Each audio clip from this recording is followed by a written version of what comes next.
like a Hellcat.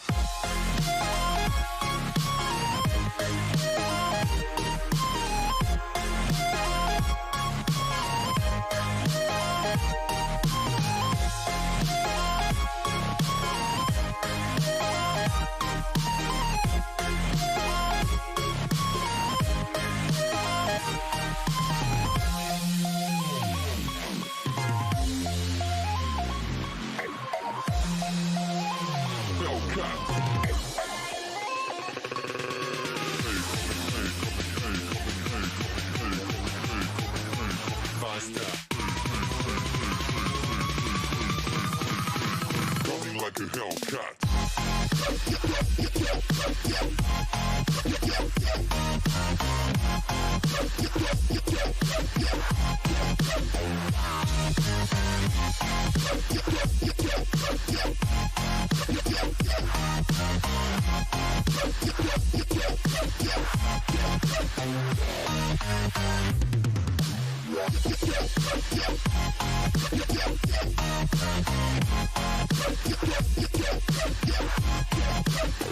Like a Hellcat.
Coming like a Hellcat.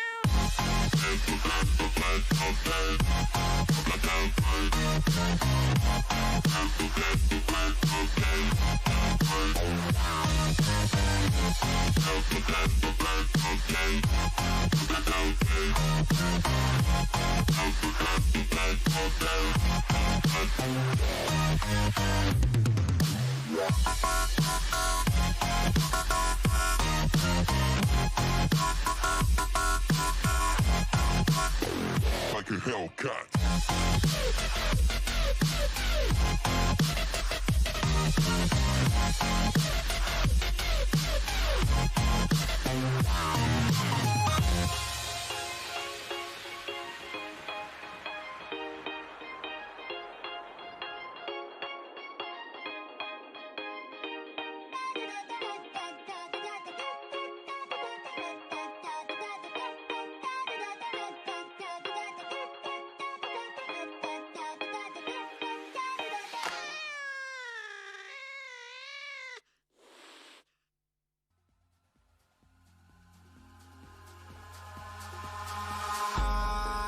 In the sky, gazing far into the night, I raise my hand to the fire, but it's no use, 'cause you can't stop it from shining through. It's true, baby, let the light shine through. If you believe it's true, baby, won't you let the light shine through for you.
into the night. I raise my hand to the fire, but it's no use, 'cause you can't stop it from shining through. It's true, baby, let the light shine through. If you believe it's true, baby, won't you let the light shine through for you, for you, for you, for you, for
Я запрыгиваю. По нам сдалека. Друзья его едут.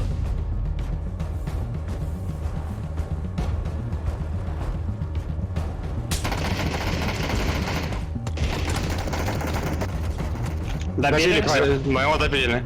Хай кидает меня.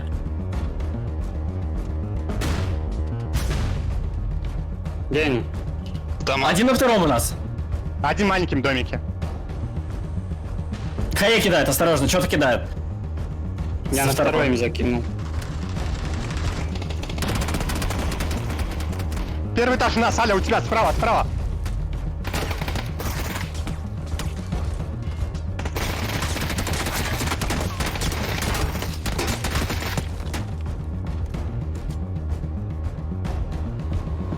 Там файт. Давай, там надо и пиксели. Тачка подо мной едут, передо мной. Упали на меня.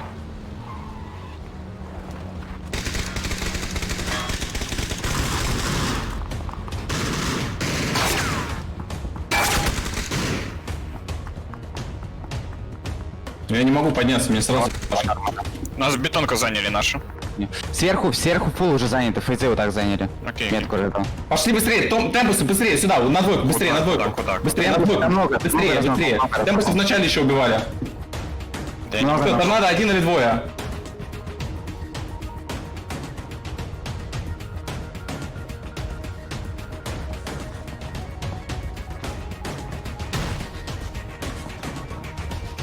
Wait, don't stop on the ridge. We're gonna crush the left house and the middle white house. I go blue. Crush the blue house, I'll crush the yellow house, okay? You two go blue. One more car is re-breaching and then re-breach it. Okay, play it slow, play it slow. На назад едет. Ползите на второй этаж. Звук.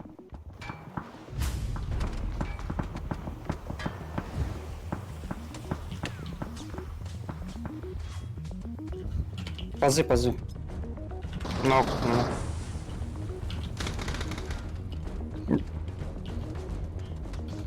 Ну ты один.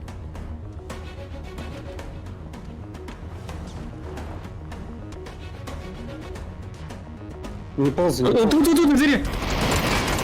Чё? Это Еще, команда. еще два должны быть. Нет, он ласт. Да, Две ликвиды там еще красилось. здесь. Тут еще ликвиды.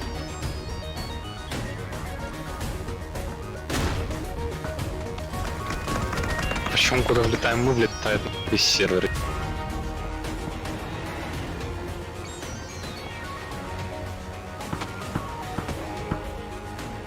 Okay, I have a better idea. What if we don't clear him? And we take the one story and we... He's nading or smoking again. No, we need to clear him, we need to clear him. I don't know. Emil, let's run up, okay? He smoked again. I think we Can just we go go? through the smokes. Yes. His left side, I think.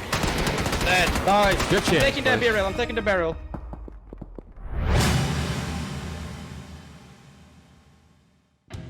Hello there, ladies and gentlemen, and welcome here to our week number 2 of our group stage for PCS2 EU. My name is James Kyle Carroll, and joining me to my left-hand side to break everything down between these games is Avenger, and of course, Mr. Toby, aka the Wind Blast. You probably didn't get called the Wind Blast all last week, I imagine. Toby, how are you doing? I'm good, man. How are you? Yeah, I'm all right. You know, I'm back. I'm doing well. I cleaned up my apartment just for you, Toby. How about yourself, Martin? How are you doing? I'm doing absolutely fantastic. You look good as always. Slightly redder than I saw you the last time, but that's great, you know? It's, I guess, Like it's a the week ago? temperature. Yeah. 2 weeks.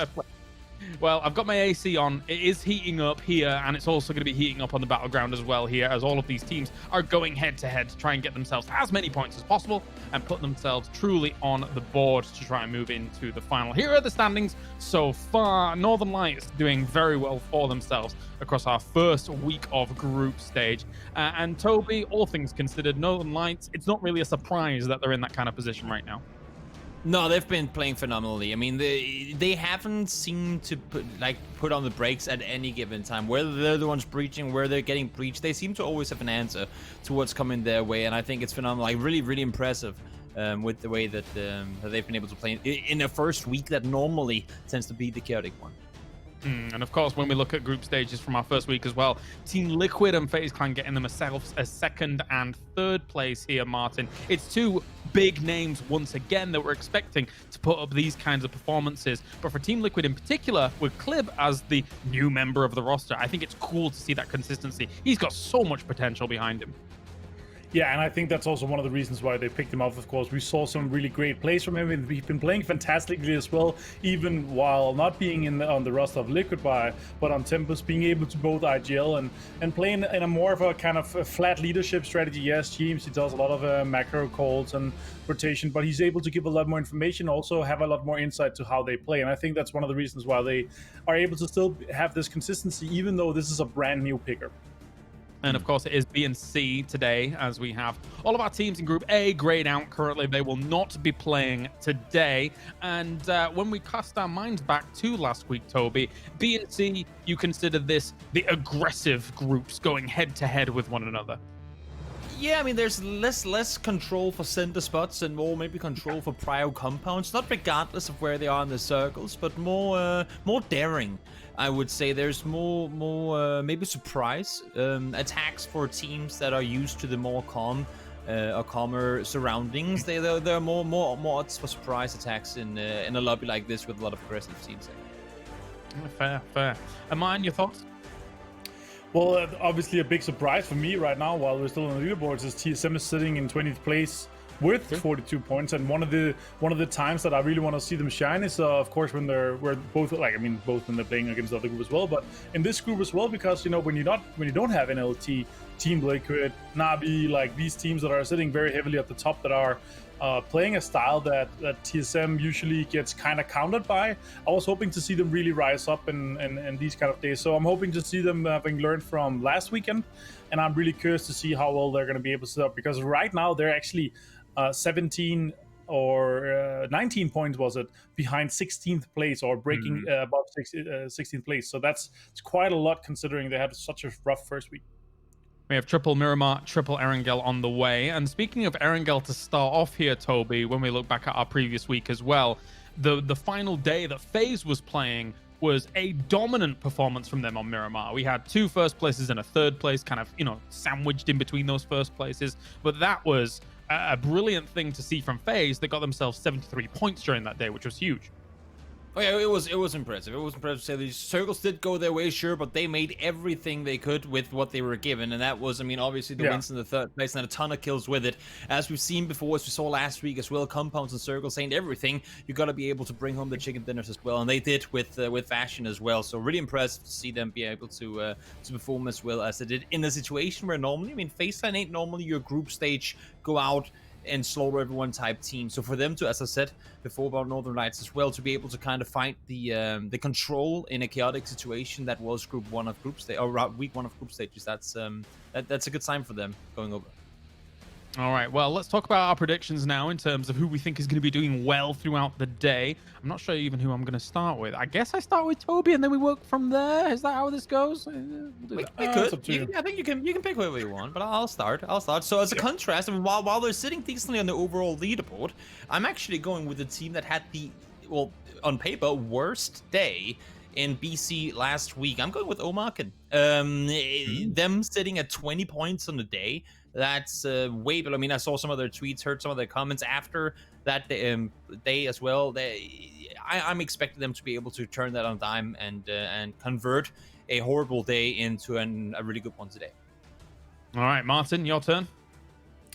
Well, since we have a team that played fantastic last time, BNC played last time, as Toby said as well, 73 points, 2 wins, a 3rd place and a 2nd place as well. FaZe Clan is going to be my prediction for the day. I think they're going to be able to, the space that they're kind of by default given when we don't have the other teams playing here with NLT, Navi and Liquid now playing, I think by default that's going to give them the amount of space that they really like to have, the amount of control and play the style that they really like. Obviously, they have some really, really good circles, but they also need to take advantage and capitalize on those circles that they were able to play out last week. So I'm really curious to see how they're able to play Miramar. It would be very surprising if they're able to outperform how well they did last time. So I'm looking for them to step up and maybe take a chicken dinner on Erangel today. All right, and I guess my prediction, Toby, guess who I'm predicting?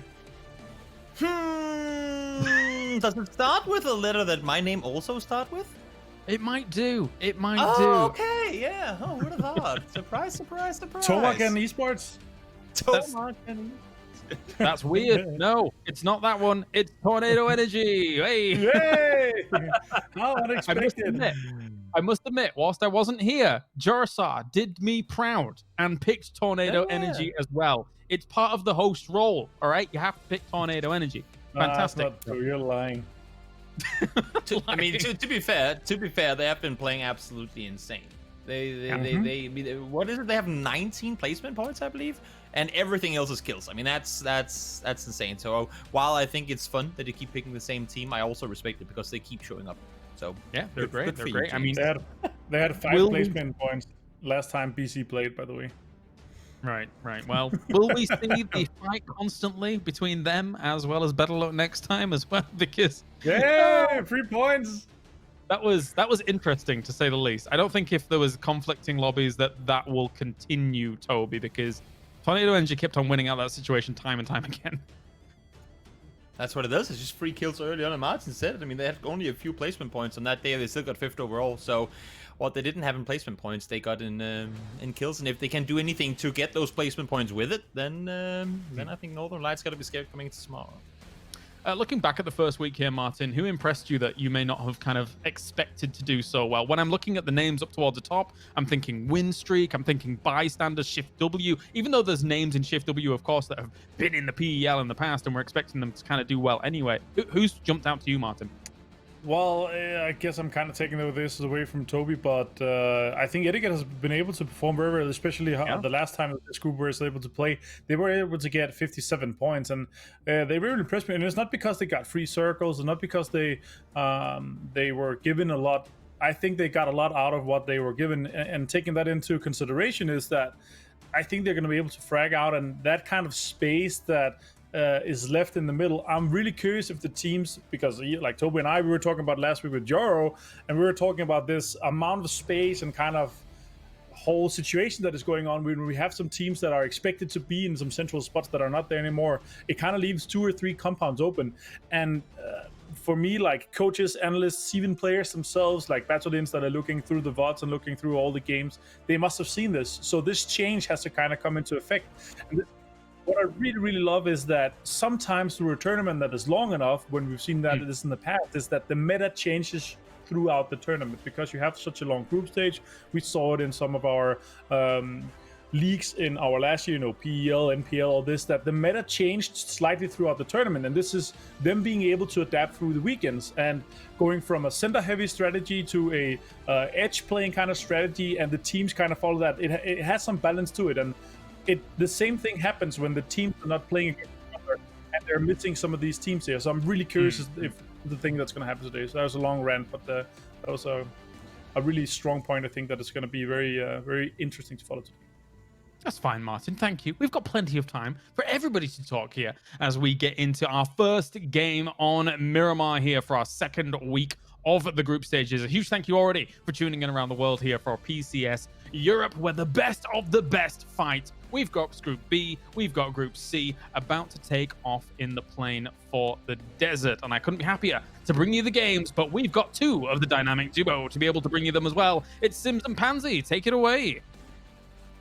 Thanks, James. It's great to have you back. It feels like it's been a while, I miss the little ginger. How are you feeling, Rich, speaking of gingers? Not too bad, not too bad. My razor broke this morning, so I haven't been able to have a full shave yet. I have a bit of a neck beard, which is never a good thing.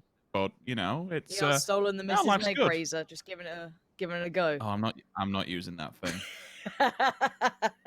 No chance. I mean, to be fair, it probably won't even take anything off at this point. Northeast down towards the south. We're starting up at the top and we're going all the way down. And I think the desk kind of touched on a good couple of the points so I was definitely going to lean into was, Tornado Energy having that weird start where they were contested throughout, but somehow still did very well for themselves, even though their placement points were very poor. And speaking of that little fun game, it looks like better luck next time. They don't back away from these fights, do they? They're heading right next to them again. We're starting to get a few rivalries, and while I'm okay with it, within PUBG, I want to see rivalries. I want to see, some arguments and a bit of banter going down. But for certain teams like TSM, with the IQ constantly being poked and prodded at, same goes for Tornado Energy, where, and I don't know, it feels awful to say this, and I really don't mean it in a BM kind of manner. But given Better Luck Next Time's position overall, it kind of feels like they're just memeing at this point, where how many times have we seen them in scuffles with teams Tornado Energy? Now, it's like they enjoy poking the bear, but by doing so, you know, you're kind of ruining the game for yourself because you're going to be lacking points. But more importantly, as well, you're going to start harnessing quite a bit of hatred from certain fan bases when you're dragging down Tornado Energy with yourself. You're dragging down now B, and it is, and it's whether or not it's worth the risk reward. At the end of the day, there's a lot of money on the line here, and if these boys want to be qualifying for the grand finals, ultimately they've got to really step up the game throughout the next 3 days. But more importantly, just stop pissing about at the start. You know, like you don't need these fights. You can go and have a look at the map, and you can see what's free and available. It's risk reward. You play how you play. I'm not going to sit here and question it, but there's a few points where I just think there is that line, and eventually you're doing nothing but hurting yourself and those around you. I would say one of the teams who've been kind of part of that ish. They're not quite fully committed, but Entropic on the screen right here, they've definitely caught TSM a couple of times. You know, the amount of times we've seen Iro having an atrocious start. So you kind of have the two ends of the spectrum, right? You have the one end where it's going to be your TSM who falls foul to it. For example, I think they suffer from having a poor start. But then you'll have Tornado Energy on the other end of it who come alive, it feels. They mop up the points and on they go. They frag out and they're okay. So it's quite an interesting point to look at is how the different teams approach those early scraps and potential losses. I guess you could argue that TSM just kind of gets left in a bad spot with only 3 players at that point. But still, it's very out of character to see them down in 20th, you know, literally towards the very bottom of this board. And I mean, it feels like a lot of the elements weren't working right for them, Rich. I mean, some teams are a little bit lower down, but at least they've got a couple of frags here and there to kind of bolster the numbers. But the frags haven't been coming in for TSM either, so they haven't had that redeeming quality that we so often lean towards with them. There's a part of me that wonders if last week was just a bit of a write-off. I would have thought that team would have been a team that gets tilted necessarily, and it really drives them down within the gameplay. That they're all full of energy of those guys, and they're all full of fun and games. I'm hoping they can kind of shake it off, whatever it is. And again, we touched on this last week. I don't want to start going over too much and repeating ourselves too much, but it's also every team starts to have a little bit of a dip now and again. You all go through it, and it's how you overcome those battles, and it's how you get through it to the other side. TSM, they've been through it. They've been through the ringer last week. Like, they've only got we've got 3 days, but they only have 2 days in themselves. Like, 12 games to claw back from 20th when everyone else is playing at the same time. It's not a hard task, up to 16th. It's nowhere near, but it does set a bad precedence if you're down below 10th place going into the grand finals, because everyone can see you as a bit of a target and sees weakness amongst the ranks.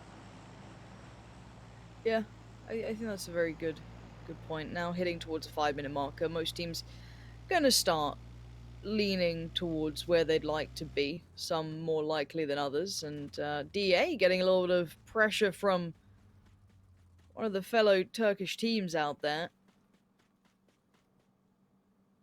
Now I wonder, the Wildcats, I find the Wildcats such an interesting team to look at as well, because they are very aggressive. Oh, he's got a gun you'll like, if he reloads it, that is. The Wildcats are such a dangerous threat, because I don't see them winning entire tournaments. I don't see them potentially even top 5. But are they a dangerous team to come up against? Yes. I'd say they are one of the more scrappy teams out there for me. You know what I mean? When I look at them play, I don't see them closing out games cleanly or, what have you, but they are real scrappers. There's a few of them where it's like the unorthodox player will catch teams off. There's a few of these that... Yeah. I mean, they all play within the scrims, don't get me wrong. Bloody hell, he was obscene. He's a freak. He's a bit of a nutter as that guy, and certainly a fan favorite when they're supporting that roster. Yeah, there's a couple of these fringe teams where you can laugh and we can have a giggle and we can kind of question what they're doing, but ultimately, I'm all for a bit of aggression when teams start to turn it up, which is overall what the CIS region has been doing for. I'd say the last event, we started to really see signs of life and understand how PUBG now needs to be played. If you can change up the game, then everyone has to adapt to follow that, right? Yeah, I think, again, bang on. Now, outside of that, though, this should be, I say should, I always say it and then it goes, a little bit wild, but it should be somewhat of a comfortable game. The playing path wasn't too egregious. The circle, pretty comfortable. Everyone happy where they are to a lesser extent, I'm sure, to some, but overall, no one should be drastically out of place, and after trying to time it so right.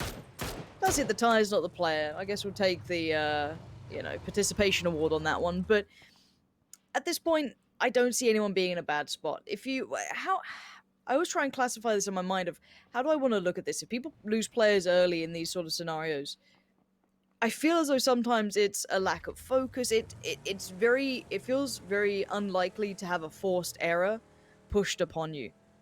Did they leave the Orm? I'm wondering if the cameraman's just caught it at that particular moment where it's That weird time. Yeah, it was being taken. Yeah. And speaking of, hold on, Rich, hold on.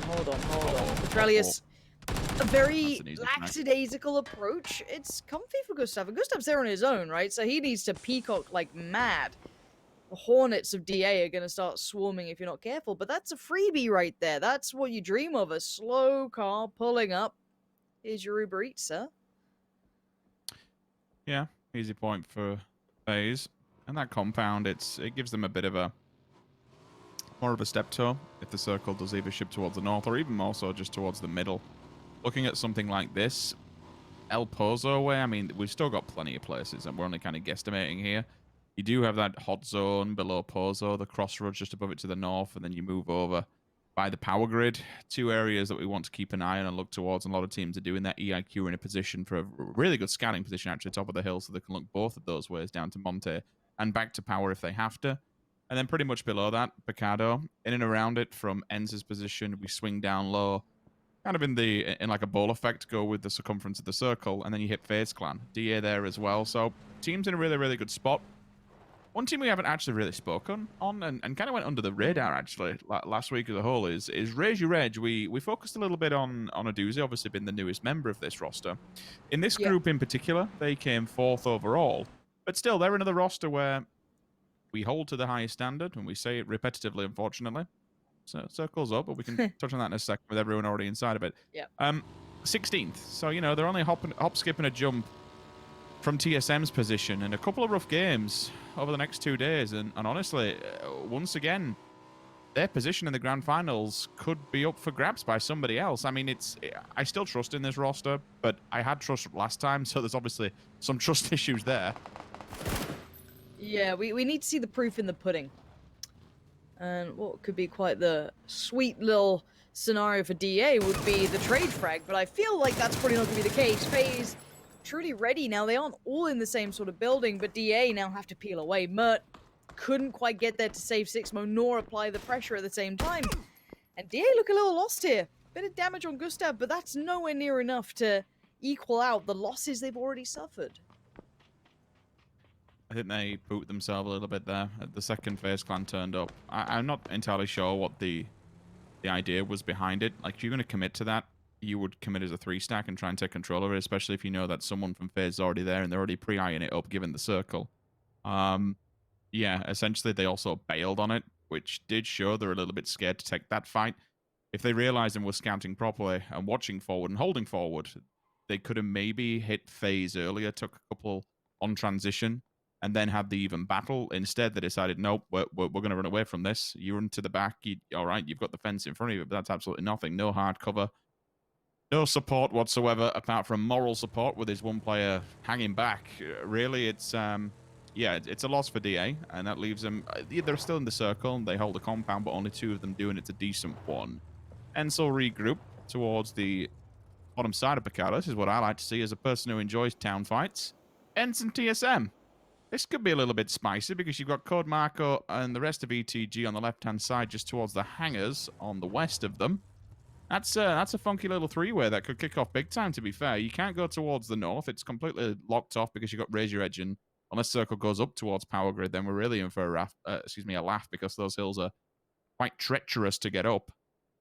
Yeah, that could be a spicy little fight that goes down. It could be. I'm waiting to see. Wait, Compot. Wait, what? What? That is a. There's a slug on that man's face. That's what happens when not to disrespect leaves Twitch. Everyone just says, right, mustaches, let them go. Time. Yeah, let them be free.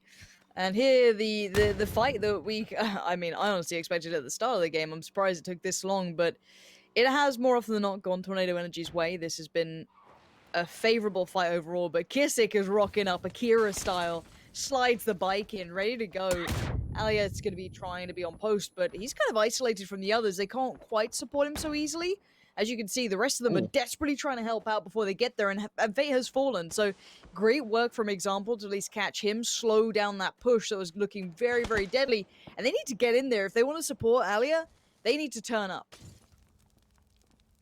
It's a good read to move forward if he can actually hold this corner. The pre-fire's there, and the flames are to his right-hand side. Not a great deal he can do. The flash will not tag because he's forward, but he's actually chasing this player and getting quite aggro on him. Players in front of him now should be problematic, but watch a switch to getting around that corner. Now he's in a real difficult spot with no health whatsoever, but that was some fancy footwork.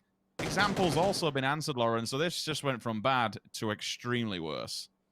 The rest of Tornado Energy were very far south. You can see that Quizzy and Melman only just got to this position. So as much as Example desperately wanted to help, it felt mistimed, it felt a little disjointed. And again, as you said, Alia, that footwork in there, just toying with him, keeping him busy. He was desperately trying to buy time to allow a moment or two for the support to arrive. But now for Tornado Energy, they're kind of left in tatters, two standing in a very busy intersection where all the teams from the north, looking like they want to head on that western road, are going to potentially come their way. So a little bit tricky for them going forward, and better luck next time, I guess, win that exchange. But even then, it's pretty debatable. And Unity heading over there. EIQ not too far away. So the West is looking quite lively, especially with CIS teams. The East, well, we've got, you know, the TSM, the Ences. A couple of teams are going to be folding in some very pressured situations now. Animon's just eyeballing this because he knows he's up against the Circle Edge himself. You want to take this fight against the Debs at the door if you can bait them in, bring them closer rather than being shot at range. Halts your advancement and your mobility if you're out in the open. The most central compound in the world. There we go, instantly. Get him to a point where there's no return. Okamolodoi puts him down and instantly converts him. Code Marco. Oh god, TSM. Fight this isn't on the his... player. Oh, that's... Oh my god. Not this player. TSM, don't pull up for this player. Anyone but him. Please don't fight him. He's so strong. I don't know what this guy is made of, but he's just taking down two of TSM pretty comfortably. He's expecting Miraku, and Miraku outdoes him. The barrel is good, but that's 8 HP difference. Code Marco almost took down 3 of TSM. They did lose Ira during that. It was still in at distance, and Bard has been spotted, so on arrival is not actually allowed to get here. It's Smash, the Dream Makers that are DA. For some reason, they're always there at the right time. They've taken down a player from ETG as well. I was looking at a 3-way. It certainly didn't involve DA at distance. Holy hell. Bard, can you get the final confirmation? You can. So TSM broken and battered, but they do somehow manage to keep 3 alive. And it's ETG, after all the work that they did. They're the ones who come out worse off. It's a little unfortunate, you feel, but it's kind of how it goes. I'm still terrified of Code Marco as an individual. You know what I mean? If he's able to exploit that so well. This is where things are going to get dicey, though, Rich. Look at the divide of that road. You've got the north and the south, right? You've got FaZe, I guess the remainder of ETG trying to take what they can. But there isn't a lot of room in the north. Now, the south at least has those kind of rugged hills that people can kind of lose themselves into and try and fade into the cover. But for the amount of teams that are about to head south, there's not enough room here. If it does go up towards the top side of Commissera as well, that'll be a really rough crossing. This kind of scenario that you see on your screen, this kind of terrain that stands all between someone like FaZe Clan and Omakun. Omakun have slotted into a compound, extremely good scouting by them. Huth from ETG, the last player alive, he's done the same. There was a very central compound in the previous one. Kissick, waiting, finds his time. Finds Quizzy. That's an easy frag. Where's the rest of them? Anyone else want to try and turn up to this party? Because unfortunately, Tornado Energy, they're now going to be down to 1 player. So the boys from Battle at next time can probably set up here.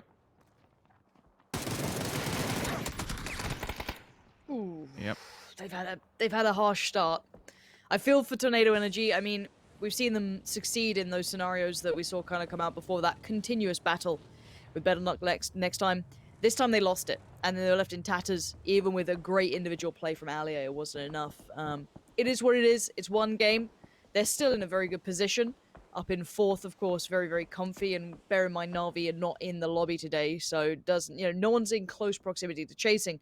They might have to be a little bit worried about Omicron, for example, but they are, again, we're not looking at who finishes first. Technically, it's that qualification process. It's that more just as long as we're competitive constantly, we're good. And ENCE, I think they're, 14th right now? It's not been huge, it's not been terrible, it's just kind of middling, and we've seen signs of life from ENCE, which are good. We've seen more aggression from ENCE, which I'm always happy with, but we haven't seen that come full force. Now, Fate, better luck next time, still 4 alive. I thought they lost one in that previous fight, so they must have recovered pretty well.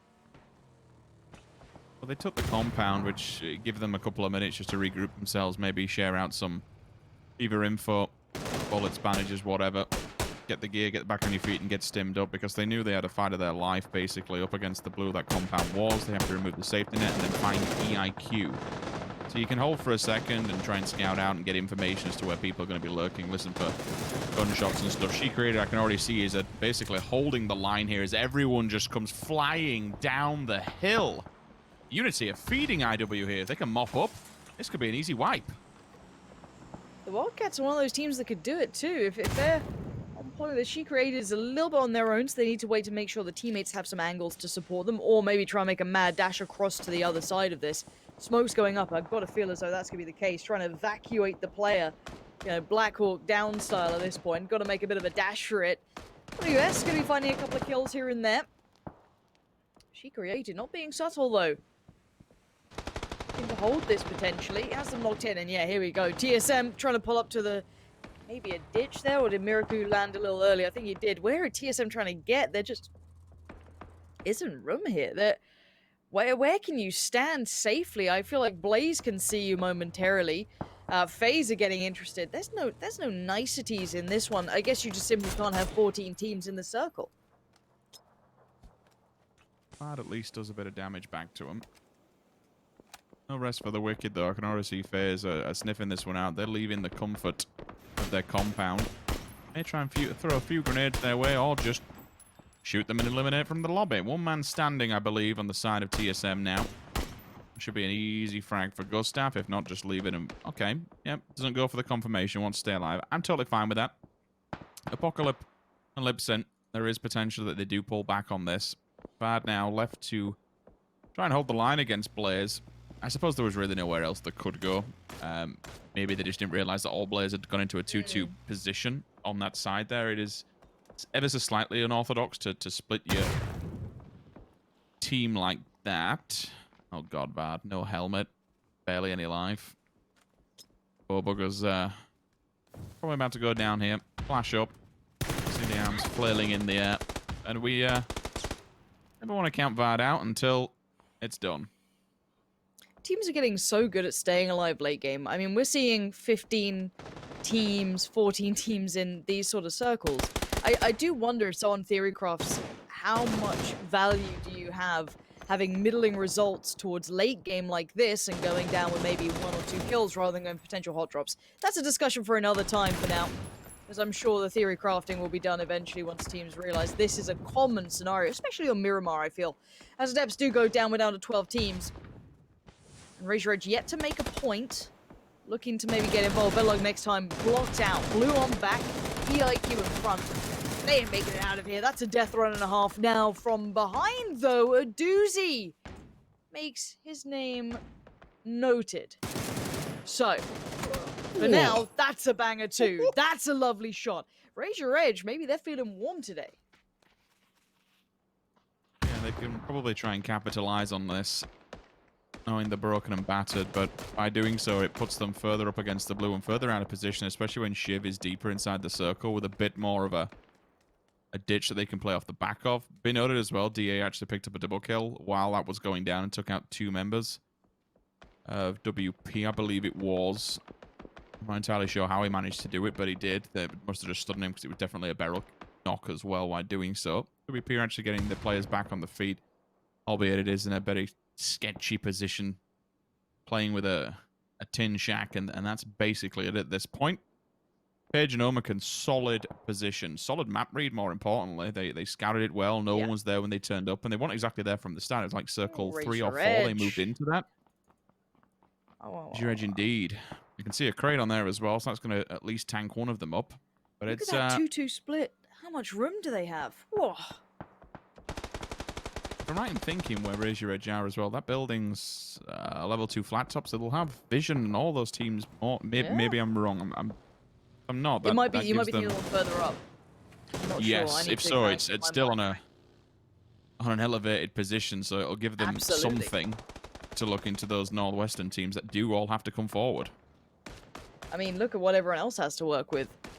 Nothing. It's sweet F all at this point. So Raise Your Edge should really start mopping up here. It should be a real nice kind of clamor for points, but it's a fine balance here because you do have a Doozy and Shiv on one side, and then you have the other two on the other, and they've both got a lot of teams coming their way. They've got a lot of pressure coming their way, and yes, they can support each other, but not a great deal, so it's a little bit isolated in that regard. Ents now at the foot of the hill, not known to be a hyper-aggressive team. They can slow it down and play safe. We saw that in that TSM phase ending that we had not too long ago, so don't be surprised if you see them turtle up if they feel they can. Now, outside of that, though, let's look at who's not quite in the circle yet. WS, Maxi, Offstring, Kemba, the Wanderer, all looking for that next step forward. But how many teams are now up that hill from them? WP, FaZe, Blaze, Laser, Taser. It's silly, it's the name. And you're right, it is the level 2 building. You've got the flat top on it. So look at this vision, Rich. It'll give them something. Fancy falling down. Start to remove benefits away from FaZe Clan. Rip down on the floor. Page sees him though, should be able to get him under the car easy peasy, and instantly confirmed by Maxi with an aid from the side. So WP will hold the shack for now, and they can just kind of tuck the heads in and pray to high hell that no one sends one flying through the letterbox. Oh, no, no, no! Gustav went in for the revive, and Page's nade actually caught him while doing so. So 2 for 1 going the side of Omakan. It looks like Buspace might even try to claw them back on the feet. It would be extremely dangerous to go out into open waters, but you gotta hope. Potentially, maybe they've got no nades. Nah, that's going to be done. Look at Omakan. They're getting quite hyper-aggressive on this one. They want to try and take down as many as possible. I think they need just some bit of safety for themselves. Nice little shot from Kemba. They're trying to forge a path forward. So there might be a bit of a chance on it. It could work out. And again, we still see the Wildcats kind of passive on the outskirts. Can't make it anywhere further forward. Raise Your Edge dominant towards top. FaZe are eliminated in 7th. And again, this is scrappy. This is holding on to whatever you can. And Raise Your Edge have changed up. They brought 3 players back to the compound. Probably want to fortify that, knowing that it's going to be such a pivotal piece. And now here comes Shiv too. So they've given up on that southern split. Maybe just not feeling it's valuable to be split that far, and they can hold it from a better position. WP backed into the shed. Kemba finds Nixties, and now I think it's just Micah in there. One nade would do it, but I don't know if they've got any left at this point. Might try and put the smoke in to bait him out. Oh, he actually held it. I'm proud of you, but that one is going to find both of you. Comes out on fire. Very little health. Tries to be somehow. No, surely. Oh, it just died out in time, and he got the first aid. Oh, point. He gets the confirmation. It'd have been sick. At least picks up a point, right? That's a good recovery. Scrappy, but a point's not something, right? I feel as though we're going to be saying that throughout this group, especially, or these two kind of groups, should I say. Super scrappy. Raise Your Edge. This is a time to really capitalize. You want points and placement. You don't often get, you know, such a quote-unquote gifted ending. This is one of them. And for a team like Raise Your Edge, I don't want just a 2-kill win. I want a lot more from them. They need a little bit more, so we've got to hope for a little bit more. The Wildcats could be a problem, but, oh, that nade, if it went far enough, could have been insane. If it went under the car, if it went around, it doesn't matter. If it found both of those players, unreal. However, they are alive. Now, they're both very aware of each other's position, but they can't solely focus on it. The one bonus is that Omakan and Ent seem to be going towards each other here. Give me a Doozy's POV. Seeing the Reaper in play, the green machine. And that thing cracking off, you're going to be running scared. T-Bone should be able to tank this frag up and take an easy point. Especially with how little HP Ticks2 does have. falls short. Tixo holding back, at least avoids it for now. Squeaky in front. Both of them have been spotted. Now are inside the circle, but their position is just holding on for placement, to be fair, at this point. Vascu here in defense, then kind of tow it up, transfers to the left-hand side, out to the blue, tries to give it up. 7 Unfortunately, kills. denied instantly. Omakun's doing work here. 7 kills, 3 alive. Is it 4? I think it's just 3. Yeah, just 3. Now that's a bit of a scary gun to hear. They've got everything they need. You know what I mean? Like, they've had the best start in life. They've got the high ground. They've still got the circle. They've got the Orm. They've got 4 players. They still have smokes. They've got it. They've got everything they want. And on the other side, you have Omakun, 3 players, scrappy on the outskirts. The Wildcats at the foot of the hill, desperate for any bit of cover, which they don't have. Maxi's never seen armor, it looks like. Cracked up, broken, shredded. This is a game and a half for Raise Your Edge. You don't get to make mistakes on these wins. That said, if they tunnel vision too hard onto IW, then someone from Omakun just knocks a player Udyr or who does it. Then things really start to change up. T-Bone will make that a bit more easier. Steel comes to side of Udyr. You said you wanted to see a few more frags, so you might be able to. Orm away, transfers to the AR. 3 times spray will get the knock, but does need to get the confirmation because other people are there to steal them away. They do. They put them in the ground. It should be 1 player left. If Maxi can steal one of these, it's a nice placement for him, and it's an easy frag point as well. And that'll leave Omakun to go up against Raise Your Edge. Go. Maxi. God, how are they alive? Monkey's starting to flex out here. 10 kills, but a little too flex potentially. That's a loss. I don't think Monkey's recoverable. No, certainly not. And here we go. Maybe Omakun can just... Look at Vascu. That position makes me nervous, Rich, because Vascu is right on the doorstep, and it's a mistake that he's exploited. They were so focused on the other players, on T-Bone, on Page. They were looking so far down towards the Wildcats, they didn't expect Vascu creeping up, and there he is. Like a thief in the night, steals away the player, and now Shivan Udyr. You're going to start panicking now, aren't you, boys? Because you ain't got the center, you've lost out on your players, and you might have just gone a little too ahead of yourselves. Just assassinates the AWM player. Removes the level 3 gear. Unfortunately now, to Raise Your Edge, they need a lifeline. Look at this position, though, how they're holding it. Page will sit back, garner all the information, see the wide swings, and then the 2 will sit at the front of the hill. Gives them the full cover on the defensive stance, and more importantly, they can just head peek it. Look for them as they come around the corner, swing on it, and this should be an easy mop-up, to be fair. I'd be concerned. I think Raise Your Edge have done exactly what we mentioned. I mean, there's lots of stuff going on, but to allow Vascu to get in that position, it's not good. Something went wrong. Something could be going very wrong here as Vascu nails it. Second one comes in. 12-kill game. 10 points for the win. That's a nice set-off for Omakun Esports. Yeah, that's huge for them. Honestly, I'm super glad to see them play that so well towards the end there. It wasn't easy. They weren't in the most comfortable of positions, of course, but they found what they needed to exploit it and bring it back to something favorable. Vascu, at the end, was the MVP. Vascu won that game for them, I feel, hands down. I think that position was great. Even if he didn't necessarily make the call to do it, really, really well done there. That's pretty nice. There's so much hindsight we can sit here and say, but somebody should have been watching the cross. Someone should have been just looking at that one angle. To allow someone to come in instantly, just knock them and flush them like that, that's leaving yourself totally wide open. I know there's a lot of things going on, but unfortunately, ultimately, the compound, it was their grave in the end, you know? It's so difficult to get out, especially when you got 2 players just at the foothill waiting for you. Walking into the lines then, unfortunately. Yeah, it's going to be a wake-up call for Raise Your Edge. Maybe a little frustrated. You get annoyed at when you lose those sort of situations. But Omakun will be laughing. What a great performance from them. But let's pick up on all the other storylines. And to break those down for you will be the boys back on the desk. That's right, indeed. Welcome back. Omakun. Impressive stuff by them, getting themselves the chicken dinner to start things off here for the day. And Toby, my man, getting it right straight away. Yep, that worked out nicely. They got 2 more points this game than they did all of their BC week last week. So clearly, as I said in the beginning of it, when with my prediction, I mean, they needed to get off to a good start. They need to show that a 20-point week is, a 20-point day, I should say, is not an Omakun day. This is a lot more like them. And we already started things off kind of spicy as we take a look at the highlights here.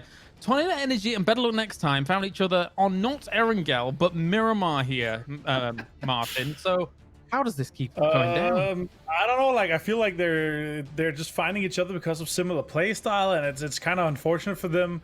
Better Luck Next Time ended up in a rough position as well, where here the Entropic actually got held out as well. So overall, very interesting game. But what I really want to point out, though, some of these rotations, some of these big plays, Tropic actually got to this position by doing a big western to this kind of southwestern side of the circle position to get into a really good spot in circle 4. So that was really good to see as well that they were able to do that. But Ratios were able to hold them out and take them down quite early as well. Yeah, very nicely done indeed. And taking a look at these later circles, Toby, you were talking to me during the game and saying that this is a very difficult area for this many teams to play towards the late stages. I mean, it's unique in so many ways. The most important thing being, not only do you need to know where teams are, but I would say 9 out of 10 fights you're going to take in this area, there will always be a team that can see you. Like, you're within their field of view, but you got to know. Like, sometimes you got to peek one team knowing another team has the chance to look at you, but you got to know when will that team be looking at you and when won't they. So it's extremely dangerous, but it's also knowing what's going on around you. And I think a team like Omagan did that exceptionally well in this game in particular. They had their wide split early on, they backed off, they played on less and less space, and while they were visible to many teams at given times, they still continued to peak because they knew those teams, while they had the chance to see them, were occupied elsewhere. Yeah, if a team is preoccupied, maybe you can find yourself a spot. And 22 points for Omakan will come in towards the top. Raise Your Edge getting themselves 16 points off the 10 kills. That's a big number of points, Martin, coming in for the team that had a pretty good end to their day 2 last week. Mr. Martin, is he gone? Martin is the gone. last time they had a good game. No, I was not gone. I don't know why I was gone. I'm trying to not be gone. Paige, 7 kills. No, but we were talking about this. Ratio Edge, they had a really good rotation. They got into a very good spot. And overall, I was really happy to see how they were able to play. But I'm actually happy to see that they're able to step up and play at the similar level that they were able to play last time BNC played. Obviously, yes, it's first game and everything taking into consideration. Nearly 2 guys on around the 1,000 mark. 994 Page. That is just 6 damage. Yeah. Or 7 if you want to be above 1,000 damage. But good to see for them. Ratio Edge, though, I gotta say, they had in this game more points than they had the entire time in the last time they played the other group. So I feel like there's something with the BC for them. It's just working for them. It's like the space that they're able to take and amount of damage they're able to put out is just working for them for BC. I'm hoping to see that it's going to be able to continue for them because they really need that. They can't have a low point day to day. Otherwise, they're going to be too far behind. Toby? Yeah, I think when as Martin was touching upon their south side rotation, had this been last week, because they were rotating behind ends on what a really smart south side rotation up in the hills, I think last week they would have turned around and said, oh, we're already beat on it, let's just turn away and go somewhere else, see what we can do from the middle of the fields, which most times means suicide. This time around, they go, no, you know what? We'll have to rotate around them. Look into stubbing to try and hold us. If we wrap into the blue even further around, we can get a good spot. They did that. They threw Omagan out of the compound split that they had, and they got arguably, for a while at least, the best position in the game. So I like a daring Ratio Edge that doesn't back off from a fight. Yeah, definitely worked out for them quite nicely. When you listened to the interview towards when you actually heard about from last week, it was interesting to hear their opinion on the Aduzi edition and saying that it was like a second IGL. And normally when he's calling for things, he's just calling to push on people. When you see them 10 kills in this first game, I feel like this addition to the team is going to do justice to them having that guaranteed spot in 2020. What do you think? I definitely think so. Like they've been able to show us with the addition of Aduzi that they're able to step up to this level, and I think that's just the kind of the co-IGL or at least like co-caller in some situations that they needed. We saw some situations where they're in their great spots in mid game, but they needed that last extra push to make it into a good position into late game. So they were sometimes hesitant to take some aggressive pushes, and this is where Aduzi can potentially step in and really step up for them and maybe push them into situations that they might not usually have done. For me though as well, like that could also go on the other side of the coin, like a push here from Monkey, like they were caught out, and that was kind of maybe too aggressive as well. So you have to make sure that you don't go too aggressive all the time as well and getting overconfident, because that might lose you games or like miss out on chicken dinners getting second, third places. So I want to see the balance in between the well-considered pushes and the head under the arm kind of push where you just rush forward. And to focus on this win for a moment here, as we see the leaderboards, Omakan moves up 2 spots. This is the kind of win, Toby, that when we look at a team like Omakan, we know that they can be a championship team if you give them the opportunity. And this is a great start for them to push up to those huge upper echelons to then stage a position in that grand final. I mean, we've seen them, right? They can have good days, they can have bad days, and when they start off strong in a day, that's when other teams in the lobby has got to be worried. I mean, that's when Northern Knights sitting at home watching got to go, oh damn, we got to go out and do something tomorrow, because Omagan and a steaming train going on. That's your 70, 80, maybe even more point day. So teams got to look out for them now. I mean, I think it's going to be interesting. Also, I'm looking to face the next team to see what they're planning on doing, because I think what we saw with them going up against DA really early on the southwest side of Picado, that's going to throw some question marks maybe for different IGLs in the group. Well, they actually moved there quite early, Toby. Correct me if I'm wrong. They did. I mean, that was insane. They I don't know if they saw from the plane, but they read that no one was going to Macera. They landed south because of the plane paths, so not their usual Monte Nuevo, which is not out of the ordinary. But the fact that they rotated in as early as they did, for sure caught them by surprise. And I think other teams that sometimes they get those 3-4 couple of minutes to look over the past game before going into the next one, at least for the coaches and analysts, they'll be, wait, phase pushed center early phase 1? Is this something we're supposed to expect for the rest of the day, or what's this all about? Yeah, you don't want those kind of anomalies thrown at you midway through a group stage, especially if you're one of those teams that's kind of on the verge of not qualifying onto the next stage. But anyway, let's head to the commentators once again. It's the desert, it's Sims, it's Pansy. Let's do it. I find it really hard to match the hype sometimes. I'm like, yeah, James, I'm at home. I'm in my pajama bottoms. I'm ready. I'm really scared, Rich, because I've realized in maybe 5 days' time, I have to actually wear jeans again. Oh no. What's the weather like over there? Hot. Like 32 and up. Yeah, I'm scared. I'm scared because Germany. Saying that, actually, you'd assume studios have air conditioning, correct? Look, I'm gonna put it this way. I live in Germany, and I'm pretty sure Germans forget that every summer it gets so hot. Like it gets like tropical climate out here. It's like I'm in Miramar. And they're just like, we don't need AC. You do. You need aircon in everybody. Like, I have it in my building. That's what you hear droning away in the back. It's not just me. It's also my aircon. But, yeah, I mean, it's just going to be very warm. I'm nervous. I'm very nervous. I'd say my first interactions with Germany were made, okay, down south. Give us another weird-eyed talent circle, please. Just for the means. My first real interactions with Germany were Gamescom, and whenever I went there, it was always like 16.4 billion degrees, and the humidity only matched the smell of unclean people. Mass at bodies. The same kind of Yeah. Like, and I honestly, like, I don't know, I'd never really been to Germany before, and then after PEL and everything else, you then begin to realize, as an English person who only really knows England and America, like, it is intensely warm in Germany. Heiß. Sehr heiß. Yeah, it's super hot. So yeah, I'm not excited about jeans. I just wanted to let everyone know. It's something that's very important to me. Something else that's important is EIQ switching up the drop. Los Leones, currently where they're residing. TSM's probably so happy. They're like, all right, we're not in the current circle, which is kind of a problem, but you know what? We'll take a happy, quiet, little bit of an area to loot. Like, we'll take this. We just don't want pressure early on. Leave us alone. Shut up, Rich. Oh no, it's EIQ. Just turn up. Anyone. Poor Ira's dead again. Why is this happening? Off the back of a bike or something. God.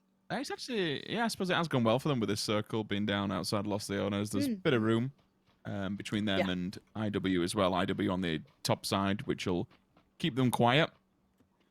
Page is a little bit disconnected from the rest of Omicron. Slightly concerned for him if DA cop him on his own and out of position and put him out of place. DA are in a 4-man kind of line at the moment. Just to it's not quite a stack. They've got a 2-2, but they're all a little bit separated. They should go early and probably take the darker side of the hills as they sometimes do, if not maybe hang further forward, because there is a lot of water in play. So if you've been a betting man, you'd kind of say, all right, well, circle will come towards the north eventually. There's still quite a lot of teams, to be fair, that do have to make an entry point here. And given how, if everyone sets up really along the middle, depending on where you actually wants to rotate to, because they could be in danger of tagging into FaZe Clan while doing so. FaZe in a 3-1, I'd see outside Los Leones, the rest of them taking the southernmost coastal road. Tornado Energy, big old wide split from them, straight through the middle. It's, yeah, coastal road up to mountains, all the way down to the bottom farm area. WS has got a bit of a run to do. Christ, Max is up in Campo Militar. Campo Militar. That was the most northern thing I've been hanging around with Southerners, so hearing Campo Militar. Hey up, love, get to Campo Militar. But not pot on. won't be getting Uber up there, would we? No reception. Oh God, I've missed working with you. You know, when I cast with like Americans, I can't mock them the same way. They get offended. It's why, you know, I like a good bit of European spice. Speaking of, let's see how TSM do. God, if they run to EIQ, it would be hilarious. For me, mostly, not them, of course. Yeah, WS as far away as possible. God, you're right. Bluminac, barely fitting in on the map. They're like, right, just extend it a bit. Outside of that, WP, TSM, Raise Your Edge, Ents, Adepts, and WS. I don't think anyone's in trouble here, if I'm honest. I don't think many people are going to be put out of position. Most are heading down towards the kind of crossroads. You can see Tornado Energy and Omicron getting quite close, though. They are both yellow, so it's easy to miss it. Just a couple of tricks from Myra. Where this one could kind of go. You've got this.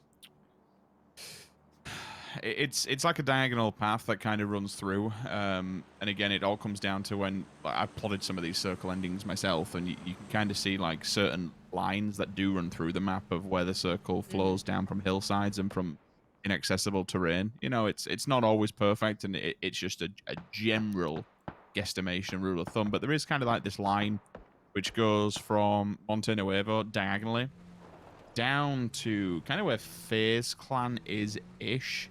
And you get this really, bar the top side of Kumasera, we do get circle endings like anywhere along that line, really. It runs straight diagonally up along the main road and then in like top side of Monte Nuevo.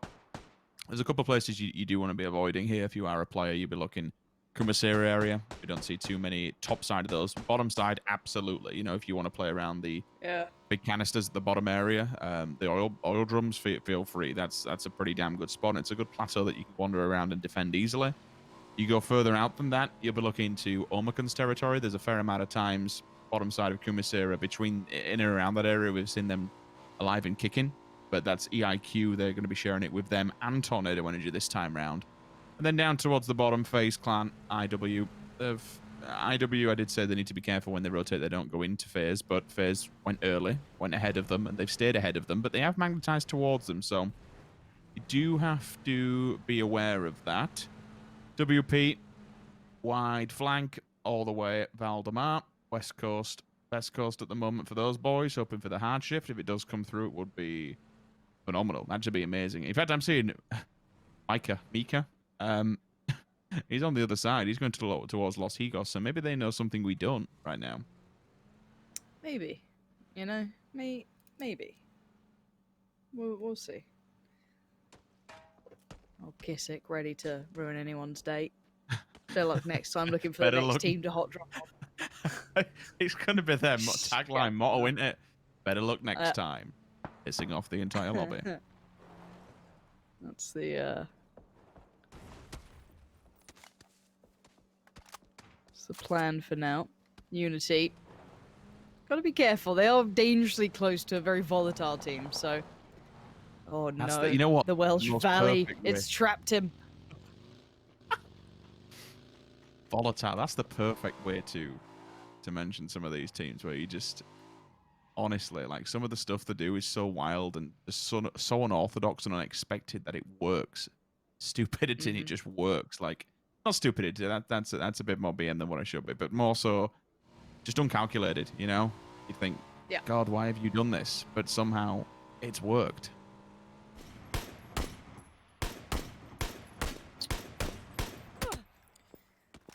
FaZe. Level 1 vest. That ain't it. What's the loot been like for them? But so far, not a single player lost. And WS have made it in. EIQ are quite close to TSM, don't worry. We'll keep track of that horrible potential battle that will make me laugh. And we'll see if this circle goes fun. I imagine it's going to just slam up north. Honestly, probably center up on EIQ. Oh. WP knew. They knew.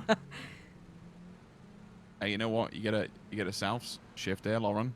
You know what's coming. That's all they need. One good south shift. Yeah. Bloody hell. Okay, so this is going to be, you know, mass casualties. You know, this is going to be a lot of dead teams because, simply put, you can't fit everyone into this circle. Half of it is very hard to access. You've got the bridge there. Now, technically, you can get across it, of course. Cars, vehicles. Most teams will have vehicles still at this point.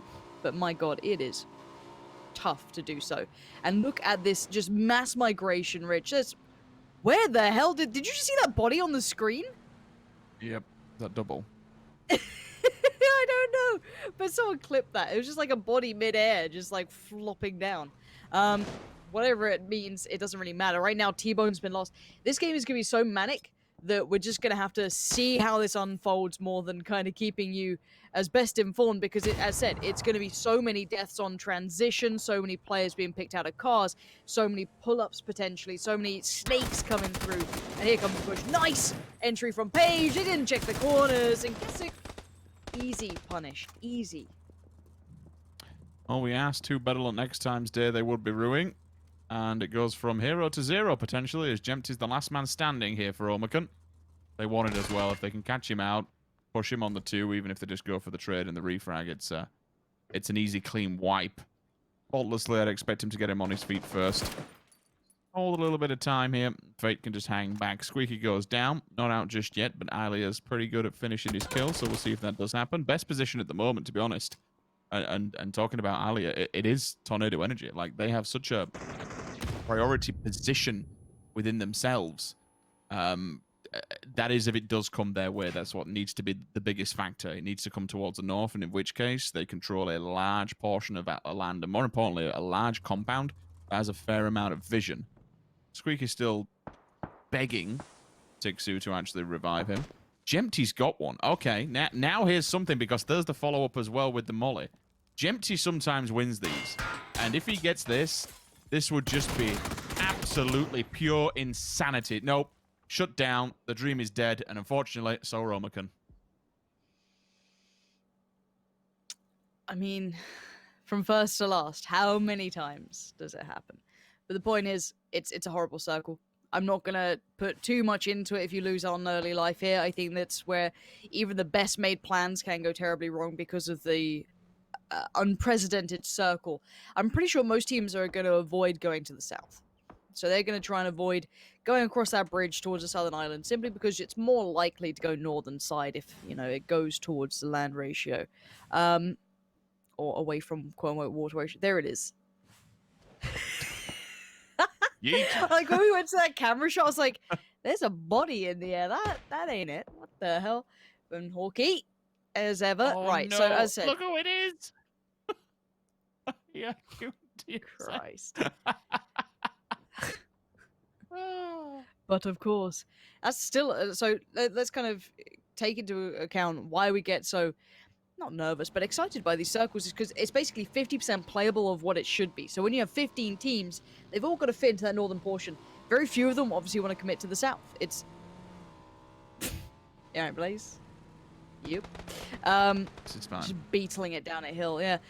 Again, so many teams have to fit into this northern portion, and even then it's divided into 2 pieces, maybe 3, I guess, as that kind of beached area, the southeast, where WS, the Wildcats, FaZe, ENTS are kind of going.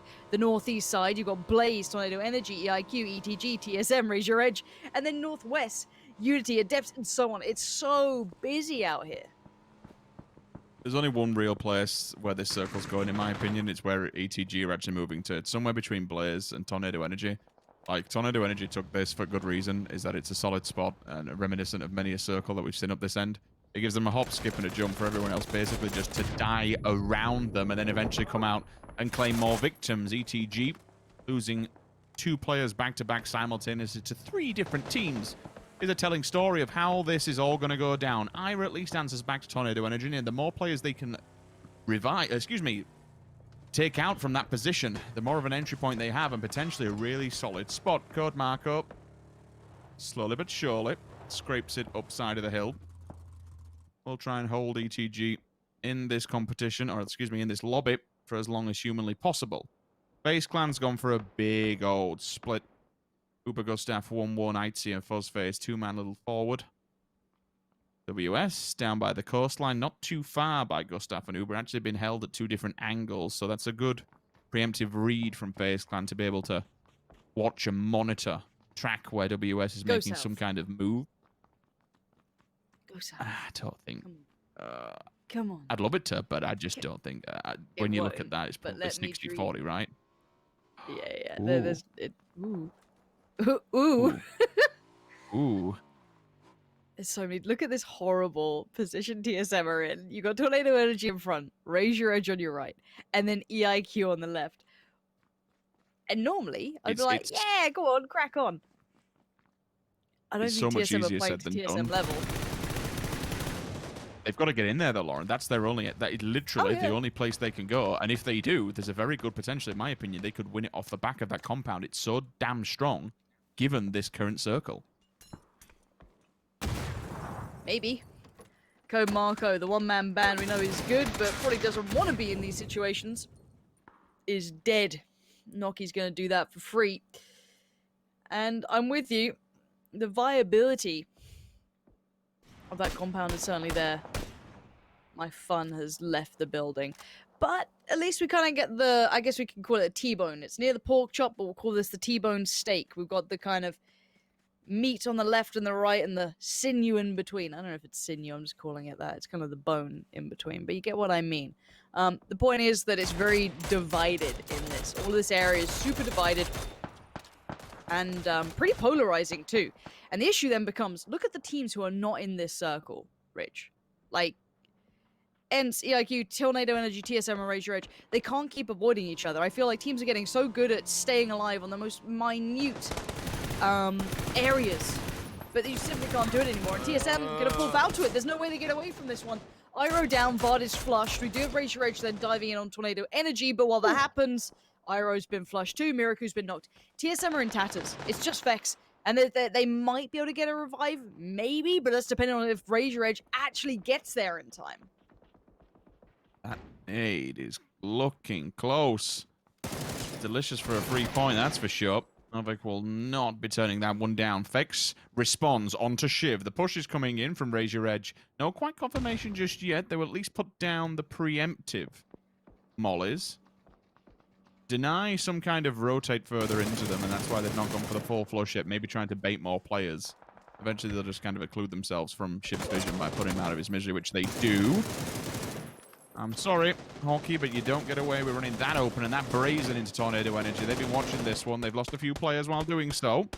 But now they're ready to fight that nade. If it had hit the embankment, can the second one find it? If it does, that's Novik going down. Oh, those ones might, though. Oh, no. Alia. Oh, no. Alia nabs one, Squeaky gets the other. They've split the dinner. Brilliant stuff. And TSM's actually still alive with 2 players. Vex has done some big work there to try and save Miraku. And luckily for them, Raise Your Edge clearly turned attention elsewhere. But this is going to be a brutal, brutal transition for these teams. Nowhere near enough room for, you know, each side to have their slice of the pie. Everyone's fighting for the smallest bit of territory. This hillside, you may normally see one team, two team. No. You've got players everywhere right now. And TSM can kind of flush their way through. ENCE are caught in a battle with WS on the more kind of southern hillside. Problem is that road's going to be a bit of a problem as well because it's so open, it plateaus out, it's super easy to see, so could be an issue, but it's a stalemate. Again, this is the thing I really would love. I wish there was a she created showing the tracking aim there. Laser. Tornado Energy just getting blazed there. But this is something I'd really like to, you know, at some point if there was a podcast in PUBG to discuss the theory of trying to frag out early in regards to how good teams are getting to playing late game. Because we have 13 teams here, right? And no matter what you do, the favor's not necessarily always on your side. How many teams are going to walk away with 4+ kills or even placement points? Probably not that many in this regard, right? So it's like the value of what you get being able to stay alive this late is great for some teams, but others, not so much. There's old Squeaky prone down called out is seen. Nice little split between WS using the high ground and the low ground to cover off the areas and ensure no snakes were able to slither away in between. Now for both of these teams, WS and ENCE, both on red alert, knowing their position. It now comes down to TSM. Which path do you want to choose? Do you want to go the northern route? Maybe we're into Raise Your Edge. You know exactly where the two players are, at least that have been dinging you up. Monkey's further afield as well, so it's a bit of a gauntlet once you bypass these two players. Or do you pull more towards the south? Maybe take advantage of WS and ENCE going toe-to-toe. Catch them off guard. Quick frag or two would do the job and open up a little bit of an avenue of approach that TSM needs. Or TSM may just kind of take the fight with Raise Your Edge, and they're ever so slightly further in the circle than Aduzi and Odia, which would mean they have to move first. Vehicle has been removed. Oh, I speak too soon. There was two. Aduzi's like, nope, sorry, my dude, you're on your own. Dia left to fight in a 1 versus 2, but this is where the challenge comes in now for Miraku, feeding this information back. If you can get a knock, fantastic, but don't overstay your welcome because you know there's going to be plenty more players where that came from. Feed the info back to Vex and work in tandem to how you construct something. You have to build something here to be able to get through what is basically a roadblock, right? Raise Your Edge, Tornado Energy, ENCE, WS, Base Clan to a lesser extent down south, who, by the way, have flexed out of the safety net of the white to try and pick up these kills on WS, and they're doing it to absolute beautiful perfection. All right.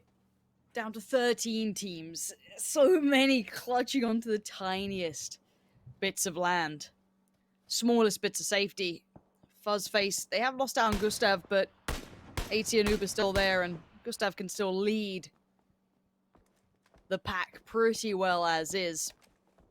Raise Your Edge, I actually quite like the way they're approaching this in the northeast side if they're keeping good awareness, but speaking of Vex, just below Raise Your Edge, sweeping through Tornado Energy, creating room. This man doesn't want to go down, but finally Metralius catches him in the heels. That was a swift shot too. That was one and done on the ground, flushed as well. So leaving Miraku the only one alive for TSM. Now, outside that Raise Your Edge know what's coming. They know what was up. They're now looking south. And probably the alleviation of the pressure that was being built up by Tornado Energy is going to encourage this. Now into the fight though. Miraku tries to catch off Rustamar and the Finns, but they are too cool, calm and collected to never let that happen. And now these fights are being forced. The map is simply too small. The playable area is too small for them to be able to kind of avoid each other now. So many of these fights will be unfavorable. So many in a bad spot, a bad situation. Uber's just been lost. They can't stay alive in this anymore. Pulseface keeps on going, keeps on trucking. Furax will be pushed back by the fire on the floor.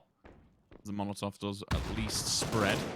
It is on hard ground, so it won't go too far. I can just step back all but a moment. And first one could be good, actually. It is. It's perfect. On to Pokemolodoy instantly. All 4 players get a frag of their own. There we go. Unity is wiped off the face of the planet instantaneously. Oof. But now they have to take on the next challenge. WP's looking this way, but luckily for them, they may just pull back down south because it is clear they could guard that main road. The problem is the closer you get to that main road, for WP at least, the less hard cover you have, it becomes very problematic. You want to try and stay on the west. Richard, send signal to Turkey. DA are in a good position. It's time for the Turkish fans. It's time. Unleash every emote you have in chat. It's time to support. It's time to be loud. flame anyone who puts DA lol in chat. Aggressively lash out at every Liquid fan for no reason. That's what I need to say. Please don't do that. I'm kidding. No. No. Oh no! Oh no! Oh, no, FaZe no. on the move. Oh no! FaZe are gonna be on the move as well, slow themselves in. As much as these two are kind of scrapping with each other, this ends FaZe fight. I don't think there's a clean enough kill they're gonna overly commit. It might be that little back and forth, see if anyone makes mistakes, get a bit of damage. They're not going to get it. Someone who does get it, though, is better luck next time, finding Udyr on the outskirts. Monkey is the last one standing, I think, and look at this hill. Susie crests over this little ridge. Boom. Dead. Fate's got him. Down and out. Nice little try from Razor Edge within the top 10, but it's not brilliant. It's not perfect, and it could certainly be better for them. We're starting to hold them to a higher standard here. We want more from them. I think we're pretty fair in asking that. They are within the top 10 now, though, on the rankings, which is good fun to see. Hates is down. She created's there. End's going to try and forge their path towards Blaze, and so far so good. Wow. The fire burns towards one, and it's quick. It's snappy. Laz has had issues, and this has been a massive gain of room. This is great for Ents. They've been able to push up, force their way forward, and yes, Apocalypse could still be a problem, but he's pretty passive now. A couple of things that are extremely surprising to me is, one, how far this is actually pulled over to the west. I expected it to stay in the east, somewhere between Blaze and Tornado Energy, but it hasn't. It's gone towards DA, and now with this compound that they have upside of a hill, it is prime position. It is prepped for a win. The chicken's laid out. It's whether or not the dinner can be made, because honestly, like, there's so many teams that could still run up to that. With how DA have positioned themselves, 2 in the front building, 1 in the back, and then 1 in the top, their resources are kind of split. The biggest advantage of that is how much vision they have. They have full 360 vision of the entire map. They can look at where every single team is going to attack them from. It's just whether or not you can cover all bases to when a team just fully sends it and fully pushes up. The positive side to that is that it doesn't look like anyone really has any vehicles at this stage. So a full car push would be extremely rare. You know, you're going to have to be looking for people on foot. And because of where the building is, Lauren, everyone will try and play edge and just shoot from a distance and try and stay alive. Yeah, I want to see from every team's perspective, because this is unplayable territory here. This is kind of, you know, only in it for the next 50, a couple of seconds, and then it's shooting fish in a barrel. There's a slither on that side, and FaZe has already got eyes on that, so you're not going to get much out. Now, Nixty's, oh, he's so close. Bend those bullets. Not to be. Might give a little double dip on that, though. One nade. See if it's any good. Committing that down towards Fuzz. So he can just see the tip of the helmet, a bit of the backpack. That did tag. Fuzzface is so barely alive. Now, Smash has found Diggory. So already, DA starting to build up their presence here. And look at this, Uber, down and out. It's the thinnest of margins. You've got to look at the way the terrain runs in this. That east side is almost unplayable. It's a very sheer cliff. So everyone kind of south and west. But now seeing FaZe going down might open up a bit more room for Compot to play towards. Fate's still down there, and as is Kissick. But they're in all kinds of trouble. Debs, DA, WP. You're looking at your 13th through 16th place teams. This becomes a little bit more dangerous as a bigger picture, and you can. I'm not going to play by play the things that you can see on screen and go through it, but we have to just cast our minds back a second and think. In fact, BL as well. All these teams are at the bottom of the board. We've then been up here. You tie that in with a few frags. This just becomes all that more difficult for anybody who's now part of the middle pack. When your bottom teams are garnering points and everyone else at the top and middle is dying early. Again, it's that structure in PUBG where you have one bad game, you have one bad day, and it can, unfortunately, solidify your fate for the rest of the competition. It's certainly good. We haven't seen that not be, you know, it's been a threat before. I'm curious to see if it happens here, but let's look at the positioning.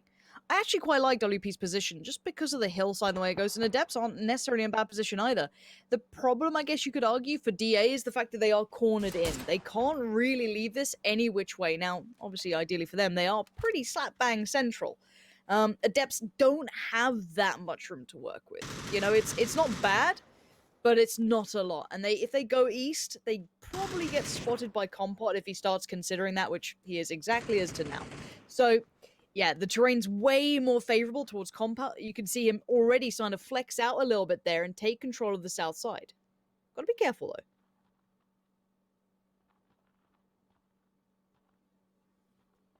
I'll pause for, I won't even say a moment, to be fair, given where the circle is, everyone's safe. DA is not going to push out of their compound. It's a beautiful little place to be right now if you want to try and stay alive. Noki's looking and lurking towards that top side of the circle, and that's really just to try and get a free pick. If he can, great. That could be, especially on Metralius, that's the one that Adepts are closest to on that building specifically, where he's on his own, segregated from the rest of the roster. They somehow get a pick on him. They're then into the buildings, they're into the compound.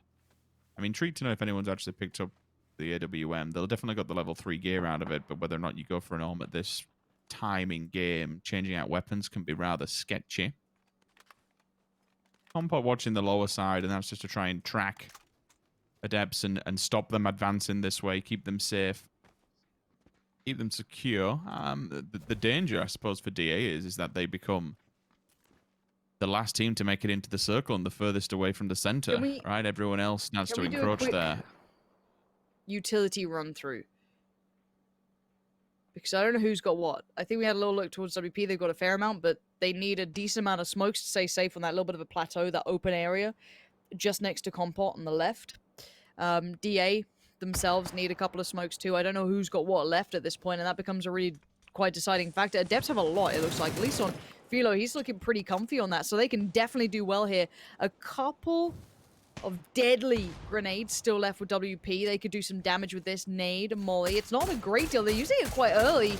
Maybe they don't have that many smokes. I'm not seeing any being put out by them, which is probably an indicator they simply don't have them. So now they're kind of cornered. Adepts at least can put theirs forward, and yes, it does draw attention their way. Yes, it's not exactly hard cover, but it's got some flexibility, some viability, whereas, again, no one falling just yet, Rich. Noki's in, finally. He's got the task done and has the hard cover, but it is late. Compot with initial opener.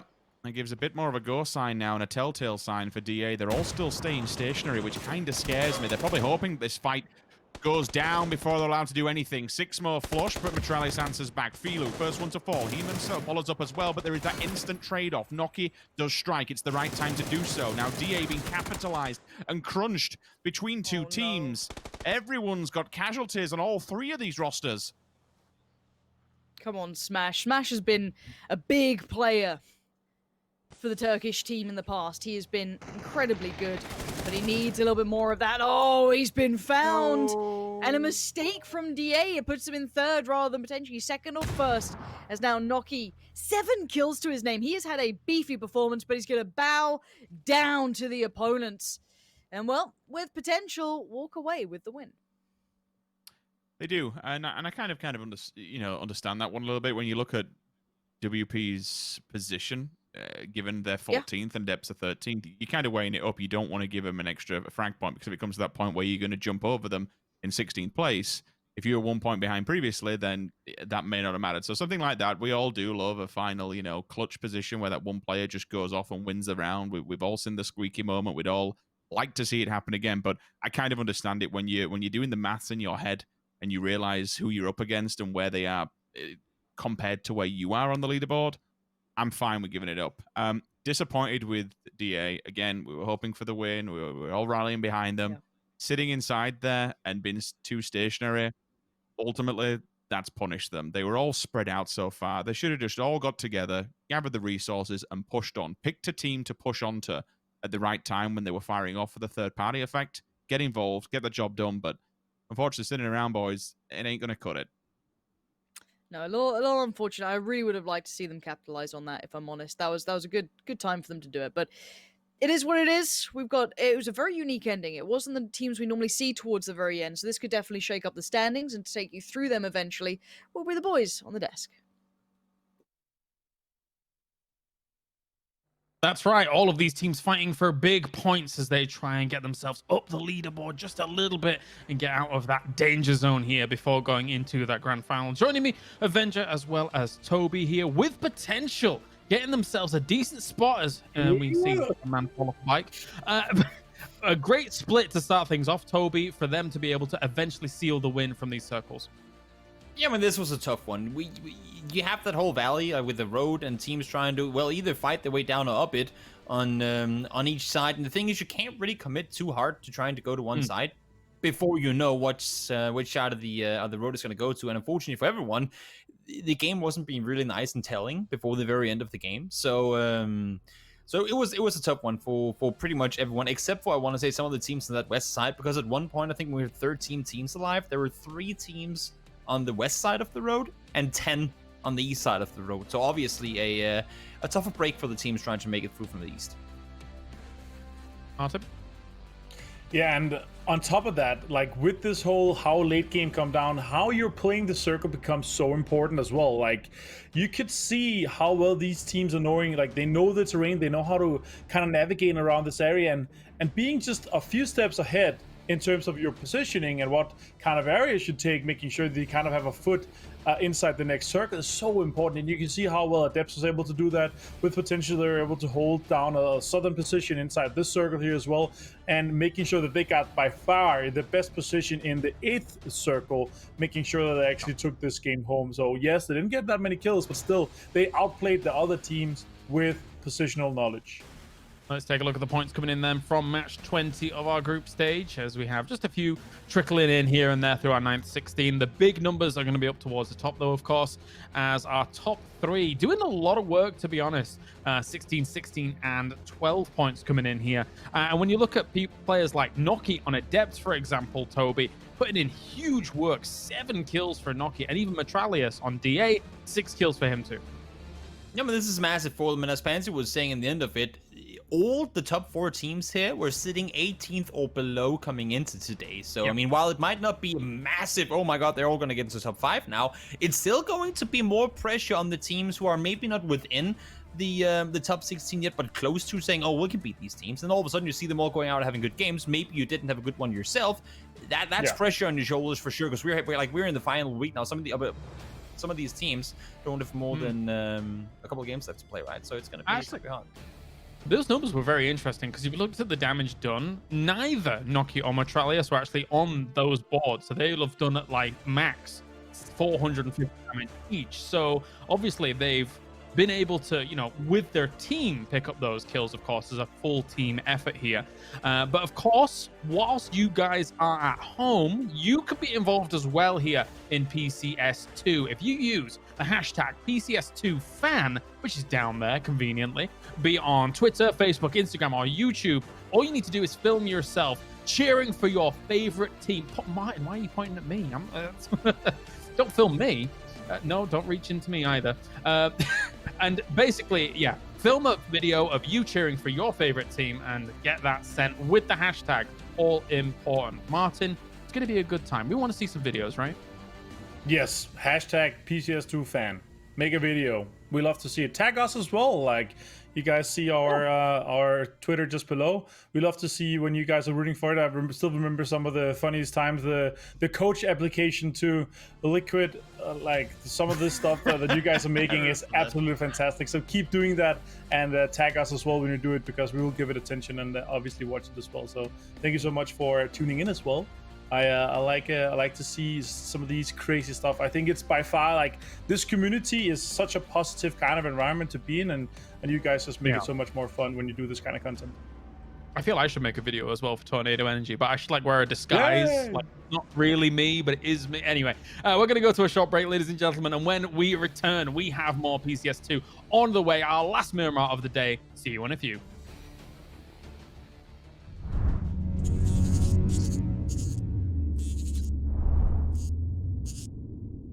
Needs to hold this one, get inside, use the safety of the shack for now. Vard, Ira, Flamey Anonymous, this is good for WTSG, the smokes are up. Diggory, get ready. You've got a lot of ends players waiting on this one. That is all the utility committed. They either get out of this or they're dead. 11 teams about to get cut into very few pieces. Here comes the push, Diggory's on the other side.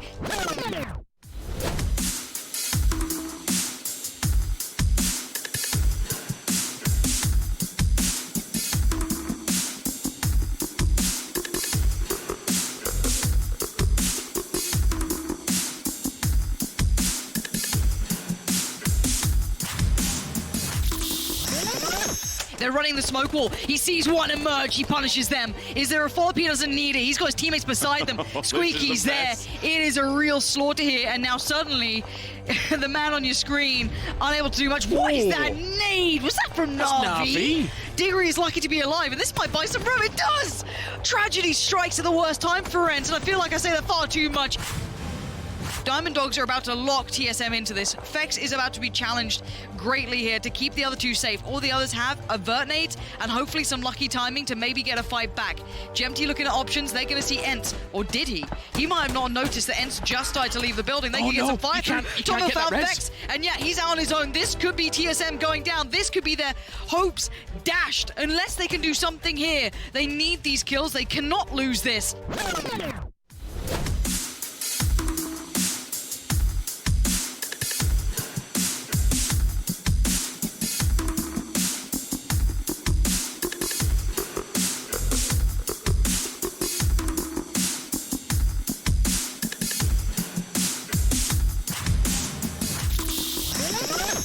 There we go. It's going to be push time. Push, surely.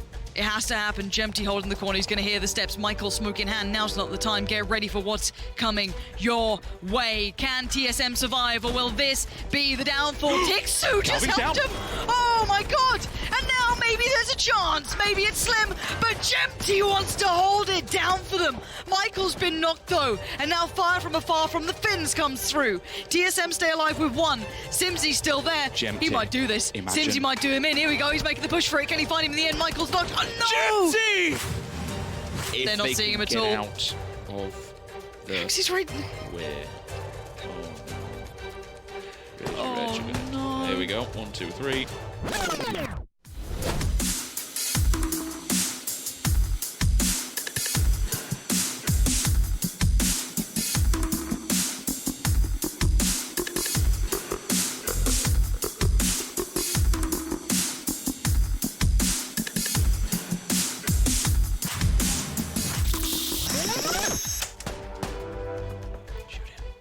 Biding his time. I think he's just going to wait for his teammate to get him next to him. Condimenta can be there. Patience, certainly the virtue. Going to try and get as much information. Yeah, he's split out the Phantoms now, so he knows where they're fighting, which is really smart.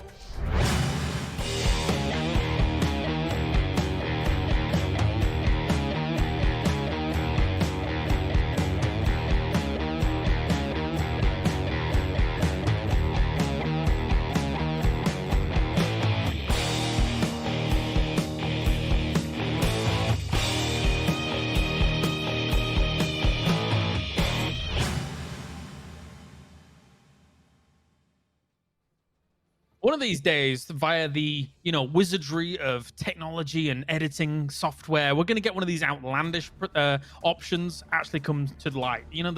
The monsters emerge from the mist and kill everyone. I want somebody to go in and Photoshop what that would look like here in PUBG, but that'd be great. Welcome back. It'd be good, no? Like, where are you taking this? I was like, so you're talking like a full video editing, like photo shoot kind of a... Oh, I would love that. That would be great. I love to see some of those crazy stuff happens. I don't know who makes them up, but whoever has this kind of creative fantasy and imagination just sometimes just blows my mind. Like, who made that up? Like, it just comes out of the blue, and I love that. That's a great movie. I love The Mist. Let's take a look at PCS2 standing so far here for Europe, and we all see Tornado Energy actually moving up 2 places. They didn't even really get themselves that many points in the previous game, just a few kills here and there, Toby, but they do move up. They do. I mean, it's one of those type games where, as I said, cluster. You have to go from one fight into another, and when you're constantly, I mean, yes, you're going out winning fights, but when you're constantly maybe losing a player, or getting bruised up, losing helmets, losing vests, you can only do that so many times. And while all praising to Tornado Energy from being a great fighting team, sometimes enough's enough, and there's just too many fights to take at the same time. Yeah, definitely so. But you can see Adepts moving up quite nicely, 5 positions. And of course, you want to try and get to that point where you're past the cutoff position here, Martin, to try and get into the grand final. So for a lot of those teams down towards the bottom, that was quite a nice finish for that game. Yeah, so we were at a halfway point before we started the day-to-day, of course. And we were looking about 61, 62 points is our cutoff point, right? So statistically, we should be looking at a cutoff that is like around 120 to 130 points. So this is what we're looking at. This is what you're aiming for before you're technically safe. So I'm looking at some of the teams that are still sitting around, outside the top 12, maybe top 10 even. Those guys still have a very long way to go. Like, and I'm curious how far they're going to be able to take it. If you're TSM right now, I would be kind of scared with 48 points. Anyone you're looking out for, Toby, in this final Miramar of the day? I mean, I gotta look to TSM as well. I remember us having an interview with Iro saying, "Oh, we hate Miramar," and then the following day they went out and did amazing on Miramar. And while I respect them having changed up their loot spot and whatnot, they need to get things going. I mean, it's half the maps being played, or half the games being played on this map, and for a team that came out winning, just one tournament back, this is not good for them, and having to rely everything on the final 6 games, as Martin said, we're looking at 110, 120 points as the cutoff. They need to get things going and need to do it now.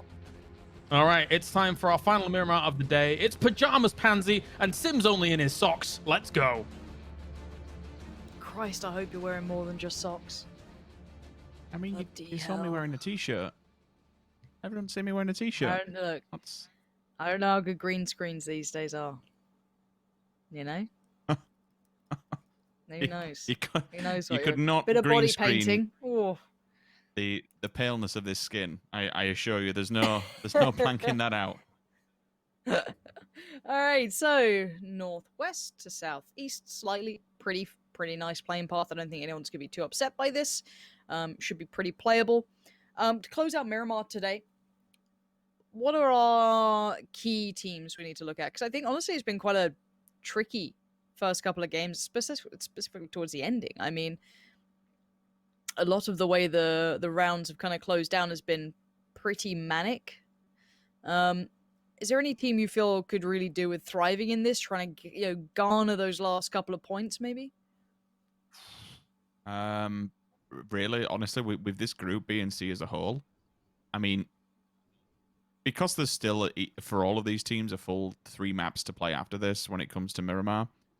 Any team can really garner the points. If you're talking about who's on the verge of going out, I would say let's say 40 and below. So Istanbul Wildcats in 10th at 40. Anyone below those, EIQ, Blaze, TSM 13th. Better luck next time, DA, and then unfortunately, Enst is now dead last, which we started to see some signs of life out of Enst, and I was hoping for much better things, but all of a sudden, Lauren, I'm reminded of why we kind of lost faith at the start, and when things started to look bad, they only progressively got worse until we saw some kind of a team change, and then life rejuvenated within them. Yeah, and I think for me, I look at potentially even a changing of the guard. I hate to say it, but the general level of play coming out from the groups we have here, the teams we have here, is pretty phenomenal. I mean, and if simply put, these guys can't hang anymore, you got to kind of give it over to some of the younger guns that have come in and shown that, yeah, we can do this in extended group stages. We don't have to just prove it in, the one-offs, because obviously there's always going to be the conversation of, oh, well, could they do it if it was, a long group stage? Could they still be as good? Or is it, just capitalizing on short days? Well, I honestly think a lot of these teams now are very much competitors in that regard. I think we have to kind of look that it's not a top 5, it's a solid top 10 we have here, even in extended group play. So the room at the top is changing, I feel, and I think it's honestly getting a little bit closer overall. I think there's definitely something to be said for some of these teams definitely turning up. Rage looking quite good after their previous performance. Obviously that little bit of a fumble at the end is going to haunt them, but still a pretty decent performance, sitting up on 78 points in total. Not bad at all. A win would have been lovely, just pushing them a little bit higher up. You want to just move. I honestly, if I'm in Rage Edge's position, I just want another solid result. I want a good couple of points on the board. Just, as I said, doesn't have to be a win, but something to keep you very much within that top 10 would be really nice. And considering that 2 teams around them aren't in the current lobby, above and below, they could definitely push up. They could definitely get to 8th position, and if they get even higher, really nice. I mean, they're, unfortunately, when we look towards Group A and C, with that group as a whole, they're in the same spot as TSM, like 13th and 16th. respectively. 16 points Raise Your Edge, 12 points on TSM. Like in this group, for certainly Raise Your Edge, it's faring so much better. And if they can round it off in second place, that helps to take that pressure off a little bit to perform in groups A and C, you know? Like, yeah. honestly, I am really concerned for, and if they do even have a bad start, so to say, or Miramar does, Erangel does not go their way at all for Raise Your Edge, and the cracks and low placements start to show themselves once again, then you're going to be looking at Raise Your Edge, you're going to be looking at TSM, hence all of our pre-invited teams struggling to maybe, and it's a solid maybe, because it's, you know, we do have a long way to go yet, but maybe not making it out of groups. It could be the case, and I think we've got to the point where we stop kind of making excuses for some of the teams. You know, we just because we like them. You know, it's the proof's in the pudding, right? It's all about the results here. For now, though, let's kind of look at what we have in hand. Pretty standardized circle. No one should be uncomfortable. Omicron, they'll be fine. WS will be fine. WS have been a little bit of a naughty team coming in here and there. They haven't been again a highlight team. I don't think they're a team that we're gonna walk away going, oh my god, you know, what an incredible performance yet. But they've certainly been able to kind of keep up. They've been putting up numbers. They've kept somewhat competitive in this, which is nice. Sitting up in what, 7th? Very nice. And again, Na'Vi aren't much ahead of them, so could be a good time for them to push further forward. Omicron on the screens. Good to see Omicron doing well. I still see them as a newer team, even though they're definitely not by this point. But they're I'd say a newer addition towards the top pack, where it started off going, wow, they're the team that was really good on Sanhok, and now they're the team that's great on a lot of maps here. You know what I mean? It's kind of gone away from just that. So they found that comfort zone right up there with Tornado Energy, 105, 106, very close to each other. So beautifully done by them. I've been enjoying the way they play, honestly. Really happy to see that. But beyond that, though, I did just see someone tweet us saying, and it did make me giggle. NA casters spend the first 2 minutes of the game talking about, you know, gear the players use and the finer details of, you know, DPI and such and so on, and we're here talking about air conditioning. It's a different vibe. You know, the vibe is different over here in Europe. You know, they have air conditioning. We aren't privy to such. Exactly. This is new. Beautiful this is a whole new world for us. Yeah. A whole new world. Again, you're welcome. I've only just had half a coffee, all right? My brain's not quite there yet. It'll kick in. It just takes a little time, you know? It takes a little time. But other than that, this should be a pretty calm game to start with. We shouldn't have any losses, really. I mean, Picardo is surrounded on all fronts. But maybe if hard shifts, if it goes far south, sure, you could see something. Other than that, I don't really see a big problem.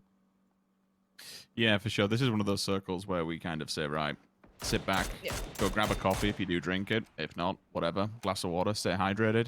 This will be a slow game. And when I say slow, obviously they all end at the same time, but slow as in the kills that are going to come out, the engagements. There's no real reason for anybody to be pushing one another. For us, we'll be watching this with as much anticipation as you guys will be.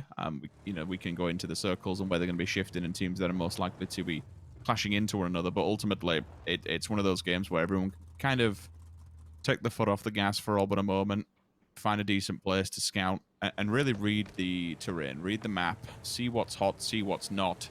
FaZe have committed. Good staff, don't run Uber over. This is good. They've made it. Metralius, low ball. I like it. The mine is down, and so is the Russian. Uber's gone. This is not looking good for Facepalm, but looking phenomenal for DA. They saw what it was like to almost have the win. More importantly, this is... What just happened? You don't get to full send on DA. That is what DA do, all right? You don't get to do that to them, FaZe. No. You don't get that. You don't get to do that to them. Nice work from the Turkish squad, though. Probably a little pissed off from that previous round, of course. I'd be pretty annoyed too. They hold their ground, they hold their territory. FaZe got a little greedy on that. And look, I'm never gonna oppose aggression for the sake of getting a better compound, for getting a better position going forward. But that's good work from DA, and I don't mind what FaZe tried to do either. it was not necessarily a bad choice. It just sadly puts him in a bad position now.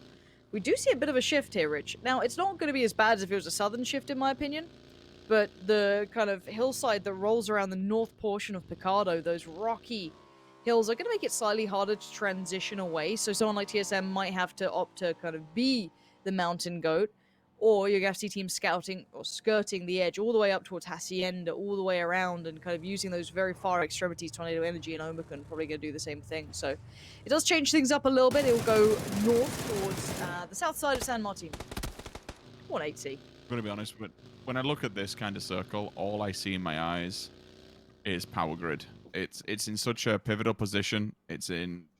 We've seen a few now, even with this latest update that we've been casting at these events. We've seen quite a few that actually start off where Heman's position is more towards his left-hand side, and then work its way up the hill towards it, and not actually directly front and center, as we've seen in previous years of PUBG.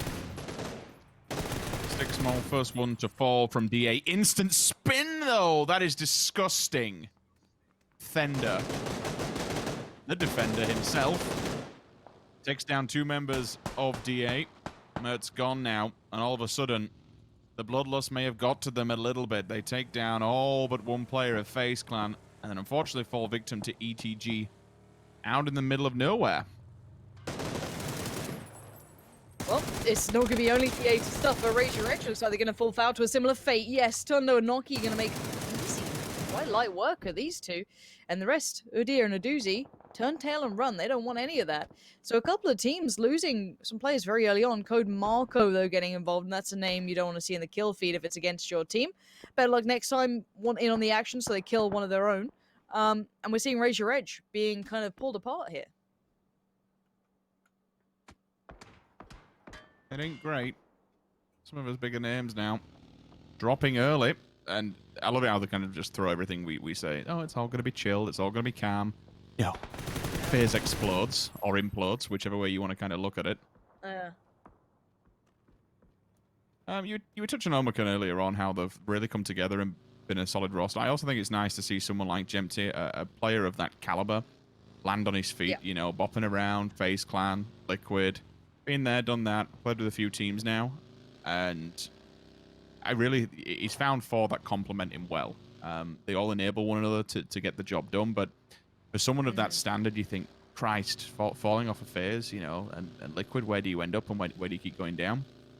I mean, I'm sure he had a stint on TSM, if memory serves me correctly, as well.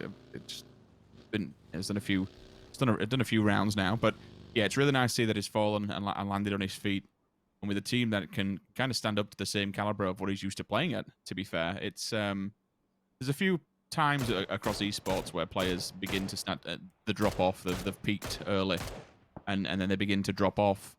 With Jempty, I still, you know, he may have hit his peak back on FaZe Clan, whatever, 2018, 16, whatever, 17.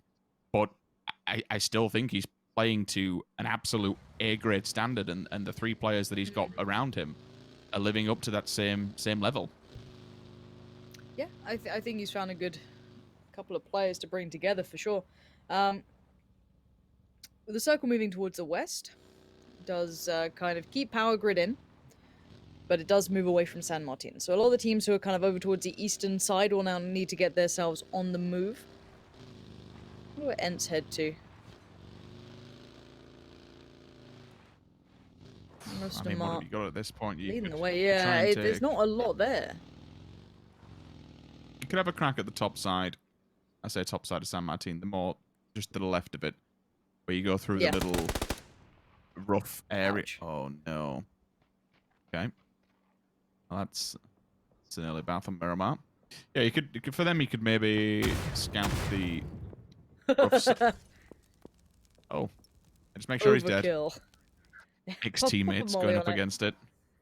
Yeah, it's gotta feel nice, right? A little bit of a grin on your face, like yeah. Who's in the power position here? I still think. Who do you think has got the best spot? Well, no pun intended. I still, as a betting man, I still think Power Grid, power position, power grid, but front and back is actually taken. You got WP to watch ETG and hold them with that long building that gives you the little letterbox windows you can stick your shoulders through and shoot through, and then all the way down at the top, you have the full building that has all of EIQ in. If they've got Orky with the sniper rifle, which I can actually see on screen, lo and behold, ta-da, yeah, that becomes even more dangerous for everyone that's downwind of this. DA are getting quite close towards it. This is Blaze trying to stay alive. Lazar down to very low HP. Most of his teammates might need to help him out a little bit here, give him some supporting fire. Ent's not too far away from that too. Everyone shuffling their way in slowly but surely. There's still a fair amount of room, but definitely vulnerabilities being shown as already. Apocalypse just lost life, and the nade that he previously had to hand is going to finish what was started. So a nice bit of range coming out from Ents there. Definitely keeping people at arm's length, not allowing anyone to come through. Adepts trying to bolster their numbers, but with the vertical advantage leaning so heavily in favor towards EIQ, those nades might keep raining in. Christ. Yeah, that's starting to get a bit sketch. Molly, it's a bit overzealous. I don't think it'll spread that far. You can throw them into fire and they will do splash damage, go further, but with the vehicle being there, that'll just hinder the advancement. Ents did come the way we kind of expected through the plateau on the top. And they can wind down the hill, but it's a complete open valley. There's a small benefit, and it's only small, is that Unity is very well split. Sed and his partner did take the dip, but the dip's been pulled out now, unfortunately. Otherwise, they could have held on to that just outside San Martin. Hiruzen's away from the fight. His job is to keep track of TSM and all the teams over by the east. Danamon probably shouldn't do too much damage. Yeah, there's nothing you can really do there, Fade, unfortunately. Maybe just put some of the TSM players out of place so everyone else can get an eyeline onto them. But yeah, if Ents go early, they could get on top of the hill and beat everyone to it. But the problem is that you're going to have Blaze, IW wandering this way. And most importantly is that I don't think you can go much further than the position that they're in, given the fact that WS has the 4 compound below. You can't even rush that down the hill. You will just be destroyed on arrival. You could send it to the other side of the road and maybe hit a dried up riverbed. But there's already teams doing that. DA's already in there. Adepts are already in there. It becomes really, really difficult to decide what you want to do because ultimately, in some cases, you're deciding who you die to. Pretty much. And obviously, as a player, you're not going to want to think that way, but the realist on the team might have to remind you that that's the case. However, Unity. Speaking of who you want to die to, remember, it was Set who, I think, mollied himself out of the first circle. This time, unable to do so, unable to deny those points from anyone. So, the theory unable to apply this time around. The Wildcats trying to find a way in, but they've got Tornado Energy, and then further up the hill, they have Omokun. So, pick your poison. At this point, I think it's anyone. It's a bit of a quick grab onto the points. For example, we're going to get the first 2. Alia dives in. It's all gone a bit wrong for the Wildcats. A bit of a blind send over the ridgeline, and there they were waiting. Better luck next time. In between, rock and a hard place. Etiquette on one side, TSM on the other, and they're all vying for these points. See who's the one to actually confirm it. TSM's obviously aware. The power grid's going to be exceptionally hot. Don't want to be wandering too deep. Van taking out Code Marco. That's one of the strongest players in that roster gone. Slight ease of the situation now. Maybe they can make some kind of advancement. Faultlessly's in the middle of them, and I suppose when you're knocking 2 players from 2 different teams, you're questioning yourself exactly who's there and where the location is. TSM will be naturally a little bit more preemptive to the fight given their current standings in the leaderboard. They need to survive. They need the frags, but more importantly, they need to bloody survive. They can't be going out early once again. If you're going to round out your last game of Miramar, do it with a top 3 finish minimum. All of TSM, we can just, well, you guys can't see it, but we can see it on our map feed, have just turned and faced completely towards Unity. Every single one of them just span around and just belted it their way. Now, I don't think they realize that Unity's actually in a fight versus Adepts. We'll see if that does play a factor and does come through shortly, as DA is still picking up kills, and this is from the ditch that they took quite early on after they lost 2 individual players. Lazar, the confirmation onto Rustamar, so Ents losing 1, but Blaze picking up a point. Lazar, how much more have you got in the tank, my dude? How many more frags can you be picking up here? Are you just going to bolt it? Tries to bolt it. And take the frag. Here we go. Right, so closing in on power grid. It is a little bit towards the west side, but plenty of room there. So you can see Omicron pretty spread apart, very similar towards Tornado Energy's approach thus far. Teams like ENTS, WS, the Wildcats could be in a spot of bother. I want to look towards Unity and Adepts and how they try and get into this one. TSM about to breach in towards a building. Kissick is here. And TSM haven't had to deal with better luck next time before, but they've certainly had their fair share of hot drops and early battles. Nicely dealt with. Bard, not letting it go too far. They claim a nice building, and hopefully they can kind of ease into that one and not get too much attention. Ent's trying to make the run, but it's not a pretty one. It's not. Not at all, especially when you are lacking 75% of the entire team. He's going for the same ditch, and you can tell how powerful these ditches become because you've had DA here from the very start. The warning signs are there as the utility's thrown out. The initial damage actually done from Squeaky. That's a good amount of shots from the back of the barrel. Good work, but there is 2 players there. Now, how much further do you want to go here? He's getting greedy. He's getting aggro. I like this play. Go hard on them and unfortunately catch them with the pounce down. That's exactly what he's done. Smash was throwing the grenade, in which case that's an easy knock. The flash comes through, but the answer back. The response from Metralius is perfect. Yeah, I love the flash. Utility usage is just so much better these days. I remember when people didn't even look at flashes as being viable. You just had the 500,000 grenades, but it's nice to see that versatility. Unity still in this kind of locked battle with Adepts. Win Streak definitely getting a little curious. They can see these silhouettes on the hill line. They can see them peering up and over. And they would love to get involved if they see an opportunity to strike. And oh dear, they see Furex burning alive. So no easy kills to be had, but Kemba can definitely see these players.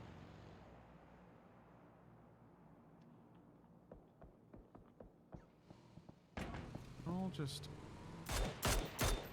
quiet for all but a moment while people gather their thoughts and realize where the next target will be. Kemba completely disconnected from the rest of the team, by the way. The Wildcats do go down 11th place off string.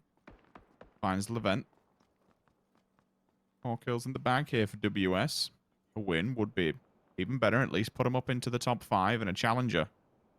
4, even top 3 against Tornado Energy and Omicron. Those 2 teams, respectively, are still in this. So, same goes for them. D8.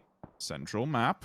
Happy days. The ditches, they're good for a reason. We do go towards the power grid, and we kind of guessed that this would be the main end game. Quite a lot of it in play as well, so this time we're not working off of that roadside horrible slog up the hill, but everyone just dies on arrival. We're actually going to get some signs of life out of these players. I'm forgetting as well, Lauren, to be fair, that ETG is still into this, but I have no idea really where they go. Do you go Unity or do you go TSM? Oh, Zender just managed to hit that prone in time. Vard is out on a limb here. He goes down. That's going to be Edgar finding it. Vard's been destroyed, but Unity won in as well. You're not wrong, but there's Iroh. It's a 3-way battle at this point. Vard's been flushed, so now TSM are a little bit vulnerable. They lose some of their vision and their ability to hold the cross. You've got to hope that maybe Unity dives in, but EIQ being found by WS. This is a pile-in from all fronts. This eastern side is about to be rife and littered with bodies. Adepts barely holding onto this ridgeline, just kind of slightly further towards the north, as ETG have found their place for now by those crates, by the containers, and they're going to try and make their way forward, as TSM did evacuate that southern barn there.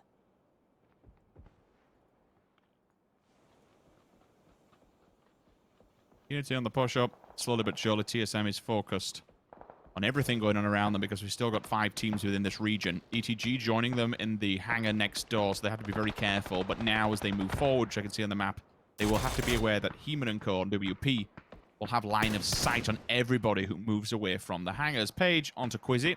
That's a good knock, especially when Tornado Energy is knocking at your door. They're a very, very damn good team, but if you can keep these boys under control, you make life so much easier towards the west. And the reason you need to keep it easy is because all of a sudden WS will be turning up out of the blue. Not literally, but very close to it. And they'll be your next point of contact. Code Marco going down. That's TSM finally getting a bit of a flashback from earlier on when he did all the damage. Yeah, they've actually taken quite a lot, haven't they? They've gone center point. Yeah, they've moved away because Unity moved into the north large hangar. The south hangar is with ETG, and they're both really hard to hold. That's Omicron just removing Melman over in the northwest, and WS are about to sweep this side, so keep your eyes on that too. But the central area is an interesting four-way battle now. You have WP in the south building, on the east is ETG, northeast is Unity, and then you have TSM slap bang in the middle in that open area, and then north of that you have EIQ and Adept. So these are the several fights going on, and one on your screen is Omicron still 4 alive. Considering they were on the outskirts, it's quite impressive to have this many players standing so bravely at this point. WS trying to work their way around the edge, try and clear as they go, but they might lose a little bit of that momentum. However, suddenly they get put in such a strong position, and all those teams on the southeast ridge are in so much trouble. Only limited amounts of room you'll be able to slot into. I think it'll be okay because you've got a good amount of barriers towards that southern side that WP can utilize and work with. All of a sudden, WS becomes in such a powerful position. Downwind of all this, they have good cover that they can utilize. Very limited movement. I suppose that is a response, and when Maxi's not cracking an M24 as he used to do, it becomes a little bit harder. Jempty basically just holds them at gunpoint. Smash and Metralius, I'm assuming all their utility has been committed now, because they're not throwing anything into this fight. If they got one good grenade, one solid molly, it'd do so much damage. But they're just playing for placement. You know, they're playing for survivability, so I'm totally fine with that. Heeman has taken a more centralized position compared to the rest of his team on WP, and they just wait their arrival. 1, 2, thank you. I love that. Love it. Ding, ding. Love to see it. All right, let's have a little look-see. Let's have a little look at where the next... I like what Iroh's doing there. You might just call it on the minimap. He's a little bit disconnected from the other two, but he's just trying to play kind of an information role as well. Maybe catch players as they have to move across. Problem is, they seem pretty aware he's there, and the nades, the flashes, they're all being thrown in. He's hoping that ETG and Unity fight first, and he might be able to kind of become the victor of that, and he's trying to keep Miraku and Fex safe, and sometimes it's the best you can do. Now he sees that final player go down. A stunning execution on Danimon. Twitching towards a second, the tags come in, the frags come out. Miraku dives in, the combination. This is excellent positioning from TSM. If they find Hiruzen, it's perfect. They couldn't have asked for any more. And they've got to have a good idea he's still around. He's got to have been noted. The molly's close. They've got a great idea. But with all this happening, TSM needs to be careful to not get outdone or maybe vulnerable from EIQ, who still have that building towards the northern side. So if they find Hiruzen, they are so happy. Nicely played by TSM. Great combination, great synergy between the three of them here. And EIQ are definitely paying attention now as Reggie's head has just been ripped off. That's the thing. You garner a lot of noise. You make a lot of noise, you garner the points, then all of a sudden everyone turns and faces towards you. Novik has headed downstairs just to hold the open hangar for TSM's approach if they want to try and breach into the building. Metralia still holding on here with D8. Smash in the back toe. They're just kind of waiting. Smash going to go... Oh, is Smash going to do something smashing? We know time and time again at the very last moments from nowhere, he just turns up and ruins the dreams of people who are trying to do something within this game, even garner a win. Well, there is opportunity to do so, but the Adepts, you know what? I kind of like it. They've evacuated the situation in the stalemate they were in against EIQ. They've gone ahead of the game and said, you know what? You fight with TSM. We're okay. We'll go fight with DA in the middle and hope for the best here. Nixis has been spotted, and again, that was used in those containers. Really, I don't know. It was the only real play that they could make rather than taking a head-on fight against TSM. Try and take them at distance. Go on, Fex. I really do wish we had more time to talk about a player like Fex, because I think he's one of those names that's become synonymous with how talented he can be individually. Sadly for TSM not having the biggest of performances, it's harder to see that, but for now we look towards the northwest here. Smash still trying to stay alive, but Trallius with a quick revive, potentially hoping that Omicron and WS keep each other busy. Smash, he's burning. Oh, Metralius is dead in the water, and Smash has to quickly get a heal off, otherwise he's dead as a dormouse. For now, though, WS look further afield. They see Furax. EIQ have to leave the building, north side of the power grid, and it's a slaughter. Reggie's found one. Reggie's still going. Hawkey's on the matter too, but they're desperately trying to find a way forward. Tundo's still there, and he holds such a big key position to keep them locked in. Backs to the blue, but can he find that final player? Yes, he can. Nicely done. Tundo might be dead in the water now, but a valiant attempt. And now TSM, in the meantime, were fighting valiantly. They did just lose Miraku, though, so we have to spin over to that. Look at Fex. He's just unleashed He's just patrolling around, and Omicron might see weakness here. I'm not sure. Maybe they're trying to buy time for the revive. They flex out for Himan, and now we're down to 4 players. 4 players, 4 teams. TSM will be able to get the resuscitation, given the fact that Omicron have just engaged and removed WP, but unfortunately they're now on the foothills below them. Onwards, the full stack comes. The flashbangs around. This could be a full smash into TSM. The wall is collapsing. Ira, can he hold the line, though? Doesn't get the knock. Page does on the first one. Vasquez responded. Fex down also. This is problematic. There could be a sweep, though, as Ira spots another one. Jempty down. WS. 2 versus 2. Sneaky. Page, he does the dirty. But WS is sneaking into this. Kemba at distance. How much damage can you really do to this story?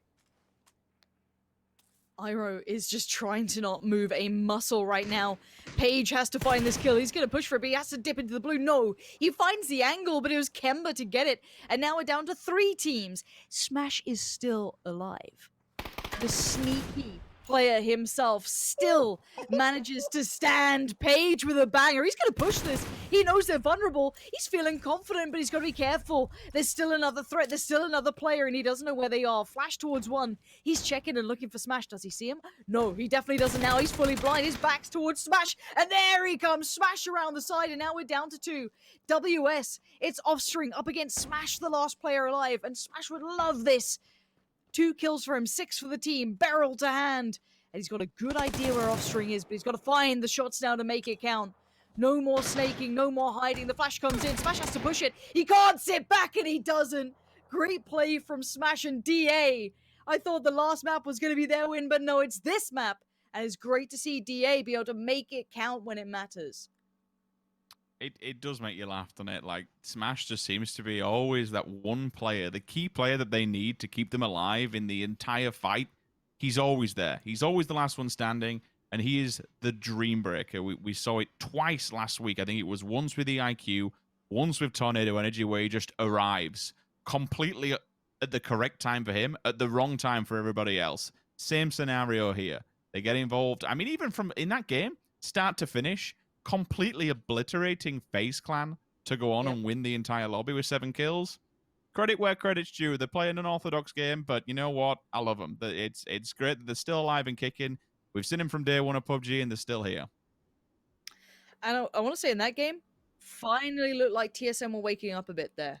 Some really good signs of life. That late game from them, playing out from Power Grid, was beautiful to watch. The synergy of those 3 remaining was exemplary. Now, they couldn't win in the end. They couldn't make it to the final, like, 2 or 3, but you look at that kind of mid to late game area, really nicely done. Maybe this is a sign of things to come. Who knows? To break everything down, to give you all the information, is going to be Martin, Toby, and James.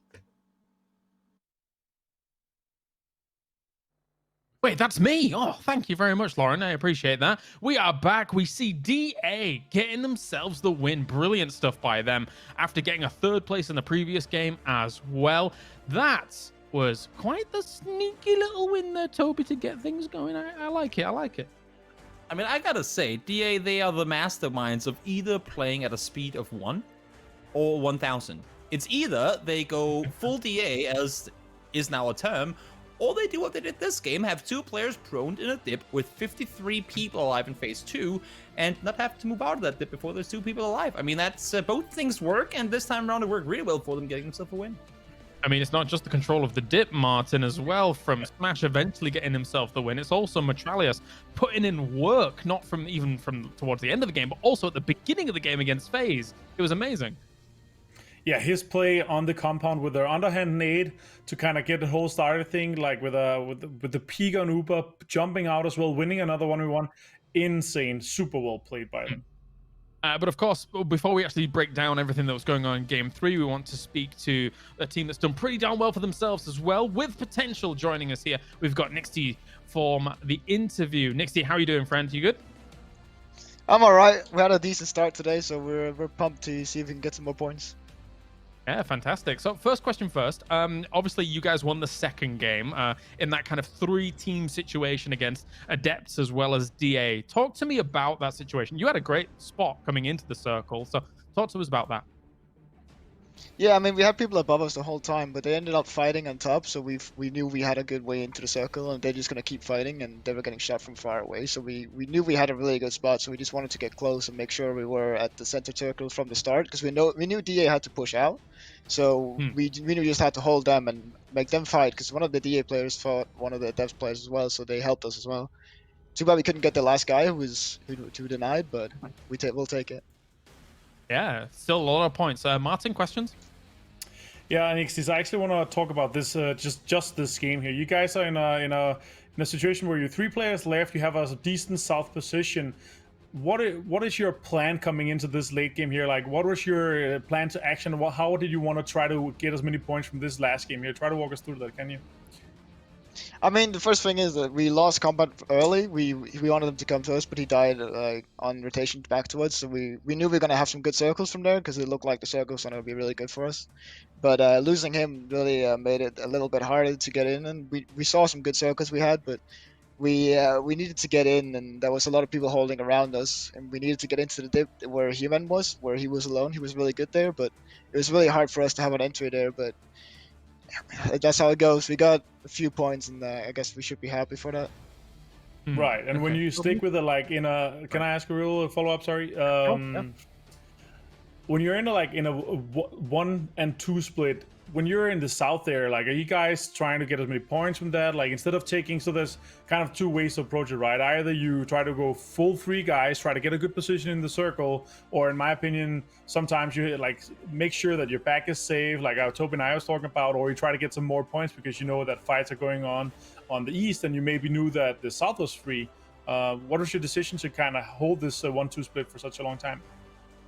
Yeah, I mean, Etiquette was behind us. We knew they weren't going to try and get a push on us because they knew we were missing one, so they knew we probably had one went away to get us position, and so we had to hold them there. So we decided to take the 2-1 to hold out Etiquette, and we killed one of them, and that made sure they didn't push us from there. So it worked out. Nice. Toby? I gotta hear from you, Nixties. I mean, I'm looking at your results on Miramar last week in this lobby, and then I'm looking at your results today on Miramar. And I mean, to be honest, I mean, it's impressive that what you've been able to do. Because as you're signaling yourself right now, last week on Miramar did not go the way that you probably would have wanted it to. And today, 6th place, 1st place, now 5th place, all of them with kills to back it up. I mean, what have you guys done over the past week? Have you actively worked on Miramar, or like how has the performance changed so much? I mean, after the 2 days, we weren't in a good spot, so we decided to take a 3-day break where we just do what we wanted to do and like chill. If you play, if you want to, no stress. And then we started practicing a little bit after that, and we tried to talk about what kind of rotations we want to do differently, and I guess that does help a bit. All right. Thank you, man. Well, thank you very much, Nixie, and good luck in Erangel games coming up. Thank you, guys. Have a good one. Thank you. You too. Good luck. Great interview with Nixie. Thank you very much for joining us here with Potential. I think there's a conspiracy theory going on here. You guys, you keep picking all the Danes, don't you? You had Gustav on before. Now you've got Nixie. Need bystanders to do well as Clib. This one, guys. Great from Metralius. This is such a good play. And then winning this one as well when we won with Gustav, that was crazy. I gotta say though, we don't pick the players. We can request it, but we don't pick the players. Like, they're not gonna come on as are. But the Danes, they kind of want to talk, and good to see Nixie. He's often doing it. But throughout this game, very interesting rotations. Some of the teams that decided to get into some rough spots and whatnot. I will say though, like the defense from DA on FaZe was insane. Toby? Yeah, I mean, it was for sure. And I think, to be honest, looking at where this circle went, because when you have the first circle pretty much centered between Power Grid and Picado with that massive rich mountain line in the way you don't know where it's going to shift, as soon as your team sitting on the southern side of Picado, seeing FaZe lose 3 players immediately, because they're normally your first kind of speed bump on any rotation up towards, like, on the western side towards the north, seeing them lose players opened up so much more space for teams like Tornado Energy, for teams like Omagan, trying to make the wraparound, because they knew, okay, FaZe ain't going to be sitting here waiting for us. That means there's at least that one more team less to deal with. And for anyone watching the map stream, if you try and rewind a little, you can actually see, as opposed to how we would normally see teams aggress, like there are certain areas teams wouldn't even care to scout because they would go, well, either FaZe are there or they'll be looking at us when we rotate past. This time around, on the western side of the map, teams were being way more aggressive because they knew FaZe lost 3, it's just 8 left alive, he can't do anything to try and hold off a 4-man push. Let's go out and see if we can actually get something this time around. So there were a lot more teams trying to play aggressive on the west side of the map than you would normally see, given the fact that, or because of the fact that that FaZe lost them in place early on. Yeah, that's fair. Let's talk TSM a moment here. They got themselves a boatload of kills, Martin, when it comes to this performance. And it was not been the easiest performance for them until now, but that is some big points going to be coming in here from match 21. Yeah, and for me, like how they were able to play. Remember, they were on the east side. They were with the cluster on the east side with everybody. Then they came in somewhat late, and they managed to get into a really good position, get a lot of kills, 13 kills as you see here, and managed to hold off for so long, staying 3 guys alive through the end game and get into a really decent position. I was actually looking to maybe, like it was close. If you want that, if you want us, the trade-off. They could have gotten even more kills, and they potentially could have taken, even higher placement. But 17 points like this is very respectable for a 4th place. Yeah, and here is that comparison between DA as well as TSM. Of course, DA did plenty in this game, so kudos to them for getting themselves, in similar fashion, a boatload of points compared to what we're seeing here from TSM. One team that has kind of impressed me so far, though, when I've watched the last week as well as this so far, has been win streak here, Toby. What do you think of their roster and how it shapes up? I think like the Wander and Kemba are just a great solid position to build the team around very strong. I'm so happy you mentioned them, because I was going to mention them as well. Well, there you have it, Maxisol on the top of the damage circles as well. They were doing an insane job of sweeping the northwest side of the circle. From the very start of it, they were getting pressured. I mean, honestly, from circle 2, circle 3, all the way till the end of it, constantly running like to the straight north point, out to the straight west point, making sure that they never had anyone behind them. And that's a really difficult thing to do, especially when you're in such an open area of the map. You always have to play contained to some extent and kind of play passive, but they were just running back and forth, clear to see, communication was there, fracking was there. I mean, they always knew where they had their opponents, and trying to do that, like, you can do it, okay, I'll hold your back, you'll hold mine, but when you have 2 to 3, maybe even 400 meters in between you, that becomes that much more difficult, and they did it for a straight up 15 minutes of the game. That's hard to do, and obviously, I mean, getting a really good second place out of it, that's really impressive to see. Yeah, and they will move up actually into 4th place so far. Will win streak. Great stuff by them. Omicron will move up into 2nd with that 120 points. It's not been the easiest day for FaZe, Martin, but your prediction has still got plenty of time to come to fruition, because it is FaZe Clan after all. Yeah, it is, and they're sticking around there. They're in a decent position. Their daily standings might not be the best at the moment, but it's going fine for them. I want to go back to win streak though.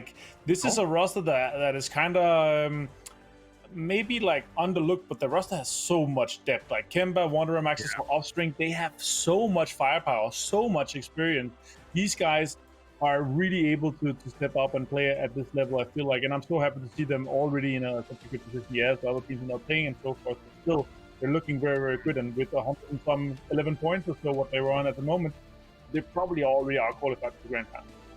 Yeah, you can't take them lightly. They're very, very powerful, and I'm sure we'll see even more of that coming up in the near future. But we are now going to the grassy pastures. It will be Erangel as we shift gears for our next 3 games here of PCS2 EU, day number 4 with the group stage. It's time to head to Sims and Pansy for the grassy pastures.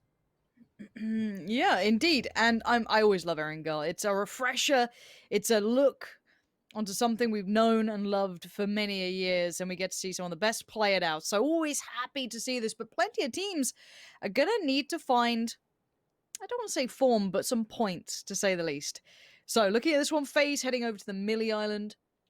It's not the first time we've seen it, and it won't be the last. It's a little bit of a switch up if the drop doesn't look favorable towards Milta.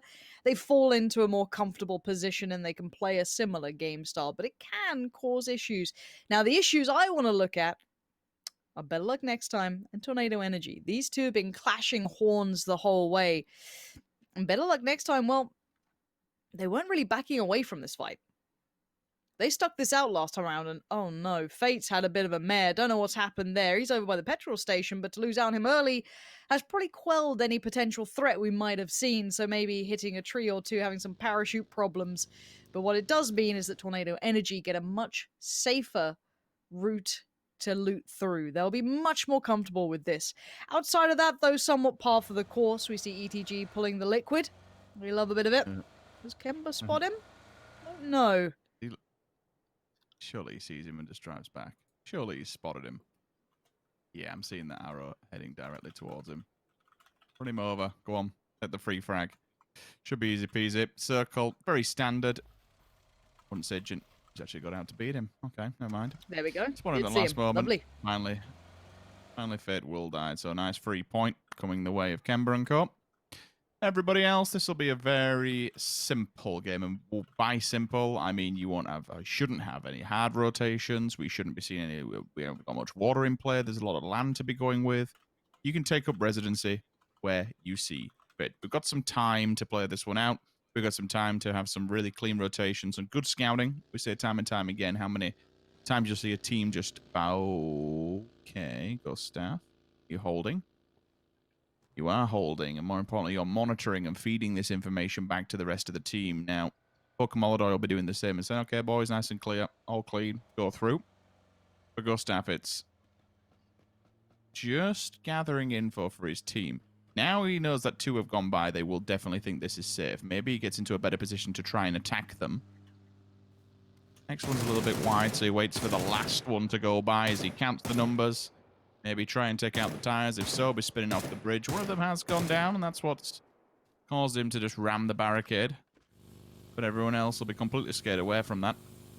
Unfortunately, Pokemon will be left in Novo all by his lonesome, but he can get a boat and go across if he really wants. He doesn't have to tackle this bridge. It ain't no problem. Ents are completely away from everybody else. They're up in the north, divided by everybody. Yep. On the Snaking River from Yasnaya Pond all the way to Georgia Pond, so they're comfortable for now. They could even come down to just the top side yellows, little garage compounds, and have a look over at Rozhok, chill.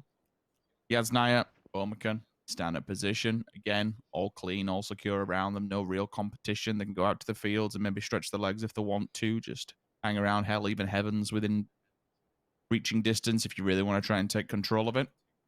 Central could be more problematic. This is where people will be magnetized towards. DA's already in there. EIQ's in there. TSM's in there.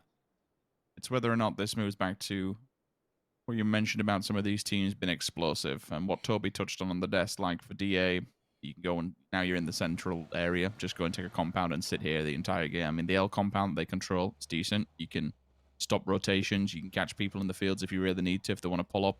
You've got the building on the garage next to you with the open windows. It's a very easy building to defend and to attack from.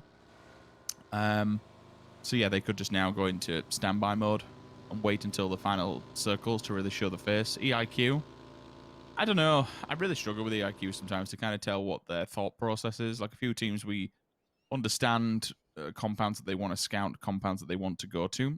For EIQ, sometimes I just think they enjoy the aggression because they trust in their own abilities to be able to get these kills because it's an unorthodox level of play. People wouldn't expect it. And they just trust in their own unique abilities and play style.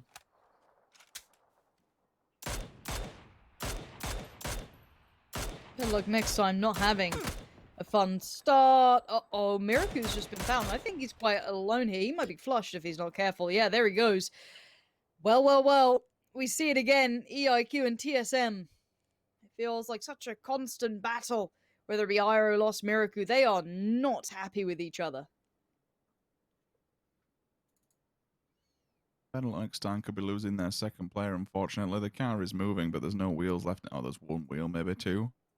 Left on that bad boy, so it's dragging itself through the grass. Even on the concrete, should I say.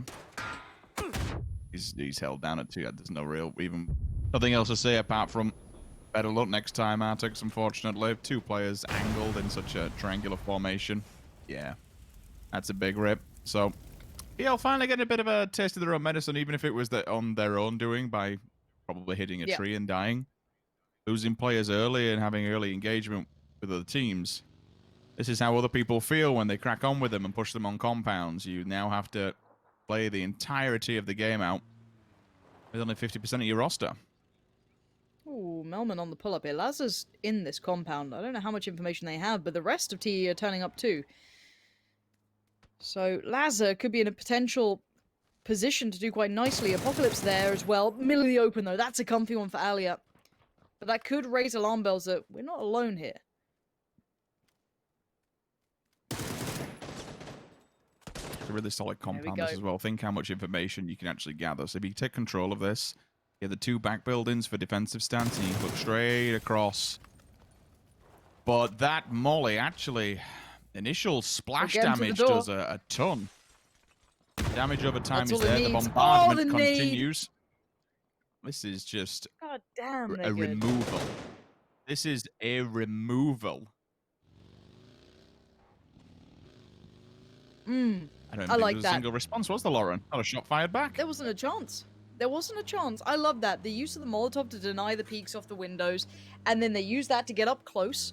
So they've already forged a path there, and then the nades. They did that to perfection. That is exactly how you cleanly take a compound. Blaze, pretty quite frustrated with that, I can imagine, holding in a somewhat a 2-2. You had Rip and, I think, Lipson further up the road, further north, but that's going to be a little bit frustrating, I'm sure. Maybe not expecting so much of a commitment to that, but it's how it is. These teams fight for every bit of territory, especially if you're near that more centralized area.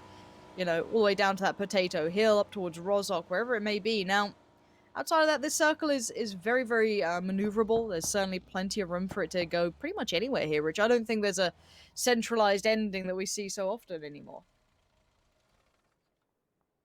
No, and what we can probably predict is that there's going to be very little water from the next circle. You might have the river, which does have the small potential to try and split where you want to set yourself up and pitch for the next circle to be.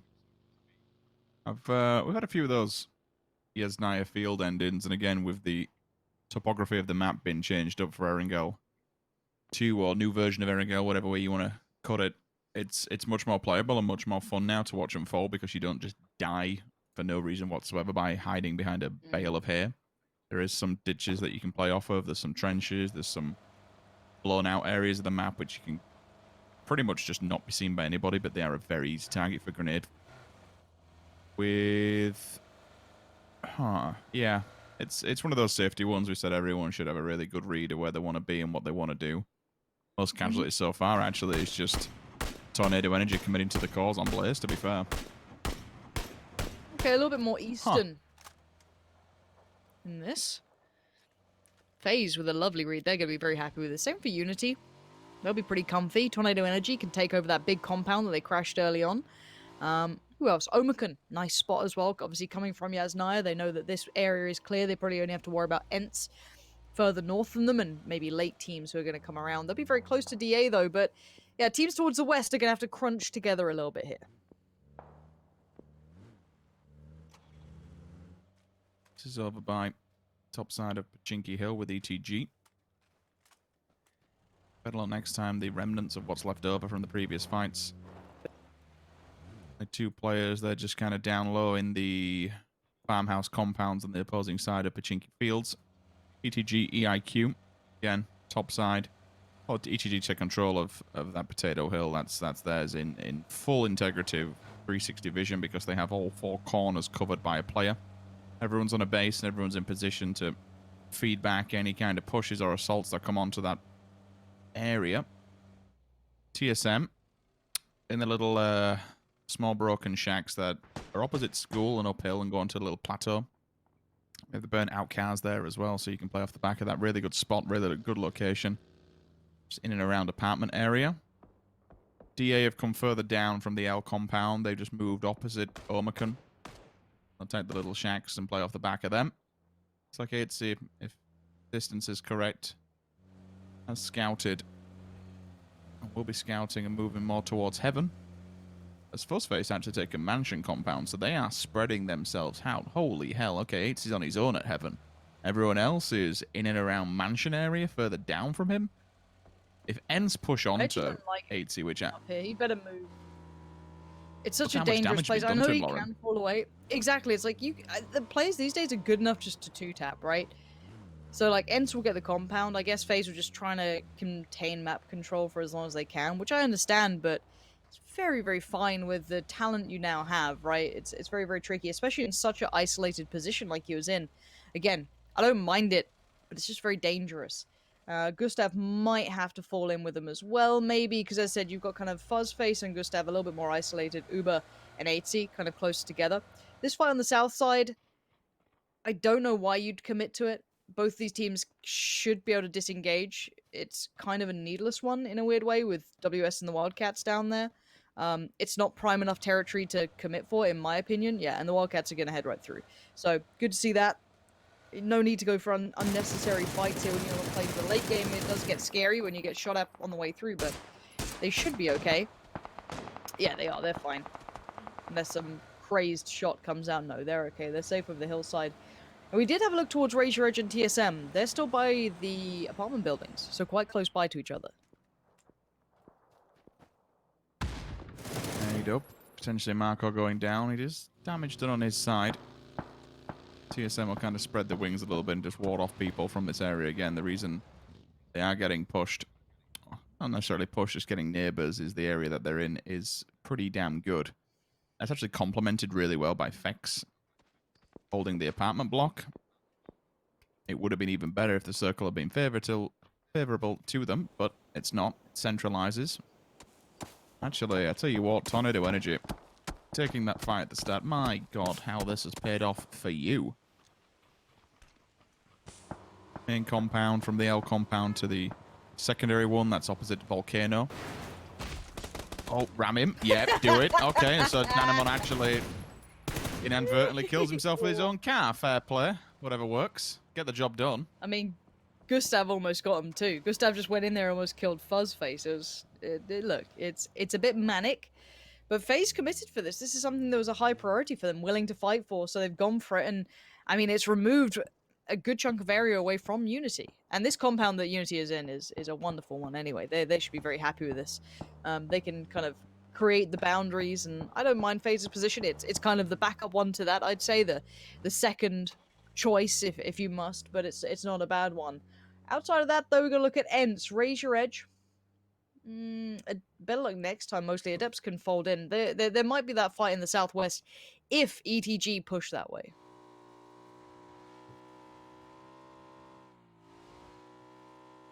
At the moment, friends, I think it's just the Hall of Champions that's kind of open for them.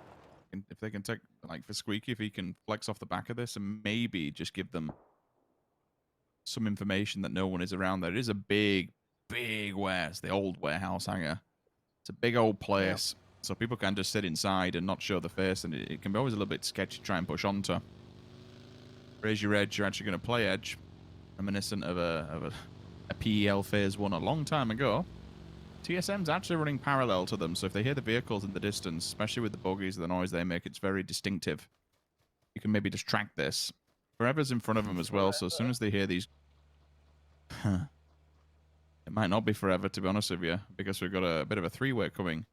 Forever's feeding this information back, and I can see his teammates are starting to rally towards him.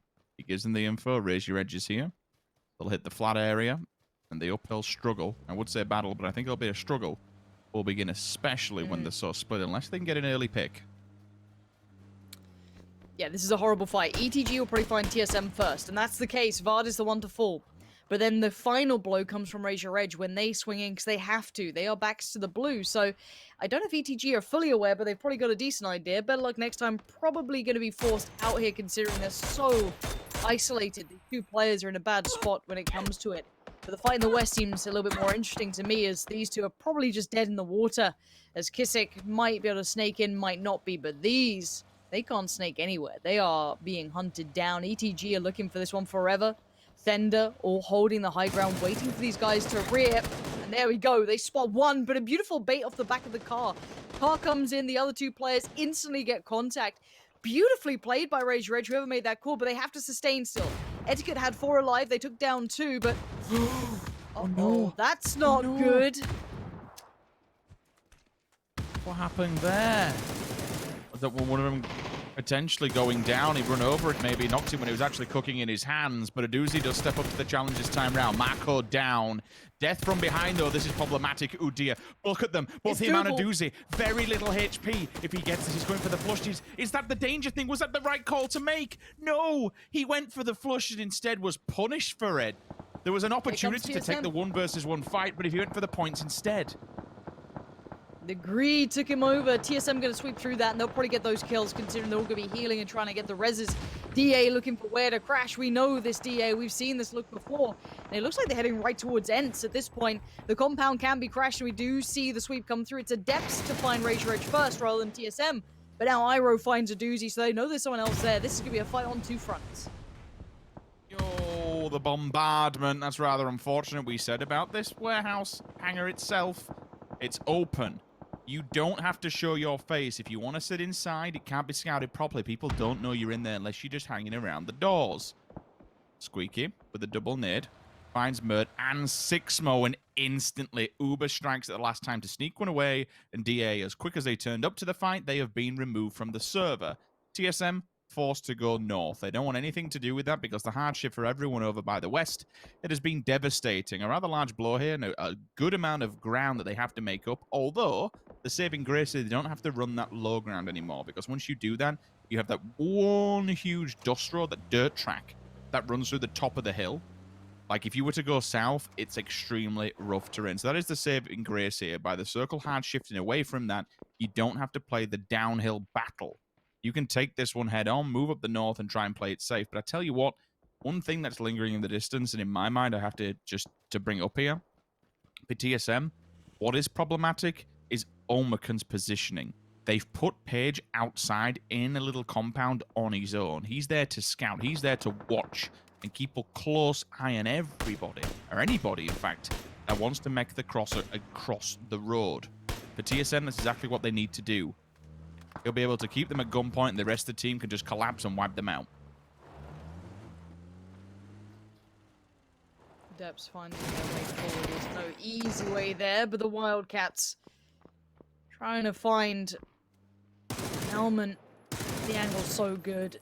Yeah, BSD has that every day of the week.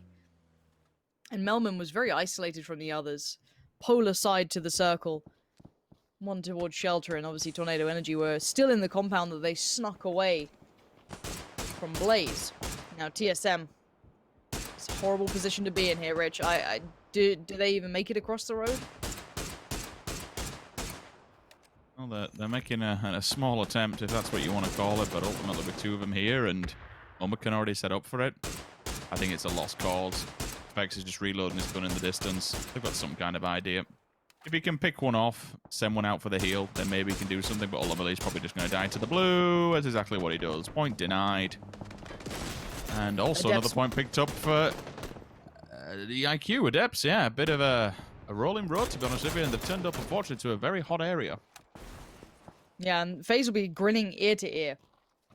They're in such a good position now. The north's controlled by WP. Olmekan can take over the woods that overlook where FaZe currently reside. It's not ideal, but it's workable. Ents are still safe in the east, but they have very little play on from that. To leave that compound is mostly death. I want to look at what Tornado Energy do. I want to see what their plan is here, because they're in perfect position, but they're normally quite good at how they approach the same can be said for WS and the Wildcats. But I'd say Tornado Energy are more likely to succeed in these scenarios, as we see WS try to make the mad run themselves, and they run into the graveyard of vehicles, whether it be EIQ, whether it be Blaze. Not many people make it out of here. WS have made it to at least pull up. Now, for one, it's not gone well. No, it's absolutely not. Yeah. I don't know what else he was trying to distinguish between guess. enemy and foe. Then, yeah, you gotta make sure you don't kill your own teammate while doing so. Just getting down on the floor. Oh yeah. This is a little bit of a weird one. It's a bit messy to say. There's lots of room to be playing off of. A lot of teams are taking inadvertent fights to make sure they've got good ground to be able to play with. Yellow versus yellow makes it even more confusing here. I like the fact that Tornado Energy weighed up their options, and I guess the best fighting chance they had was here. Everywhere else was just like a send it and hope. At least they would be able to take a fight and potentially change the odds in their favor, even though it's really not ideal. And we've seen the Wildcats sent towards Unity. These are all the teams that are in the similar predicament, and they've had no luck. Tornado Energy tried their hand towards Omicron, they've got nothing out of it, so now they've fallen into the same situation as all the other teams who had to full send it, and let's see how it goes for them. Here we go, Quizzy on the move, joined by Alia. I don't see it going well. You can find FaZe, you could find something, maybe you could find a little bit of a tree, a little bit of a ditch, a little bit of home to dip in towards, as everything else has already been claimed. It's better than nothing. And all the hoping now is that WP doesn't have any utility, because being able to bowl them down here will take them out. WS, another team, also taking out. This time we'll pull Wildcats also just behind them. Hot on the heels. 9th position for win streak, unfortunately. And still inside the hall, chilling. Safety net finally removed. Look at FaZe. Central circle. Now, to defend this, it gets a little bit hard, right? Because you got to split the resources on a 2 versus 2. You got to watch the north, and then the push from the northeast. I'm trying to envision it in my mind. The main problem comes from kind of this fight on your screen, to be fair, because once they cross that road and look straight down, they're open. They should be kept at arm's length, in theory, by Unity. Inside those buildings, they'll have a very ever so slightly elevated line of sight into this, so they should be able to shoot into them. But still, for FaZe, it can be a little bit sketch. Should anybody decide to turn up, it allows other teams to rotate around them, and then it becomes very problematic if they get close. Nades going out with potential. Want to remove Tornado Energy. Tornado Energy were the only team to make it from that previous circle who weren't already in a good position. So credit to them for making it this far, but sadly put, there wasn't much life in this position. There's not much play on from this position. WP already noted where they were. Nixies was very close by initially. Micah swings up. Alia's there. Lovely breach, and a little bit of a problem for EIQ. They tried it, and so far not so good. Unity have dealt with them well. A bit of a scrap on both fronts, but Unity do stand, and EIQ are eliminated. It has definitely, broken the armor and put them through the paces. Alia doing wonders of damage. The molly could be wonderful. That's going to at least potentially flush combo here. I don't think there's any saving it. There isn't. He tries to turn it. Himan says no. But you can see the danger the Tornado Energy was still able to create, even in such a subpar position. So you look at FaZe, they're now committing the smokes to try and defend this position that they have, and that's because ENCE has been forced to move. Again, safety net. Oh, that's a shot and a half. Banger to the head. Page, knock, flush, done, dead. Mika Heeman, next points of contact here for Omicron. But we'll make sure we keep an eye on those little mini-maps for the Tracer Fire. With ENCE moving, it now gives FaZe a little window of which they can be shot through, so they have to watch for that. Keep it in check, and try and deny vision, either by the smokes or just by cover fire, to be fair. That's the only real thing that they can do to this to try and defend them off. Luckily for them at the moment, it looks like ENCE are actually more focused towards Unity. Digger-Attack's down set. So, this will keep them alive accidentally for a while. He could be kept alive by the smokes and the skin of his teeth, to be honest with you. Page could be revivable here if they can find that final player. Doesn't realize to the left-hand side. Good fresh smoke, allowed to plume. He can just about stay alive. He get another knock here. Could take it to a 2 versus 1, which he does. Asku down. But the rest of them certainly not dead. Smokes will go up, and potentially here for Omicron, they could get all 4 back in the playing field. I love this decision-making from Omicron. It's the fact that they weighed up the value of which fight was potentially the one that they could work from, that they could do something with, and they still made it count, right? They were able to pull something away from that, which most teams can't say the same. And this is something that I want to focus on and bring highlight to. Even in unfavorable scenarios, they're able to get something valuable out of it. Tornado Energy were able to do quite well previous in an unfavorable situation. But then Omicron took that one step further there. So very well played. But now we look at the final 2 teams sat inside the circle. FaZe and ENCE. There actually isn't much you can do from the other side, apart from full sending, if I'm honest. And I don't know who's got cars left, Rich. Yeah, that's a real issue to be able to get it across there. Oh, look, there is one. There is just... In fact, there's 2. Excuse me. They've actually backed him into a corner, so there is a potential chance here that they could pull it to the roadside and maybe build themselves a barricade for Unity. There it is. This is the only option that was there. And actually, what they've done is very good here. They took away 8C initially, and he was holding so much vision for FaZe. Gustav and Fuzzface were the more central pieces, kind of kept in the dark by the cliff of that no. hill. But now with the mollies burning and all that utility being put down, Omicron is still trying to force a pathway forward. And this is them fighting the odds. This is fighting against Circle. This is fighting against every team that's somewhat safe here. So they've done well to get this far, but it looks like their chances are being hampered, being hindered, and the chances are dwindling now. And honestly, how are Blaze still alive? They've somehow snuck through this. They're the ones who got kind of pushed apart, picked apart at the start, and the last two players have somehow held on. They're just going to be laid down on the corner, aren't they? There's nothing else really they can do but try and hide themselves from vision, which has inadvertently worked. I've no idea how, given the position where they are, but there is a tiny ditch, and they've made full use of it. Unity now, slowly but surely, they will be forced to run again. There is one vehicle, whether or not you even bother going for it at this stage, it's just better off using it as a rolling roadblock. Some kind of hard cover. Smoke's going down once again. You can see FaZe are just using them one by one, slowly but surely, making sure that everybody is using them when the time's right. I was very surprised that Diggory or Tixu didn't decide to maybe get a bit overzealous while FaZe was damaged and try and get an eye line. There is still that small ditch which keeps them out of the way. You'd have to go probably a little bit further forward, or FaZe to make a mistake and go further back towards the ditch to actually allow that angle to be to present itself. Interesting endgame this. You wouldn't expect Blaze to be able to survive it in any way, shape, or form. Smoke's up here for Unity. And honestly, I think you just need to use these vehicles to the best of your advantage. You're not going to run that unless you've got 16,000 smoke nades. Just try and run it in the vehicle. You know you're playing on the new update here. You know you can't be killed in it instantly unless you're shot as a person and shot out of it. Yeah, well, best of a bad sitch. Smoke one way. Here we go. Yeah, I like that. I actually don't mind this. There's nothing else you really can do. No, I love that. You put your smokes down early to try and create some cover. Now, obviously, it may not go well. It probably won't work, but you're trying to make something, again, happen against the odds. You're trying to make something go against the favor, and for now, it's not happened. But what it does is create a distraction for a second, but FaZe turn attention quickly, but Rip is still there, and Rip gets through a few. Uber's already down on his knees, but luckily, Ents keep FaZe safe from over the hillside, almost helping each other out in this weirdly symbiotic relationship, but that's going to dissipate soon, as you're going to see once Unity is gone, Ents' attention will instantaneously put down towards FaZe, but do FaZe have a plan to get in towards Ents here? If they're a team that could be dealing with points in this one, it most certainly would be Ents.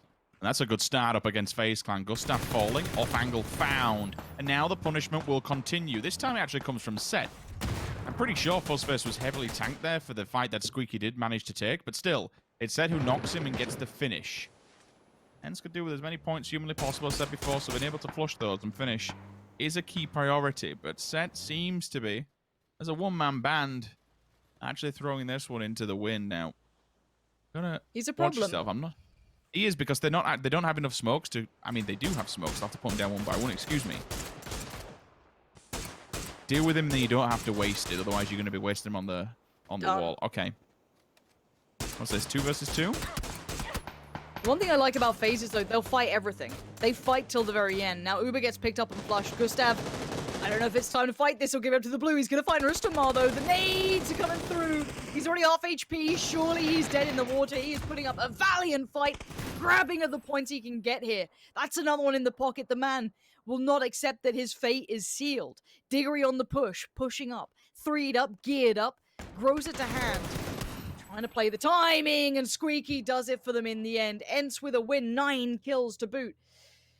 But the one thing that I want to take away from that game was so many of these teams fighting against the odds. So many with great game plans coming into this that I really, really enjoyed seeing.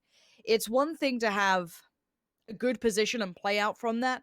It's more interesting for me to see teams in unfavorable positionings having to find that route in. What's the best situation we can get from this? What's the best, that we can garner? Obviously, as spectators, we see everything. We see the full picture.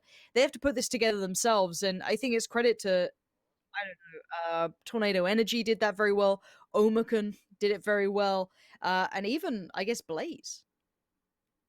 As a bigger example, yeah. I mean, it is what it is, especially when you're looking at FaZe Clan still up there at the top. When we're actually talking about the bigger picture of the overall leaderboard, seeing someone with that many points be up there in second position, again, it kind of takes that element slightly away from the people down the lower board, but we can't take anything away from ENCE whatsoever. That entire game, being where they were, all the way in Severny, working your way down, scouting it out, taking the Hall of Champions, and then staying there till the very bitter end and being proactively moving out more towards the north to give them that angle and that approach.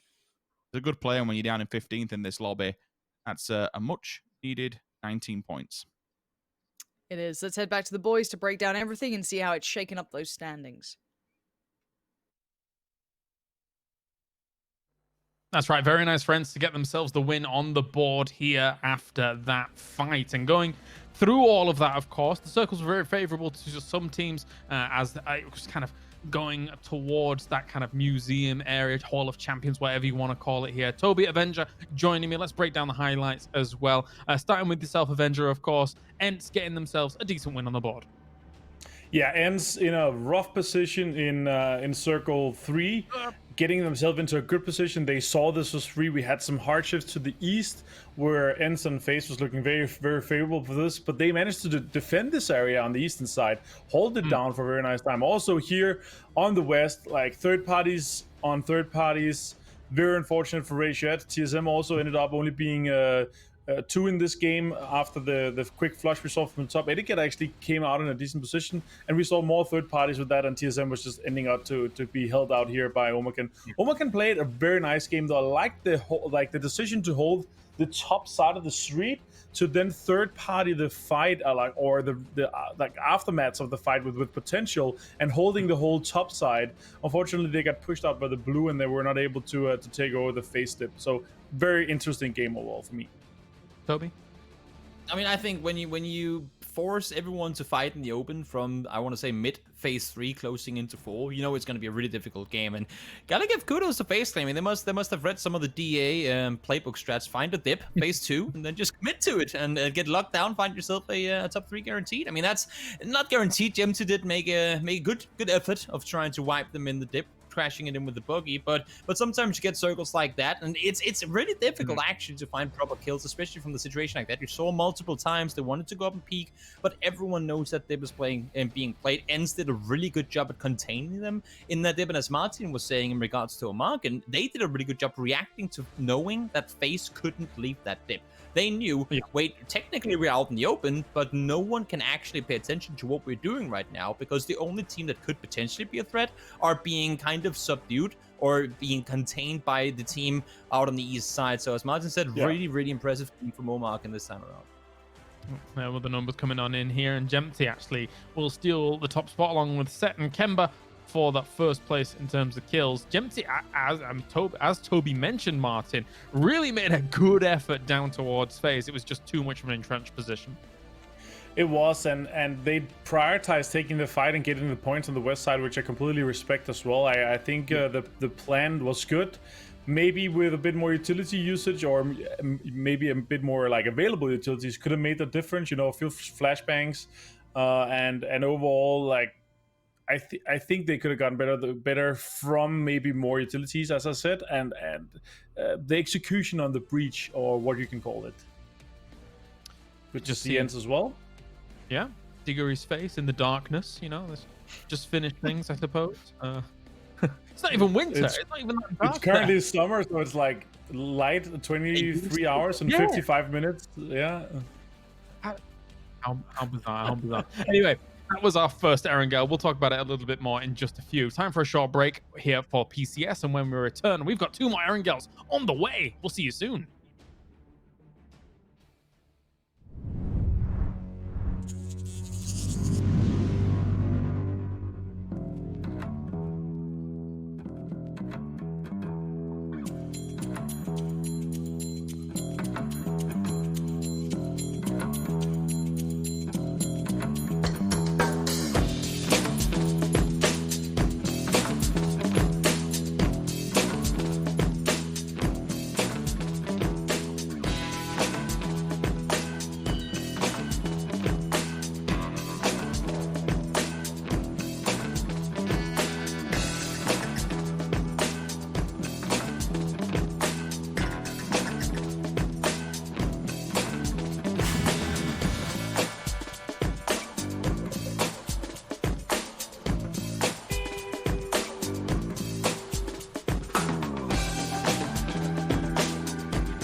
big fan of that new bike helmet, level 1 helmet. Very, very nice indeed. Welcome back. I hope you enjoyed your Guess Who round. We did not do so well. We got the first one, but the second two, they were difficult, Martin. Damn.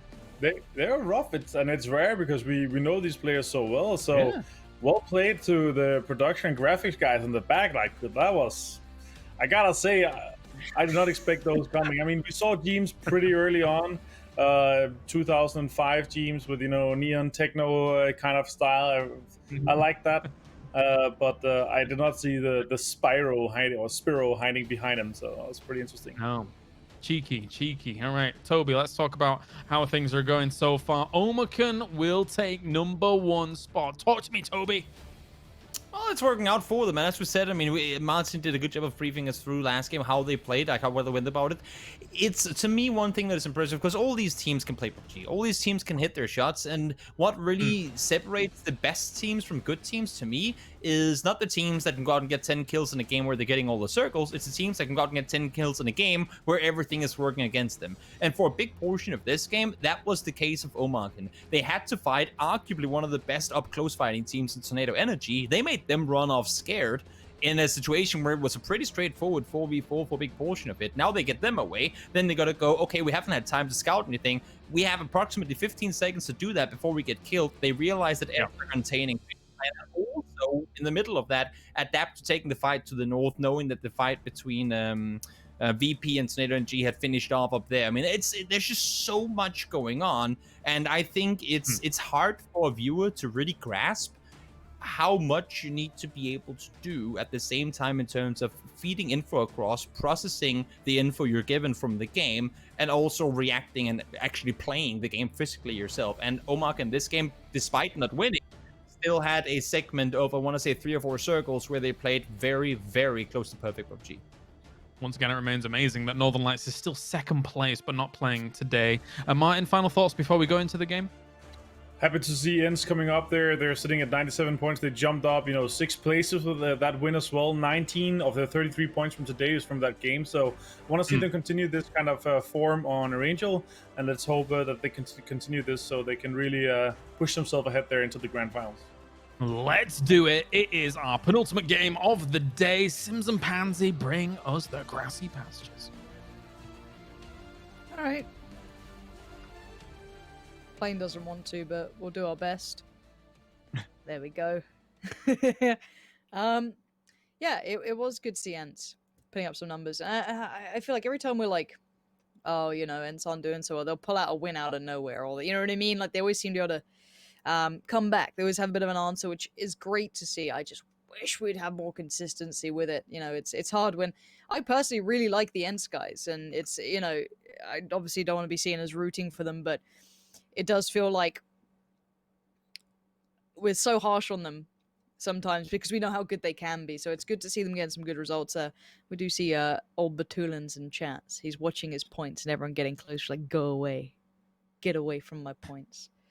But I mean, I think you're fine. Don't worry. I think it's okay, mate. I think everything will be fine at this point. With how many you boys have picked up, it was formidable games that they've had thus far for Northern Lights. But you know what? They're not in this lobby.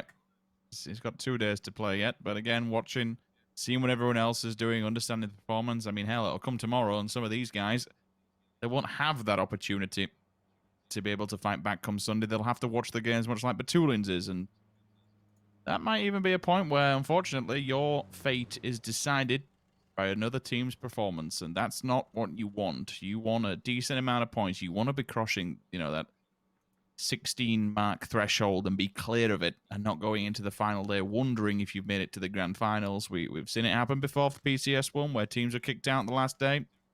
It's the unfortunate, nasty side to this story. The whole thing's a big game, right? And even when it comes to numbers, it's a numbers game as well as a mental game. Hey. We've had some interesting performances so far, Lauren. I'm not entirely sure, where we'll be sitting tomorrow once it's all said and done. We've still got 2 matches in front of us, and anything can happen across those. We've seen 30, 40, 30-point games, 30-point games before in the past. Yeah, it's definitely possible. Yeah, it did. Look, anything can and will happen in the next kind of 25-ish minutes. I do warn, by the way, if suddenly you hear nothing from me for a while, there is a big old storm coming in. And internet seems very precarious when it comes to that. So we'll see. We'll see how it goes. Could be fun. Could be for a nice solo cast. If you had to cast with one person from the analysis desk, who'd you pick? I feel like you say James. Probably Martin, because with James I play every single day, and with James I can definitely have that rapport. But I'd say Martin because we've played it before. Sorry, we've cast before. Me and Martin still James talk will never about get a chance to DreamHack. cast. Oh, poor old James. One day, one fine day. I still think the desk could do a good trycast, to be honest with you. I would like to hear it one time. Don't tell TOs that, otherwise we're out of a job. Hell are you doing? Shut up, Richard. Not like you and have 6 games to fall back on. All right, should really stop saying something. Shut up. No, I don't know. I'd like to hear you and James cast the ginger duo going at it. You know, like Toby's done his casting, right? Like Toby was the community's hero for so long. He's done that.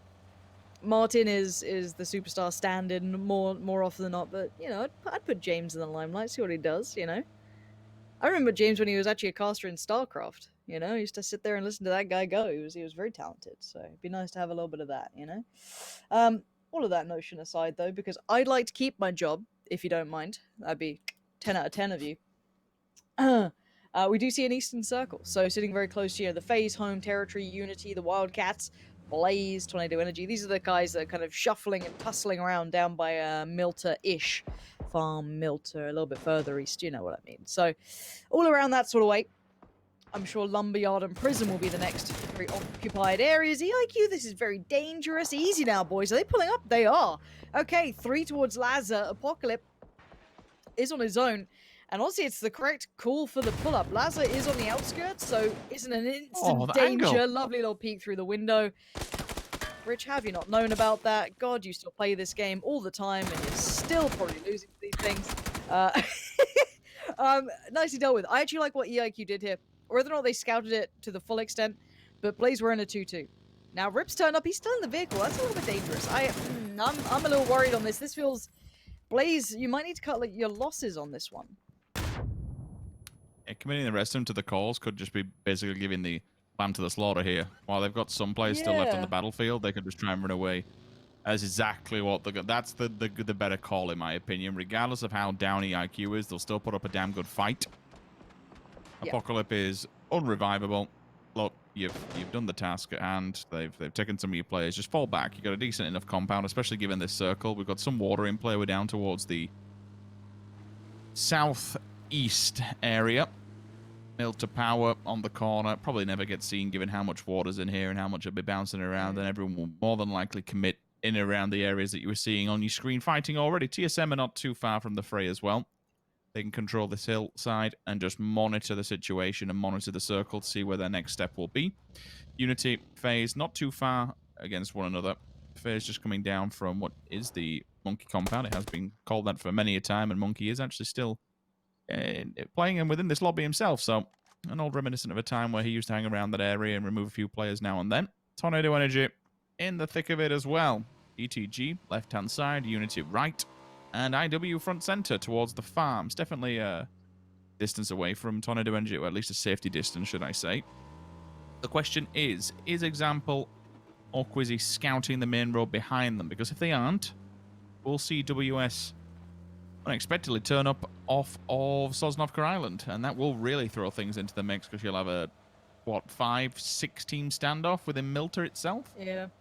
I feel as though you have to still keep that bridge in mind, just because of the way the circle is, that teams potentially could use that as a rotation route. So I'm sure Melman will be tasked to keep a track of that.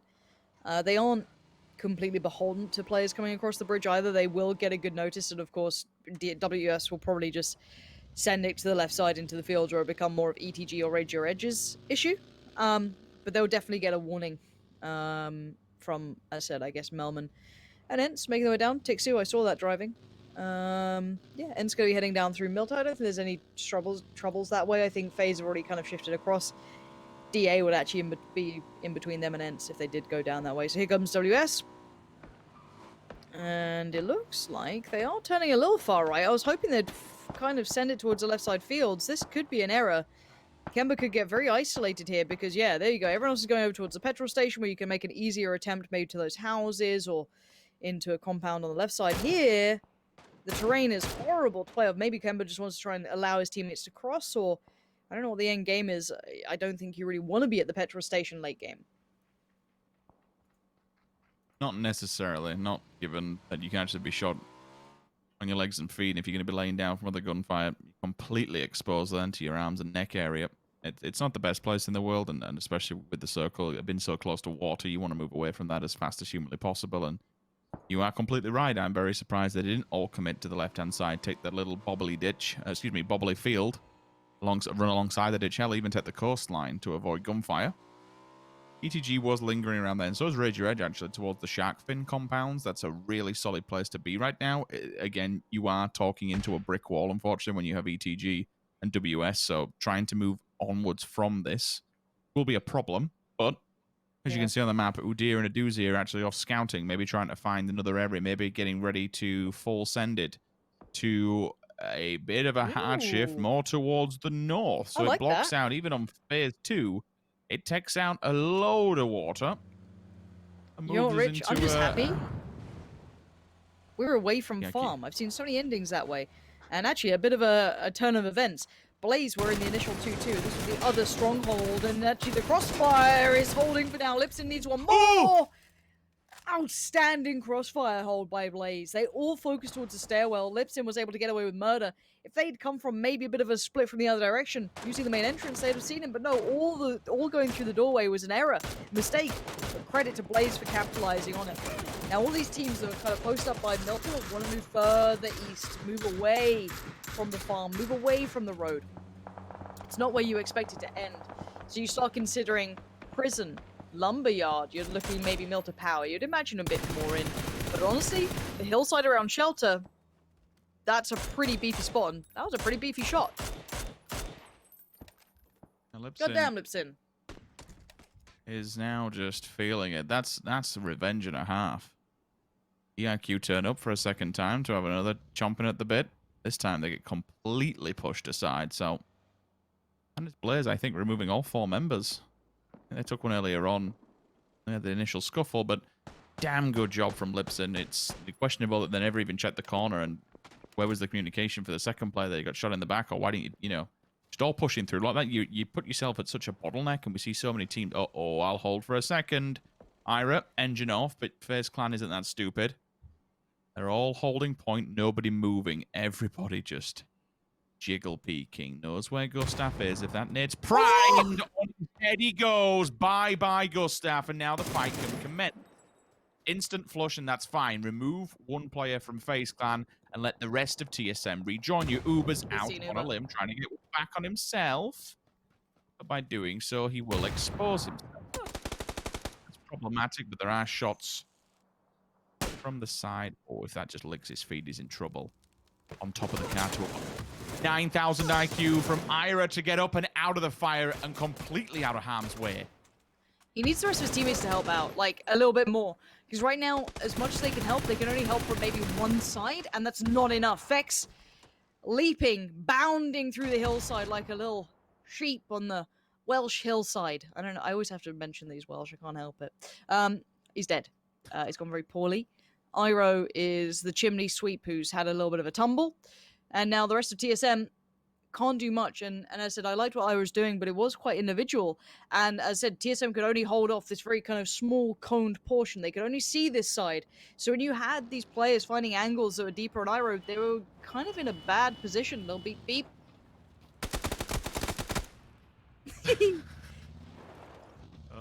It's free real estate. Take it. Yeah, I don't know what TSM can do now. They're in a really bad spot where they have to just kind of turtle up for the rest of it. Yeah, it looked like it was going to go well, especially with that beautiful, beautiful nade, just the instant confirmation. I mean, there could have even been a point where for Irie could have pulled back potentially and just used Gustav for bait. They had to go and revive him. Second hard shift the same way as well. I mean, for the next one, we definitely will pull from water, but to be fair, now it arcs inwards and juts towards Compot's position. Like, it could go even further north here. Push out Prison. Maybe head towards Lipovka, and I haven't seen a Lipovka ending in absolutely years. And that's even across, like, public games and stuff. I used to get them all the time in version 1. But up here, this area of the map, I like to see played out. Oh, this is wonderful. As I said, yeah, a real rare treat. And not a treat for Compot. Off the back of the bike, picked out by Tix, who is WP trying to make their way further north to join up with Micah here. This hillside can be played even further up towards the zenith of it all. However, TSM, DA, it's going to be mass migration towards kind of the hillside west of Lipovka.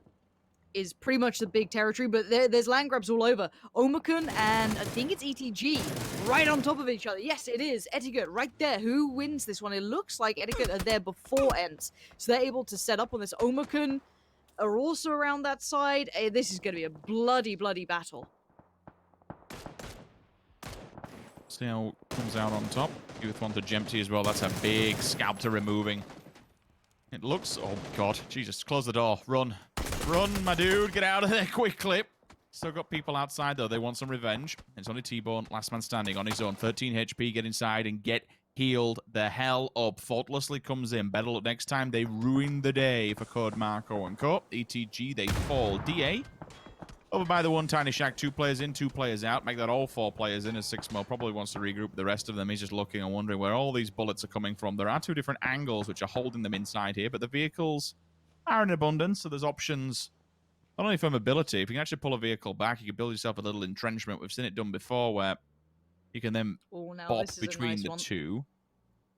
Does Fuzzface? No. He's just hit the deck, and He's actually going up on the rocks to try and give himself a better angle. Get up top of this and see who's actually lingering there, because if they know, that should be a damn good fight to watch unfold. Melman will be the last one to the battle as well. Just be aware that he is ever so slightly disconnected from the rest of Tornado Energy. And this stalemate from FaZe Clan to just hit the deck and watch would suggest that they have a read on T's position. With the vehicle coming up now, the audible cue will be there and definitely give the game away. But will... actually, I'm just wondering now, will... I'd see if he's not showing his face. Realize that... Okay, yep, there we go. Fuzzface has seen it. And it looks like Tornado Energy has as well, because I'm seeing someone up on the tin roof. Exactly that. They've definitely seen this, but I don't think they know how many are here. Further northern shift, this will put a bit of a fire under Tornado Energy and FaZe to make this fight happen sooner rather than later. Melman can try and secure a nice off angle as well to ensure that none of these guys can escape and kind of pinch from the other side. Quizzy's found Fuzzface, and proactive as ever, Tornado Energy begin to just fly through them. Alia to get the flush. Uber prone down, and FaZe tried to set up a little bit of a trap, but the angles, the information, Tornado Energy just seems so aware. They seem just so capable of uncovering anything that feels a little bit off. The intuition is clearly correct, but do they spot out 8C? Of course they do. Of course, like they do. These guys are ridiculous. They're just so good at clearing through everything here. Yeah, that's a 1-2, thank you. Uber last man to try and secure some kind of point. The vehicle sets off, he actually might decide to strike and see if he can take him out the back of it, but nope, doesn't fancy it. It's probably been told by the IGL, stay your ground and play for placement. It's, yeah, I don't know. Given the position, it's going to be a bit of a long task to get to that circle. Oh, TSM under fire and in fire, unfortunately. Just out of distance, but another one through the letterbox, and that's them dead. Wanderer, can you hit the target? That's 3 How is mollies that have all Miracle failed alive? so far. It's because Wanderer can't throw, where are these unfortunately. mollies going? I just don't know where they're at. That one should be good. Nades in. How are none of these killing? What is this? I don't understand. They messed that up, didn't they? That should have been an easy, clean kill. The first 3, I think the first one went in, then the second or third molly just did, none of them were on target whatsoever. The nade was way too different. They actually bounced, if I'm not mistaken. I was trying to look at it. I think the nade bounced and give the player inside time to get out. and bail on it and get away from the damage. And in response to that, instantly TSM just capitalizes and quite easily takes down 2 players. That is some next level survivability, and boy oh boy do TSM need it. They've only got 1 more match to play today, and the points have been looking an extreme shadow of themselves from PCS1. Uber, he's finally made it to the fight, but my god, has he got a huge task ahead of him to get by all these players that are just sitting on the southern embankment. Yeah, Uber's a wonderful player. This might be a little bit too much of a stretch even for him. I'm amazed that T-Bone hasn't been crashed, by the way. I really thought Razor Edge might have been able to scout that fight out or kind of get the sense of what was happening between Etiquette and Omican and realize that there'd been, a lot taken from that and they could have maybe moved into that position. Yeah, Uber's down. Not too surprising. Great player individually, but you can't be expected to go against those odds. Ents in trouble. Kemba finds Diggory, and Diggory was on his own. Diggory was a little bit kind of split away from Tixu and Squeaky, who are close towards Lepovka. Revives aren't happening at this point, are they? Kemba, though, looking to see if he can catch anyone else on the push-up, as he is the last one alive. No vest. Nothing really to play with here. He's in a really tough spot. Squeaky might be able to see him soon. I don't know where Squeaky is. I think he's on the other side of the ridge, so actually not a threat right now. But DA, great circle for them. Same as for WP, actually. They've been making it to late game quite a few times this time round, and the Shack has actually proved to be rather fruitful. We might see a secondary win coming out of these boys. Udia and Co. Raise your edge on the pull-up. There's only one thing to do, and you know what? This should be quite clean, given T-Bone is a Lone Ranger, and this building also at least gives him a lot of cover to be able to fold on him. As long as they can do it cleanly, this will be quite nice for Raise your edge. Really good place to tag up. And honestly, like for T-Bone, if he wants to get aggressive, he can do. Try and check a different window and just confuse the enemy, but you wouldn't expect Raise Your Edge to lose any players here. He could just be a nuisance, just sit inside and just be a pain in the backside. Vard's gone down. Kemba. That's a Lone Ranger actually doing awful things to TSM, removing Vard instantly from the map.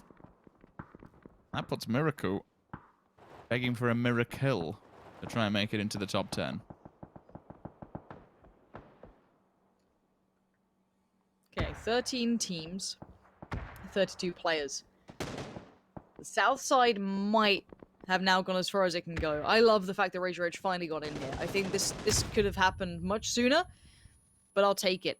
5 HP for T-Bone ain't much, and he's been holding on the best he can. 4 kills isn't bad at all, though. Good work. Just about avoids the other nade. That would have been him dead, so well played. Razor Edge probably don't want to share this for now, but safely removing him is going to be hard unless that utility works. So you're hoping for their sake, one of those mollies, one of those nades find position. Tornado Energy. Bad spot for them here, Rich. Terrible spot with the blue in. It's going to force them out here, and they're open to the elements. Look who's in front of them. Ents have them full line of sight. And if by some unknown reason they do make it to the white safety net, we've got Miraku who's going to be guarding it. He won't want to show his face just yet, because then it's basically just open to all of Ents' gunfire. So he'll tuck himself into the tiny little wooden shack that he's got. Squeaky going down, though. That certainly will help them. That takes Diggory out to try and force the revive. And by doing so, actually, for Miraku, he's been granted a bit more time to live. But he could maybe take this fight against Tixu, because both sides of him are actually going to be distracted with their own fights. Maybe. I mean, what else can Miraku do? I guess he can just try and stay alive. It's there's no nice way around it for him right now. He could nab a point away. That would be lovely for him if he could. But you're looking for silver linings rather than the win itself. Tixu going to take down the final member of Tornado Energy. So that does alleviate some of the pressure on Miraku from one side, but then it opens it up towards Ents going, we know you're there, dude. we are well aware. And they'd like to get rid of that. So Miraku makes the run for it. Oh, desperate to get to the tree, and he does so. Miraku is a swift fellow, but the problem is there's so many angles that can see him. He's done for. Eliminated, removed. Tixu is on to claim it. Nice work from Ents. How many kills have they gotten so far? They've got quite a few, right? I didn't actually quite catch how many there were. I didn't either, yeah. That's... I know they've been doing a fair amount of damage in the kill feeders. I haven't tried to keep a tab on how many have actually been converted into frag points, to be fair. Confirmed, yeah. It's been a little bit messy back and forth, and given their position, I honestly didn't expect them to get it to this far. Especially where they were perpendicular to it to make it around. They're doing quite well. I can just see them backing a car up down the hillside, so it means they can still keep mobile should this circle be even rougher. Better luck next time shouldn't go up against them and really try and take a fight for them, especially that they actually have a compound that gives them a little bit of elevation into it. It's smaller defensive stance. Blaze on the opposing. Well, I say Blaze. Rip. Just laying down next to Metralius, please. Don't shoot me and I won't shoot you. We'll leave it as it is. Next big fight that may unfold, though, unless Ents get themselves involved and maybe rotate ever so slightly. WP Raise Your Edge. Remember, Raise Your Edge actually took this compound for themselves in the last phase on the push-up. Well, now that safety net's been completely removed by the blue, WP's actually not facing them. WP's going for a safer alternative.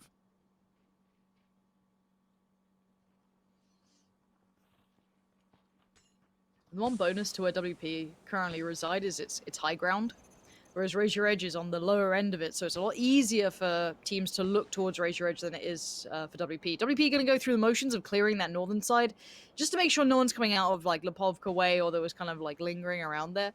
This does allow room for Raise Your Edge to come out at least, so they can start building their way up, but it will put someone like Rip9 on red alert. DA might be aware if they hear a fight go down as well, so definitely information to be garnered, but Raise Your Edge could potentially get in here well, maybe spotted, but not taken down. Better luck next time. Might see the top of those smokes, but the hillside should keep them safe, and WP are pretty safe as well on this side too. So this is actually a pretty fair circle for these 6 remaining teams. Obviously, someone like Blaze or Rip would love something better, but they're all in somewhat similar positions. It's who gets put out of position now, right?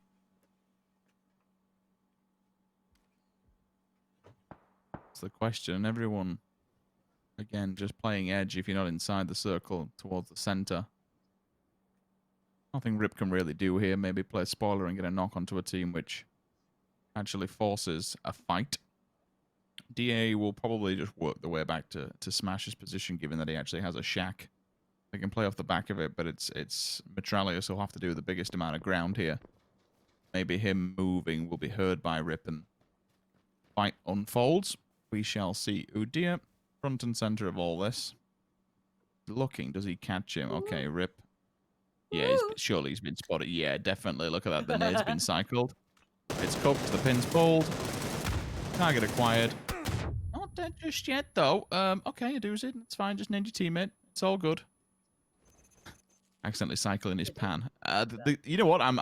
There is a bit of a nasty side to this, Lauren. That's a lot. That is a lot of utility committed to just one player. I get it. It needs to be done. It needs to be done clean and as quick as possible. But my God, what? 4, 5? It's a lethal utility used for one player? It's a great deal, but if it's a step towards the next circle, and these could be potentially one-man players, it jumps you a spot. But here we go. Out towards the east, you did have Ents and WP in this bit of a battle. This is further towards the north.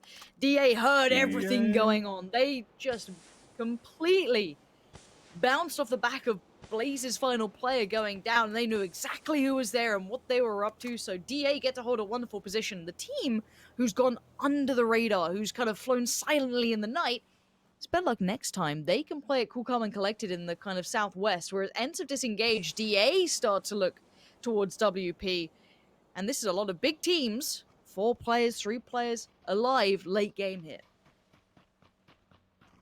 Same scenario as what we was talking about earlier on. A DA. Better next time. WP. All down towards that bottom 10th position, which is only making it harder for teams like TSM, Adepts, Ents. And actually in here, a win for them would be so damn good, but it's going to be extremely difficult, especially when you got Nixties and Mika hitting shots like that. Mert finally answering back onto Heeman, all but a moment, but the 3 times barrel is getting the job done. Forced to heal now while his teammates are just bowing out to the blue. If he can mow down these last 2, it would have been so damn good, but it's not. It's denied. And 4th place will be marked on With Potential's tombstone. Okay, DA, how many did they survive with? 3? I think it's 3, right? If they get the res, which they should be able to do. They've got 30 seconds to do it. Diggory is... So Ents are doing like the one bonus is when you're in these situations, you can just try and play as the nuisance, right? There's no real pressure on a team with 2 to be able to be the ones to make the big game changers. So you could just be a real nuisance to this. Let DA recover themselves a little bit, try and position for their cross, and when the fight begins against Better Luck Next Time, who are probably positioned to win this potentially, you could try and capitalize on some of those points. And that's what ENCE might do here. They might switch from, can we win this, into, can we make some points out of it as well? Those kill points can come in. But DA are in a bit of a bad way. They are broken. They don't have much utility left. Their armor's all over the place, so they're not ideal in this one. And Better Luck Next Time are getting very invested. Luckily, though, they're leaving Artix and Faultlessly to keep a track of where maybe Tixu might be. But here we go. Fate finds Betralius to start with. And DA running the gauntlet. It's not going well. Faultlessly's just seen Tixu, so they know the full picture of what's going down now. Instantly on the bombardment. We'll see if any of these nades find its target. Tixu instantly just drills him, sends a 7.62 flying back his way. Thank you very much, Faultlessly. We'll take that all day long. Artix is already damaged as well. He's forced him into this recovery mode where he has to go down. And Metralius, like, if ENCE do this, you spoke about the frags earlier on, 6 kills already. This could be 7 if he can somehow find the flush. What if he had a nade? Diggory, all down to you, my friend. The casual was, it's a 1v2, no, 1v3, and it's going to be a 1v4 pretty soon. If he had nades, if he had everything, I might believe, but let's see if he can make any more points out of this. 2 kills already, he's got 1 molly, he's going to put that down to try and slow them getting closer into those nades, which are coming through. One finds, the second one comes in. They've got so much util left. Diggory's chances are slim and far between, but he is putting up a valiant fight. But Fate gets close, Kissick even closer. And what Faultlessly bleeds out, his chances are dwindling here, Rich. If he had to smoke something, maybe he could build a way forward, but the first chance would be against Kissick. The first man closest by, the Molotov goes in, Diggory unfazed. Still, now the molly hits, now he's in danger, now he's in trouble, he can't stop this from happening. Hits the quick heal, but the nade puts him down. Artix closes it. But Better Luck Next Time with a good solid win. 11 kills as well. Very nice from them. They can be happy with that. 21-point game. You know, no one's ever going to sniff at that one, to be fair. And where were they coming into this one? 16th position with 34 points overall. So that'll send them EIQ, Wildcats, Blaze, generally all above them in and around 10 points. So that's probably going to send them flying up the leaderboards, maybe even touching 10th position. It's certainly going to be close, but we have to take into consideration the other team's placement, what they did on kill points. Good job from ENCE. That's going to solidify this lobby, in my opinion. At least gets them up there with the amount of kills they managed to pick up as well. But again, the telltale story of how this lobby, and I think this competition as a whole, Lauren, especially for this group stage, in this one in particular, our bottom teams are the ones that are coming out at the top for the last few games, and it just makes it so tight around that middle pack. Like, I don't know. It's going to come down to the last day as ever. Yeah, it's true to what we know in the most dire of times. Some of the craziest results come out as well. As said, Better Luck Next Time picking up first on Erangel. Throw your mind back to the last time we saw these guys in groups. They were just hot dropping Tornado Energy the whole time. So good to see a bit of a change up from them. Sure, and they can do a little bit of A, a little bit of B. But let's hear more about that in further detail about what we just witnessed from the guys on the desk. That's right. They go from taking those early fights to actually winning out these late fights when it comes to this Erangel victory. Great stuff by Better Luck Next Time, who were playing it passive, calm, and collected here throughout the later stages, Martin, and they were able to take the victory.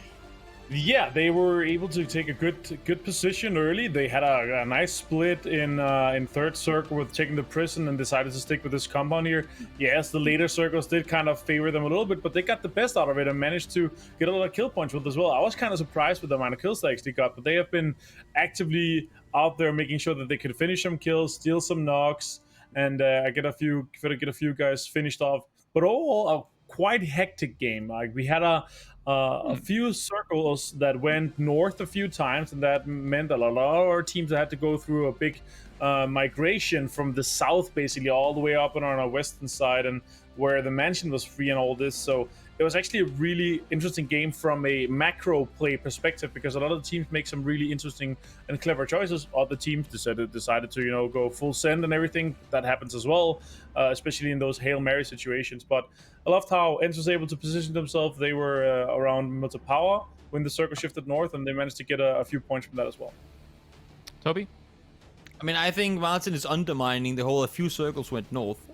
We had two massive northern hard shifts early on, and it forced everyone to make rotations that I think very few teams were actually ready for. And as a contrast to the good game that FaZe Clan had last game with a really good position early on, I mean, here, better luck next time they get the compound from the very get-go, but their position allows them to engage in so much more fights without actually ever being at threat themselves. They can just sit in that compound and literally pick and choose whoever they want to shoot at, and no one really has the time to put their focus on, oh, let's deal with the compound, because they have teams playing all around them that are much more of a, I guess you can say, immediate threat up close. So better luck next time. I would say their first 7 kills came in pretty, not free, a kill is never really free, but to some extent without them putting their own lives at risk.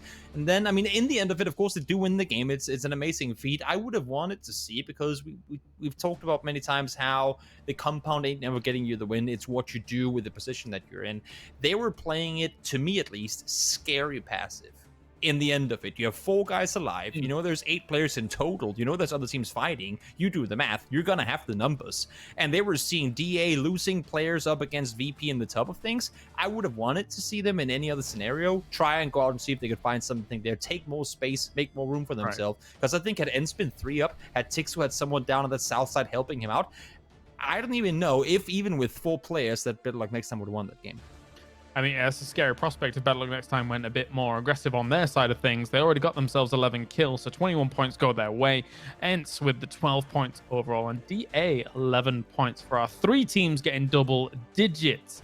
But in the end, Martin, it is what it is as we get, a few more of those teams that are making sure to try and avoid the, what do I call it? Not disqualification, elimination situation, and, trying to get themselves in a good spot.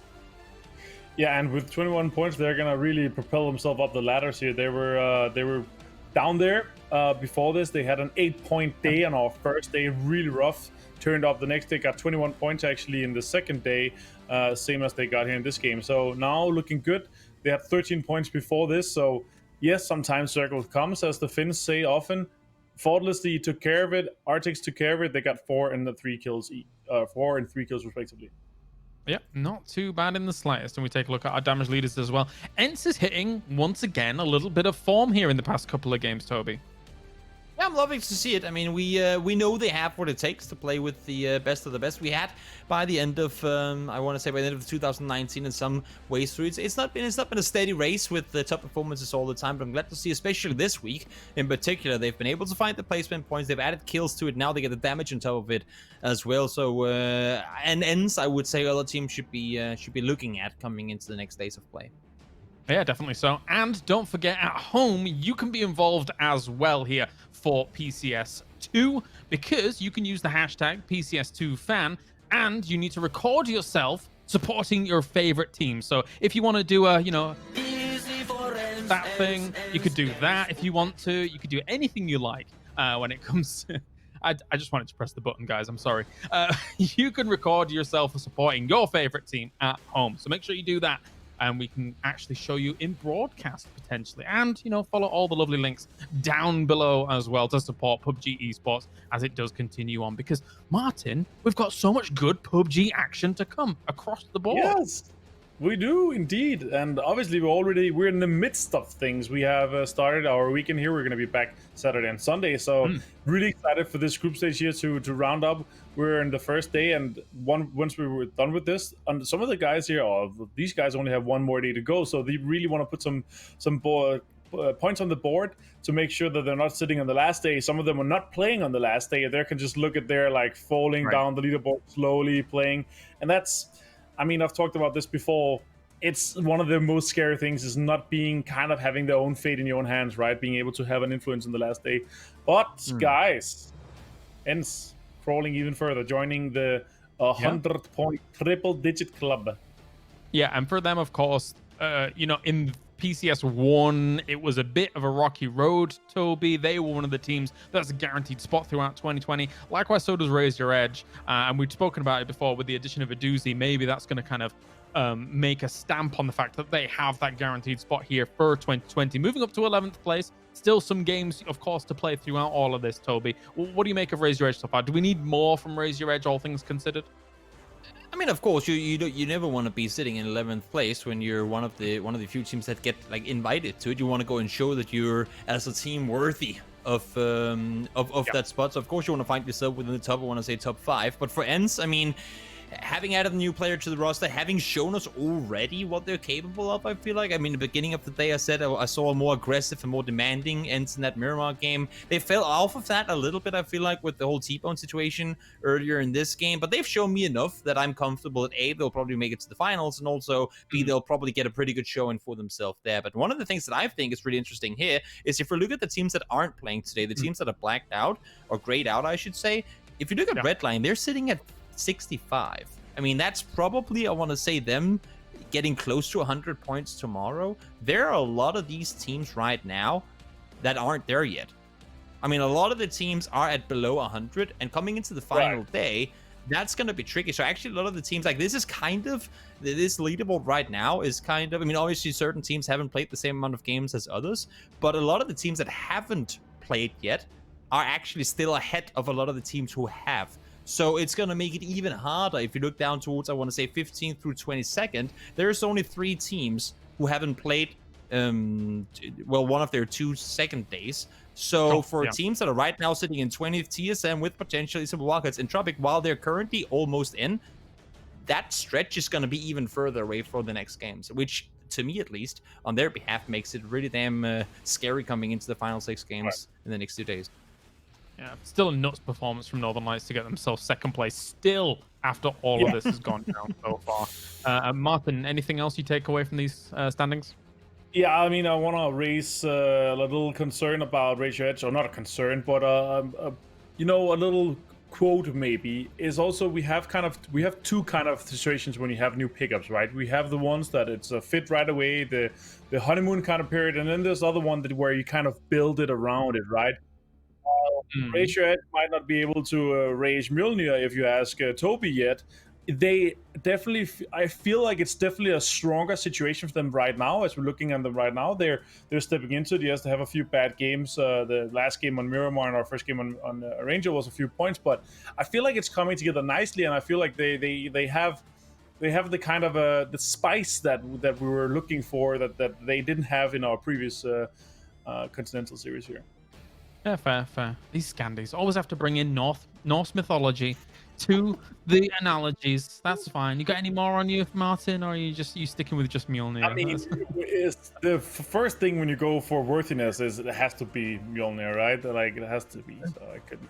Yeah, I feel like they're worthy though. I was rooting for them. I was rooting for them as well and predicting them when they had 3 with 5 points. So I think with a good last showing here, I think they can have a mediocre day, and then maybe when they're playing the last day, make sure that they stay inside our top 16. Yeah, fair. Toby, final game of the day. Let's, theorize a plane right down the middle, just by happenstance. Who are you looking out for in this final game in a very even game? I want to see TSM finish off strong, despite the fact that I picked Momark in for today. I want to see TSM go out and get a good showing here in the final game of the day. They had themselves their 4th place with a ton of kills to it in the last Miramar game. So I want to see them go out and also show us what they're capable of on Erangel today. Yeah, 4th with 13 kills was big, and imagine if you end up as a team just staying alive throughout all of that. You end up with 16, 17, 18, 19 kills in a situation like that. But just waiting now a few more moments before we get into our final game of the day. Thank you very much to everybody tuning in around the world once again here for the final game of day number 1, week 2. We are going to Sims and Pansy for all the action. Thanks, and yeah, right across the middle. Wild that. Huh. We'll see who walks away with the final win here, and honestly, it's hard to predict in this group, I feel, today, Rich. We've had some kind of not the cream of the crop winning, and that sounds a little mean, but we look towards the top on regular results, and it's not been the regular teams, it's been the ones that we don't often see picking up the win. So it's been quite a volatile group, and somewhat to be expected. We've got quite a few aggressive teams. I think that's something we can say in this one. We've definitely got the kind of more heavy looking for center, looking for those fights teams, but I didn't expect to see so many surprise victors in this. Yeah, I'll go with that. It's FaZe Clan doing old FaZe Clan tricks, 1 point away from about touching the 100-point club, so they should do it and cross that threshold within this round quite easily, unless they go bowing out in 16th and someone completely collaterals all 4 players. Barring that, other teams that have really done well, Omicron, 74 points. So even then, when you look at that between first and second, there's still a 25-point stretch, which you could classify as a game. At least it helps them out within this group itself. Win streak, 72 points. Raise Your Edge, 71. So Raise Your Edge, we were looking for wonderful things from. This is definitely that. A 4th position overall would be sterling. Even top 5, just heading into their next group, would be a fantastic performance given some of the other performances that they've had. Same goes for ENCE, down in 6, doing pretty damn well.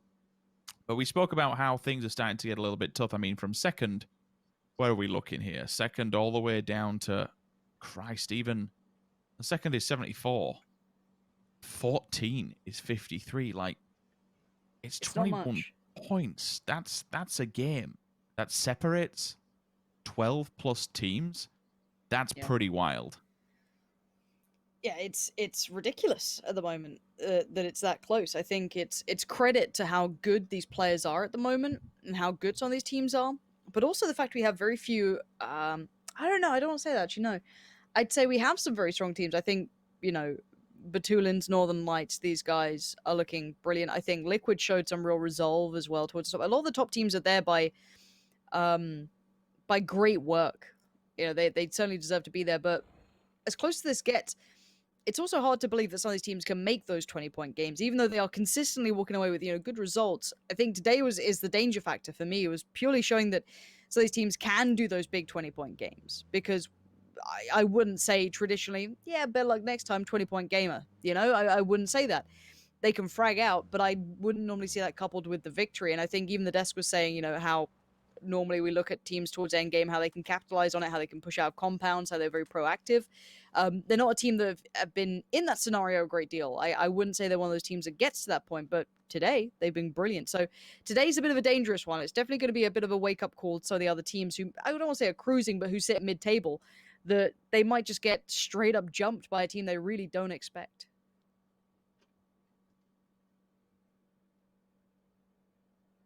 We shall see. Given this, look, I'm kind of just sat here looking at this map and wondering where things are going to unfold, because with it being a centralized playing path like that, everyone can go to the home location. Everyone's in a safe spot. No one's really close to one another. I mean, hell. Yeah. Tornado Energy is completely clean. Better luck next time. Where have they gone this time? Okay. Yeah, I don't know. It's really hard to kind of break this one down, given that it's almost an identical circle to what we had in one of the previous rounds. Everyone's in a safety net. Everyone's in a location where no one's going to really fight early. Your positions, I suppose, it comes down to a solid, maybe a mid play, something like what TSM's going to opt for. Again, they'll have to be careful because they're doing the old EIQ play. They're going to be going up against them and getting close onto their territory where they're going to be wandering around. EIQ is, thankfully, at least a little bit further forward, and TSM, having hard cover, will be able to get a resuscitation if any knocks do come through. And EIQ have put Novik and Hawkeye more fields around the hillsides, and then Double is back with Reggie. They're more the kind of compounds that are further towards the school side of it. So they've at least got some kind of option. Those fields in the middle, they'll definitely be able to hold on their own. It gives them a rotational path, whether or not that's an exit plan or even an entrance plan if you need to go more towards the north. So keeping a 2-2 split like that, is it kind of sketchy? Yeah, it is, but no one's really going to come for you. It's very easy to get a revive in that position unless all players just push you, in which case you need to hold back. But yeah, I like what EIQ are doing. Even though they're middle of the map, they're still splitting up and giving themselves more options for mobility. I think that's a pretty valuable thing at the moment. Looking beyond that, though, this is a pretty open circle. And that's why I quite like these 2-2s, because there's so many potential endings. We don't, sometimes we see a circle in X or Y, we're like, right, more than likely gonna go this way.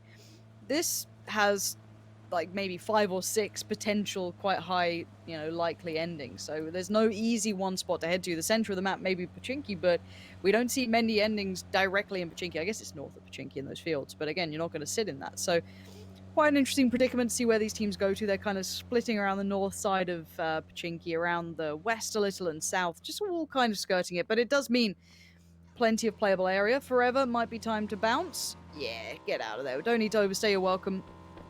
See if we can get back to his boys. They're over towards Pochinki on the east side and one towards the north, and not necessarily the church, but, around the standalone building up there. And they don't want to overcompensate. They're not going to be overly falling away. Lovely driving, Gustav. Danish driving. That's what we're going to... Danes. That's why they have so many bicycles. Can't be drive trusted with bike. vehicles. I like it.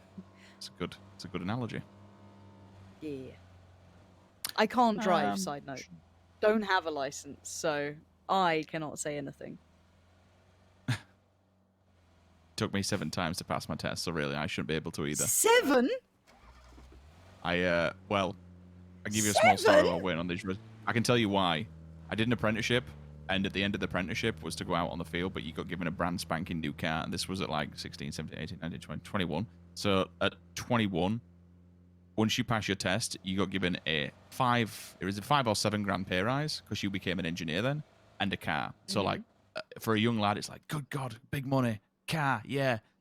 Every single time I went for the test, bottled it. Every time, nerves, bottled it. And I'm not someone who really gets nervous like that, but there was so much riding on it for my career and me personally. Every time, bottled it. Christ, that's. I'm a good driver now. Yeah. Now you said that, might trust you a little less. Don't know. Luckily, I probably won't be in your car anytime soon. It's all right. If anything, I'm going to be sharing a vehicle with an Australian soon. That's going to be a little bit dangerous. What are they like at driving? I mean, any experience with Australians in cars on German roads? Not sure. Not I sure. thought they just surfed. Maybe. And, well, trying to avoid the crash of the waves. Zent's just trying to get away from that bridge, get away from the water, get over from Vazku. Not a position to be held up in. And actually, Omukun are on the other side as well. They've already made it across, but a dangerous position all around. That's a very rife area. Look at it. You've got Adepts, WP, Omukun. Dangerous. Dangers aplenty. But yeah, as I said, I never had to drive. I grew up in central London where it's just like, and on the train I go. It's great fun. Now I really wish I did learn to drive, though. It'd be nice just to have the ability to be like, I'm gonna get a car. You know? It is nice. It is nice to have. Mm. It's a nice toy.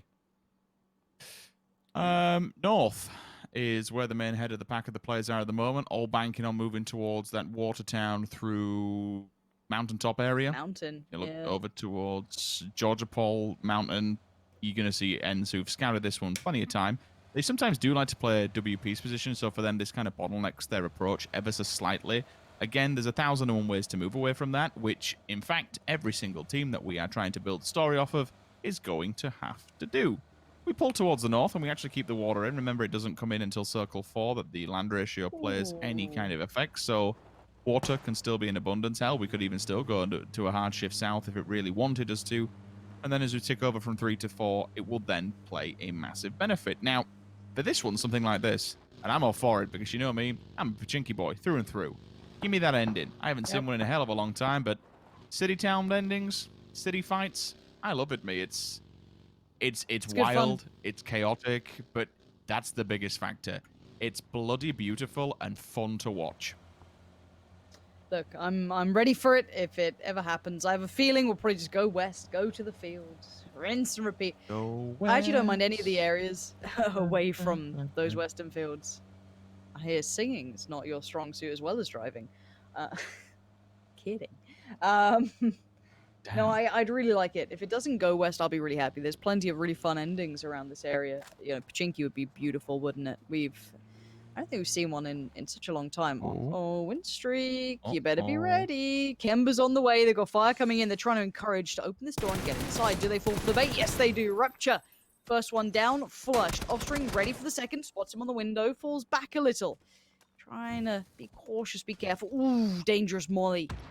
It's not bad though, that should slow it down. So if they want support to get there, there is a chance for it, a limited amount of time, but maybe, just maybe, there's a hope for some help.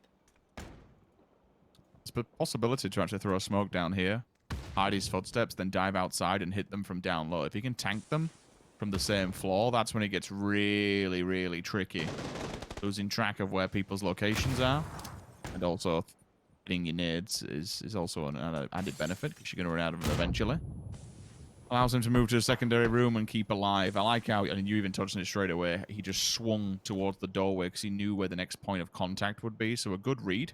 The vent's outside, and that's even more difficult, given Kemba's position and the gravity of the situation for IW has just become that more precarious. 2 players downstairs, all 4 players in the side of WS looking to try and end this. At the moment, IW, they've been handled. Does ENCE actually drive to this? Are they wandering? I'll tell you what, Tornado Energy is. Look at that for a steal. Yoink. Yep. Taken out of the hands of WS. Free point. Thank you very much. Don't know about all day long. And this battle, the problem is that for WS, the angles they wanted to contain, keep control of those windows means that you're open. And Tornado Energy catching a glimpse. This is their backyard. They're used to this area. They see that. They spot out Kemba.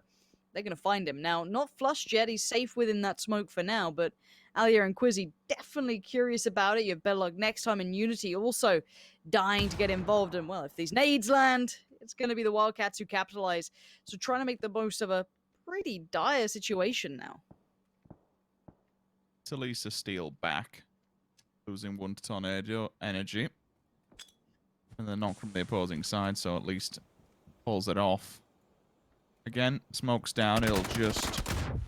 Oh no, it's through the other building. That's a double window watch. There's nowhere to run, nowhere to hide. Same goes for Jempty. Fex sees him and finishes him in the kill feed. Round the door we go, but instant repeat. Thank you very much. Easy flush. Wildcats, it's Friday. Go and have an early night, boys. It's good. You played your games. Enjoy. GG. ENCE now. On the rotation, actually kind of falls parallel to that. Better luck next time. Kissick has gone ahead of the pack. WS also, with what's left of them. Still what's left of them. I think they've got 3 at least. Main road. There's that pipe, isn't there? You think they'll take the pipe that's just off the side of Pachinki? Maybe build the vehicles and put a barricade there? Oh, they got this. They're going for Pachinki's end. Yeah. Okay, they believe in the Pachinki ending here. I mean, you can kind of keep vehicles safe, but not particularly. They're quite open at this point. This is one of those where you're kind of committing and sitting, and DA, they're doing the around the world. They're looking for anywhere they can pull up, and well, if they keep going this way, it might be Tornado Energy or Raise Your Edge that they get towards. I just saw Ira with an AWM in the distance. That'll be a beautiful sight to behold if they're in a good position to actually put it to good use. Alright, so for everyone committing to Pachinki, I've got to say, I like ENCE's position compared to most at the moment, in the fact that it's front. Raise Your Edge at the compound, bang opposite on the other side of the fields. That's a solid place, especially with the porthole windows up top. Like a little hangar compound area. 1, 2, 3, 4, 5. 5 teams in the city centre. And then Omakan knocking at the door towards Poor Man's Pachinki, coming up through the north. Adepts will hold the field side. They're actually still towards the west down. Completely out of vision of anybody, to be fair. And then it's a bit of a weird little battle. 3-way, all the way down south. Second AWM comes in. Who's this time? I'd say. Alright, so TSM and FaZe Clan. Each with a big boy gun. I'm a fancy that. Oh, has he left it? Is he not bothered? Okay, not enough time. Buzzface, step up to the challenge, my dude. You're a good sniper. Put it in play. Yeah, I'm not sure if it's a spec bug on that. I feel like they would have taken it. I'm not sure. Because, yeah, they're not double dipping, and it looks like it's been taken, but we'll see. We can always see that down the line once we hear that thing going off, and I do hear thunder very close to me, so here's hoping my internet holds through the final stage of this game, because recently it has been really weather dependent, which is a little bit worrying, but we'll see. Let's see how it goes. TSM consolidating into this 2-2 a little more. Miraku kind of establishing with Iroh on the western side of the road there, maybe preparing for Adepts potentially, or just wanting to keep a bit of better track on this one. And at the moment, the circle is going to be a big factor. Yeah, closing right in on Pachinki. So TSM can join the rest, so Miraku and Iroh can head over towards Vard, secure the church, which is a very strong spot. They will need all 4 players. Maybe they'd want to put 2 into the town. There's a nice little complementary stack of buildings down there.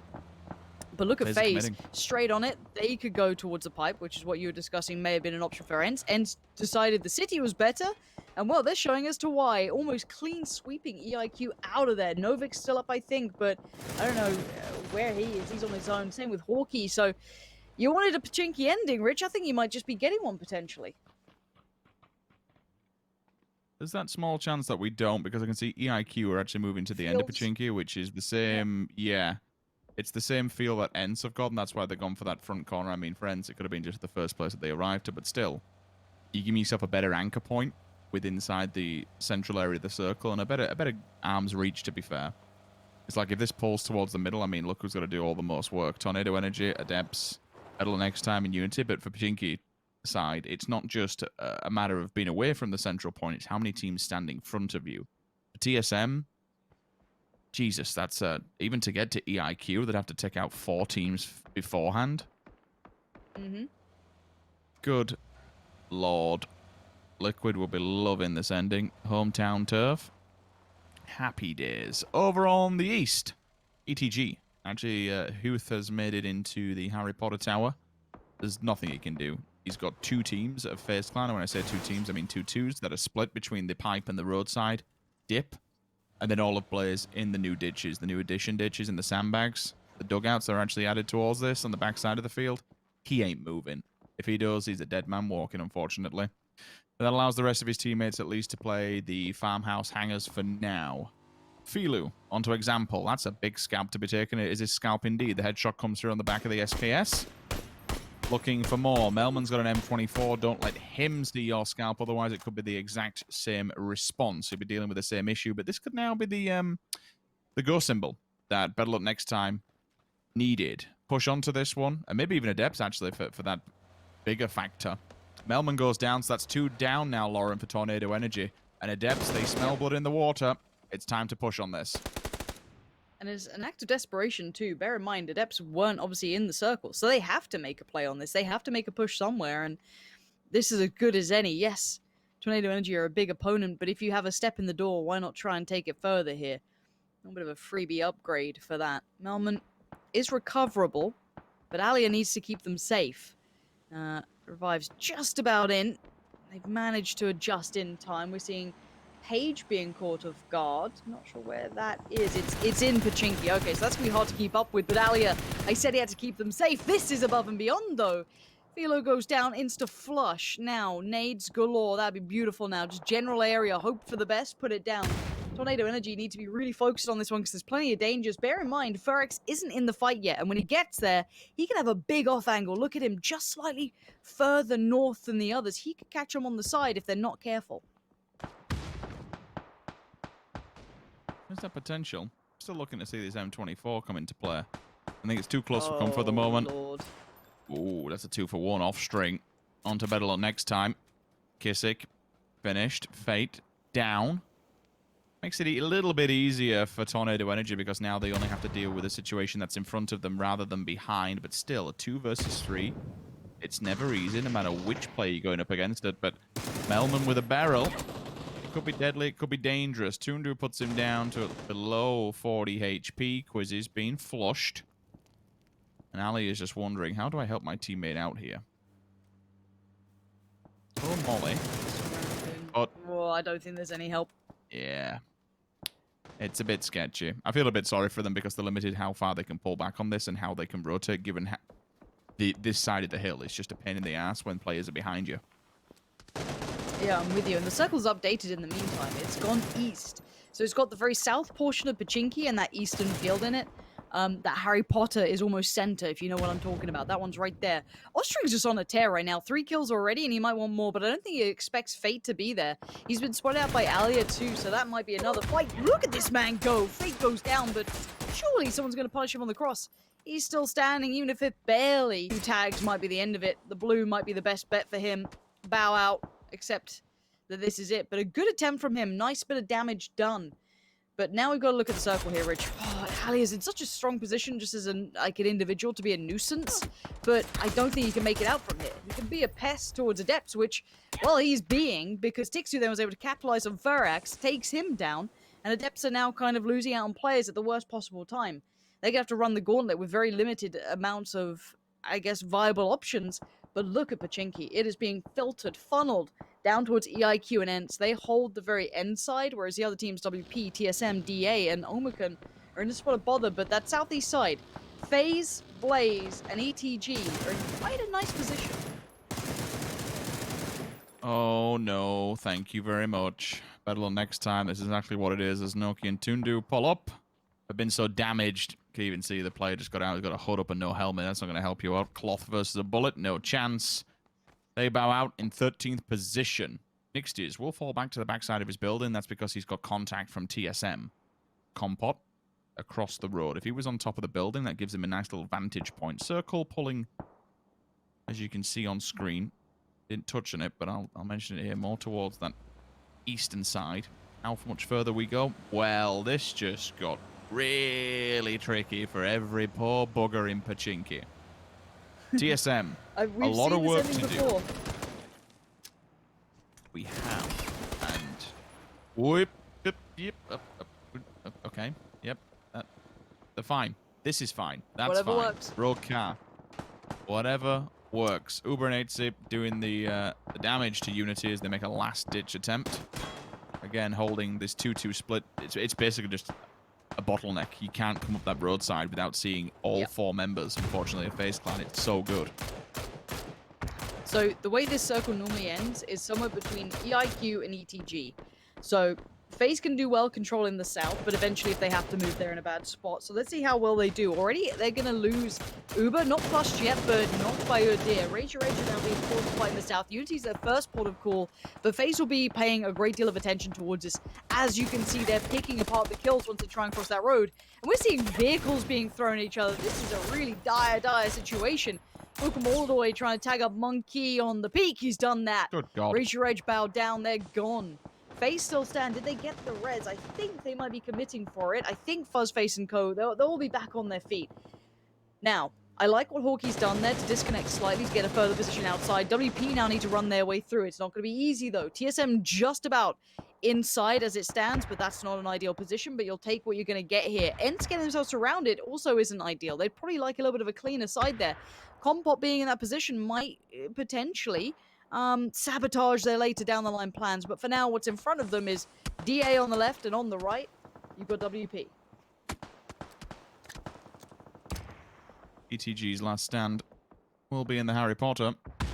It's a good place to be, actually, to be fair. I mean, they can look outside of the windows and maybe get Blaze when Circle's unfavorable to them and forces this, unless Blaze has got some kind of godlike throwing arm. I was going to touch on TSM's position and mention that there was an option to hit the ditches, and that's exactly what they've done. They can also take the L kind of bit and go underneath it, because what Omicron's decided to do is they smoked above and took the further ditches deeper inside the circle to get ahead of the game while it was quiet, which I'm totally fine with. It used a bit of utility, but totally fine. Get ahead of the curve as fast as humanly possible. WP left to run the mousetrap maze, unfortunately. Hence, DA Omicron are actually making it inside a building behind Novik from EIQ. And then all of a sudden you see WP who need to fold into the fray here eventually. Everyone will be sitting in a building. You get a couple of knocks here and there, but no real breaches until the circle actually forces the engagement. Still keeps, by hook or by crook, a slight section, a tiny portion of Pachinki in play. Blaze. This is a big area to be in, by the way. This is a huge compound to hold. So if Blaze can take this away, that's a massive move. Lipton fighting Komarko is great, but not without some pressure. FaZe keeping them humble here, and Thunder is still down below, but not in the... Oh, this nade. The nade. Is it ticked well enough? Bounces in. Doesn't do it. Both still stand. See, I'm really intrigued to see what TSM do here, if they're going to go for a longer rotate. I suppose this is the problem that's ahead of them, is the fact that Omicron did move early, now puts them in a deficit. TSM at least takes the position they were holding for so damn long. The problem is that it's the same one I always have with ditches. You're just open to a full bombardment. Like, the mortar strike from the nades is so nasty. Good low ball here from Vascu. That's going to write the number on Ira's grave if it does catch him. Smokes are up. TSM are all in, thankfully, for now. They can at least play the survivability game and edge out this circle. Spray down through the smoke. See you later, boys. Thank you very much. Now, for FaZe and FuzzFace actually turns and faces EIQ. Hawkey dead. Mika on to Diggery. That's Ends finding the blunt end, but it'll be a 1-versus-1 battle with those two teams going head-to-head. To the llast stand of Pachinki, and it's actually Ends who come out on top. But their job, their work is not done here. They now have to take the fight up against Omicron and TSM to the left-hand side. They will be inside the circle. Don't get me wrong, they're still there. But by God, it's sketchy. Yeah, sketchy is a light way to put it. I like the way FaZe have actually pushed out a little bit towards this. FuzzFace is getting very close by towards Novik, but that's going to be the confirmation. But then Gustav then falls. So it's not without an answer. Blazer being a real pest here by controlling the southeast side. Them taking over that compound, that one little building, was actually a really big move from them. Apocalypse going to use that Molotov to do well. Uber and AT a little bit pinned out at the very back. You can see them on, back to the blue sort of style there. Ents holding together, TSM holding together. I love that Iroh's pushed up to this position. Obviously, it's not perfect, but it's better than what Ents are currently having to do, which is build the smoke wall and hope for the best. And not only do you have TSM, but you have Omicron directly in your way, and then FaZe. So I like the fact that FuzzFace is committed to that building, and here goes Ents. They're going to run the kind of southwest side. They know that's clear. Wow. At least to this building. And now they're right there with Vascu. They're in the building. Rustamar gets down one, quickly sweeps him aside. T-Bone, the molly stopped him from being able to support his teammate, cutting him off from maybe trying to get a crossfire or a trade. Now, TSM know what's going on. They might even have an idea of how many players from Omicron were in this building, so they can watch and wait. As those smokes dissipate, they'll get the full vision here. FaZe just lost out on one of the players holding the back lines. They still have Uber down there, but 8C's gone, so down to just 2 for them. FuzzFace with the big nade.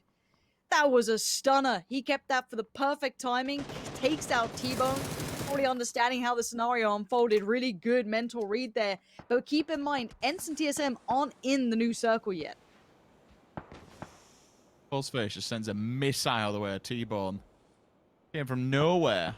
Easy frag. Easy point. For Ends now. The Wolves are going to be at the door here because Vard has already made it to the wall. Miracle will have to heal up, but he's spotted by Blades again. They are such a pivotal factor in this entire map and how it's playing out. Them in a nuisance from different angles. Vex, he finds 2. Cannot find a third whatsoever. They shut this one down. I don't think you're going to be able to... pushed up. Why are you here? Go away. Go away, my friend. Just getting aggro in everyone's face. They've been a nuisance. Good God. But credit to Ents for playing this out so well, even in these dire scenarios. Now, the one problem is here, I don't know if they can get Tixu. Ooh, it's just about in. The res. Okay, here we go. So it's 3 events with Tixu back on his feet. Maybe not going to have time for a decent res on this either, or a decent med. See if he can get it off in time. They need to build up whatever utility they have left, but bear in mind how much they used to get towards Omicron. Now, Blaze on the other side have the high ground advantage of vision coming in from the Harry Potter. Apocalypse is even pushed further forward. It is open terrain here. Ents either have to take direct fights, or maybe they have some util left, but it won't be much here. They need to land some shots. They need to remove these players who are peeking. That is what Rustamar is trying to do. Get a knock. Get that helmet gone. Another nade from Apocalypse could be well placed, and that could be 2 kills coming in. Oh, it is! It's the double. Stunner from Apocalypse, and now just Tixu left in a 1v3, Rich. I think that was the nail in the coffin, unless we can see a miracle happen from Tixu. Unfortunately, not this time, but it's all smiles all around from Ents. They did a hell of a job to even get to the position that they did, but it is Blaze with 11 kills who actually round out our day. And honestly, for them, I mean, they were at the backside in the ditches. They had to do a fair amount of work to get to that Harry Potter tower. They had to rush it. They had to collect it, which they did. We had ETG in there at one point, so a few kills on them to be proactive and actually get aggro on it and remove it from them. It wasn't, without a loss. They'd lost 1 player earlier on, but still, damn good win and actually quite a damn good game. A lot of teams had to deal a really nasty card that was held with them, especially when you look to even towards TSM. By hook or by crook, they make it down to those last few circles at least before going out, and it's always going to be difficult when when Blaze are holding so much vision. You touched on it, that one Harry Potter tower, looking at a band of players all locked into one area. It's just cone vision. You only have to go towards one place. You throw one grenade like that, you get a 2-for-1. GG. Yeah, there's so much to be broken down about that end scenario, and I'm sure the desk will do that. So we're going to head back over there to round out the day. It's been a pleasure as ever casting with you, and thank you to my internet for not dying while I've heard thunder and lightning throughout all of this. So, guys, we'll catch you real soon, but let's close out the day with the guys. We also appreciate the mercy of the thunder and lightning. Thank you very much, Lauren. Thank you, Rich, for joining us here. And we see Blaze blasting it in the final moments. Damn, Toby, that nade. Oh, I was happy about that nade. I was loving that one.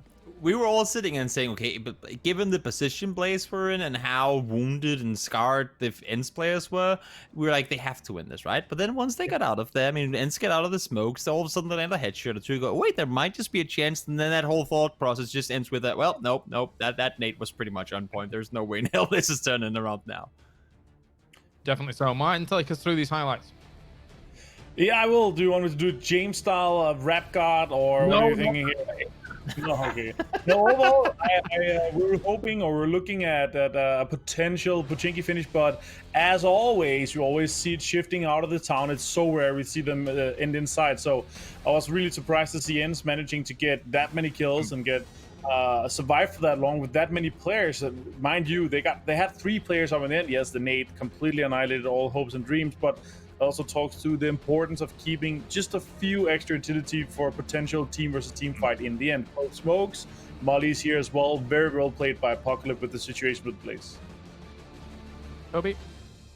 I think it was a fun end game. I mean, the early game as well, so hectic when the circle shifted down south. So many teams forced into wonky rotations that I think very few teams were ready for, to be honest. And we actually had a surprisingly, oh my god, that nade right on money. We had a surprisingly big amount of players inside the city from an early stage of it. And the fact that both TSM and ENCE managed to stay with 4 alive until their very final fight was pretty interesting. And also, I mean, while we didn't get completely out there, I love the fact that we got the new trenches on the east side of the Pochinki field, kind of introduced to an end game. We haven't really been out there just yet, so Blaze, of course, really enjoying the fact that they had that for cover for the longest time. Yeah, they were playing trench warfare for just a little bit until they had to move, as they get 21 points on the board for them. ENCE, though, once again, another nice boatload of points. 16 points for FaZe. 13 points here after making a big meal of it when we saw it Avenger. They were down in the kind of southwest, if I remember correctly, trying to get into the final circles. Yeah, and on top of that, like, so I actually want to take a point on the Blaze position again here in the end game. Ooh, Apocalypse and Lips and both in 5. Nice. Shared first. I want to take a point with that. They decided to take like a power position, making sure that their backs are safe and nobody's gonna crash behind them. So they got pincered into like a cluster. Oh my god, 1,070 damage, Lipson! What a great day for Lipson. Great to see, able to step up here in the very end. That's gonna really put them up on the leaderboard. But what I wanted to say with this one, they were making sure that their east was safe to make sure that they could play forward without worrying about the back there. So that's why I was really looking happily at how Blaze was executing the end there, because they really set themselves up for this. And as they know, and as I've seen many circles do, it often goes out of the city at the very end as well. So they had a power position throughout the late game. Yeah, Apocalypse was bringing the apocalypse along with Lipson. Very well done by those guys. I'll do it, it's fine. But very impressive and a lot of points on the board for them. But we do have our interview ready as we now head over to, I believe, ENCE, as we have Mr. Squeaky on the board. Why are you not showing us your name? Hello, everybody. It's at this point that my hair looked actually rubbish right now, so I have to wear a hat. Yeah, it has to turn around then for the sponsors, man. Yeah. Yeah, big logo. Here we go. Yeah, you do know that we can see you guys when you're playing, so we literally have seen your hair like probably 5 minutes throughout the day. So I don't think you should worry about these few minutes on the interview. Yeah, it's fine. It's fine. It's growing at least. I'm happy for that. All right. There is the first question out of the way. Let's move on to Squeaky, obviously, today you've actually had a brilliant performance, all things considered. 5th, 6th, 1st, 2nd. Really good stuff here throughout the day. How is the team feeling about the performance? Did you want more from today? Did you think that you could get more from today? What are your thoughts?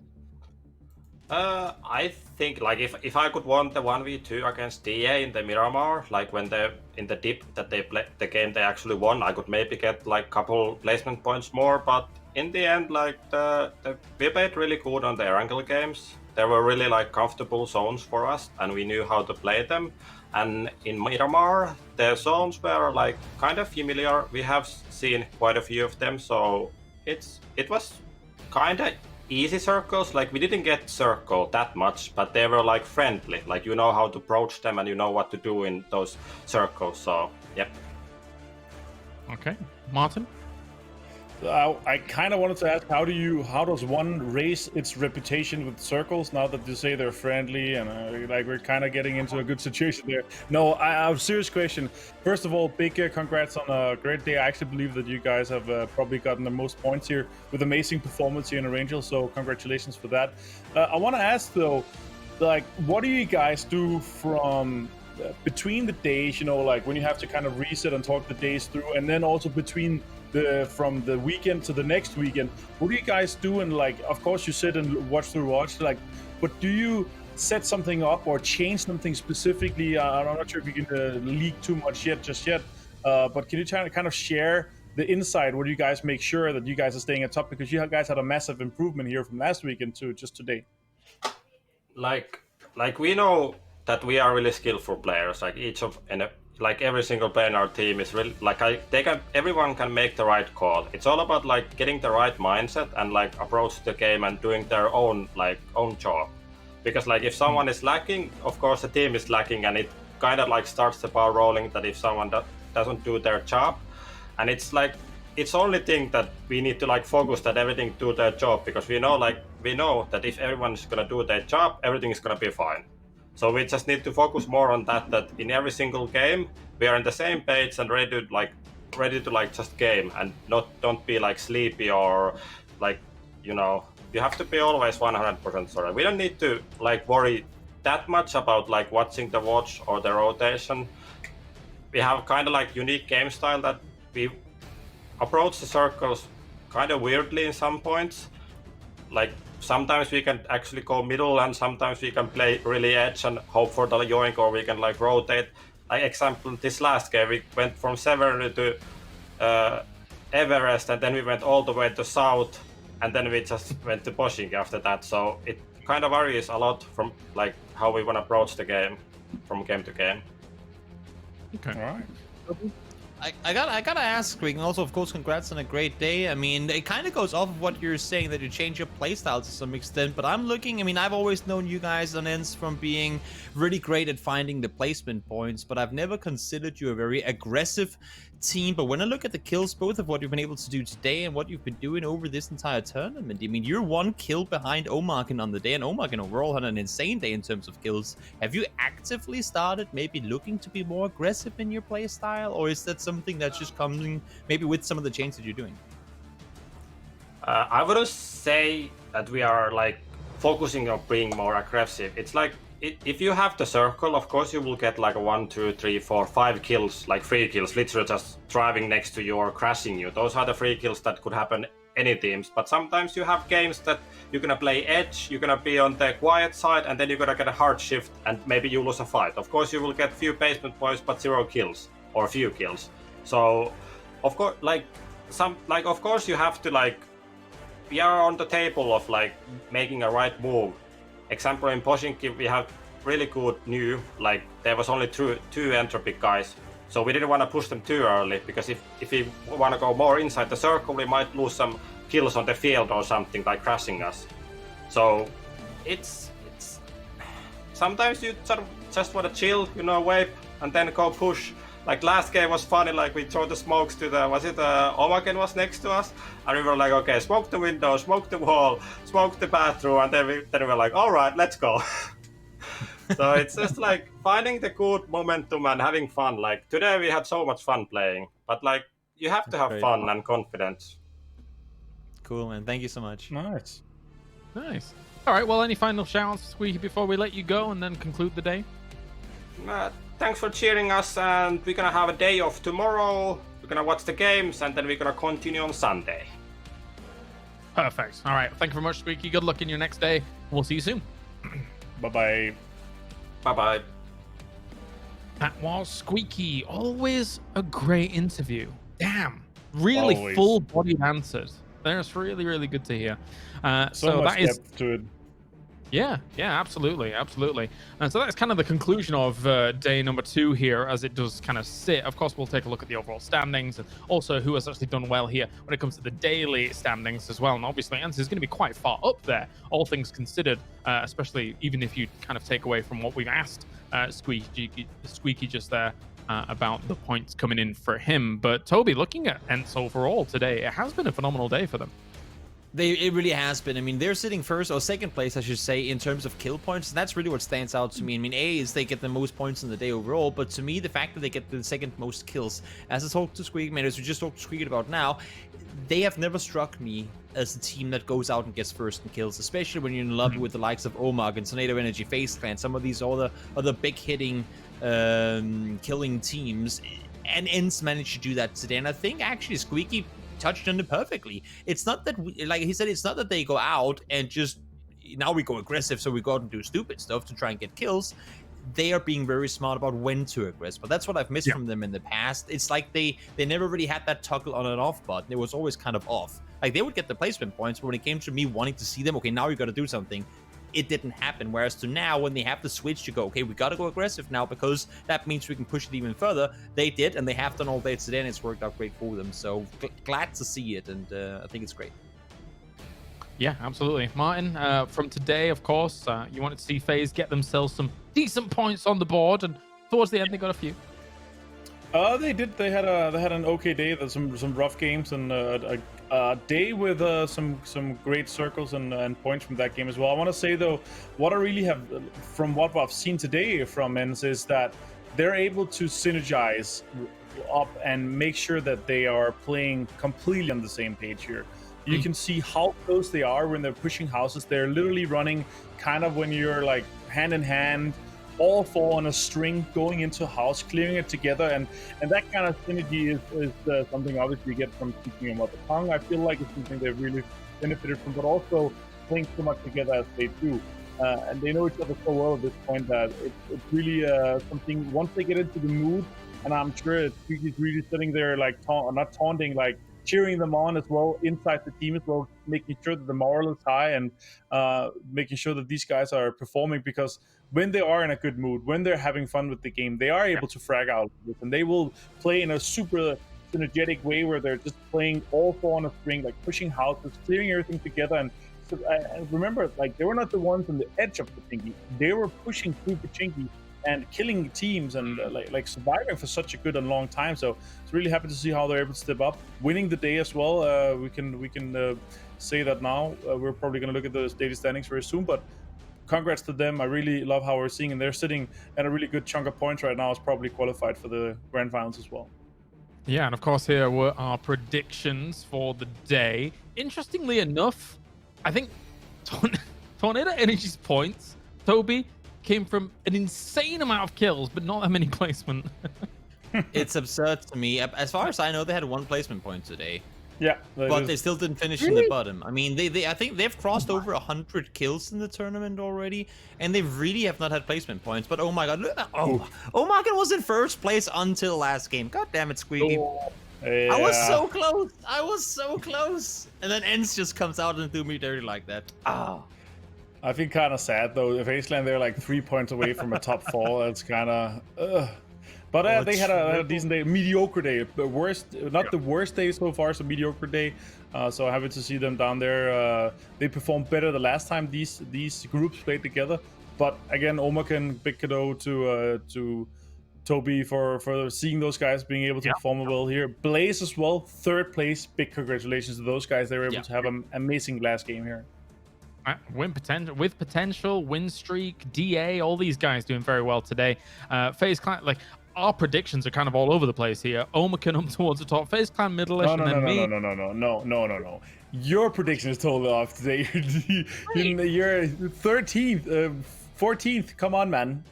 Like there's almost you cannot drag other like all of us down. Like come on. You can drag Martin down. You can drag Martin down. No, if you want. Stop. I'm a second. I had a pretty good prediction. I'm doubling your points. Come on, James. Big shout out to Toby though. Fantastic, well played. There's literally 20 points. Anyway, whatever. It's that's our battle royale. We got it. Yeah. Both of you guys tying each other up towards the top. That's fine. Tony.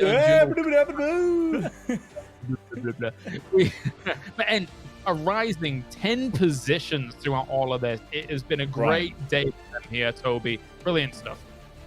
Oh, it's amazing. I mean, I feel like we've said what there is to say. I would gladly continue complimenting them. It's to me, it's the aggression, the fact that they're finding kills. I mean, it's what they've been lacking. I've never ever doubted ENCE as a team that can go out and get the placement points. They've shown me over the past year and a half that that's what like something they're very capable of doing. I've just always said, when are we gonna see this with the kills? Because with the current way that the point system works, you need those kills to back up the placement points if you want to get wins in big tournaments. And that's why ENCE have qualified for the finals, but we haven't seen them go out and do great in the grand finals. And now, well, we might see something different in PCS2. And of course, teams up to those top are doing phenomenally, but something that I didn't think I'd be saying here at the end of the day is that TSM is in a weird spot right now, Martin, where next play day, they better, change their tune a little bit, because otherwise they could be getting knocked out here. Yeah, they could, but I will say though, like TSM is still a team that can go out and get, a 50, 60 point day easily. 77 points after 3 days play is definitely rough for them, but they have had their struggles. They have had teams that have been bullying them, pushing them out of positions that they are usually having and loot spots they're usually having. And Tropic's been rough to them as well, and they've been somewhat unlucky. I'm sure that they're gonna be coming back strong, and I'm kind of looking forward to how they're gonna be playing. But 77 points it's not enough for a championship team. Yeah, I mean, of course, they're champions of our previous tournament, our PCS here, and I'm expecting big things of them in the next day. Well, thank you very much, Martin. Thank you very much, Toby, here for joining me, and thank you very much to everybody around the world as well. We are done for day number 1 of week 2 for the group stage here in PCS2 EU. Tomorrow, we are back, same time, same place, where all of these teams fight for more points to try and get themselves to the finals. We'll see you then.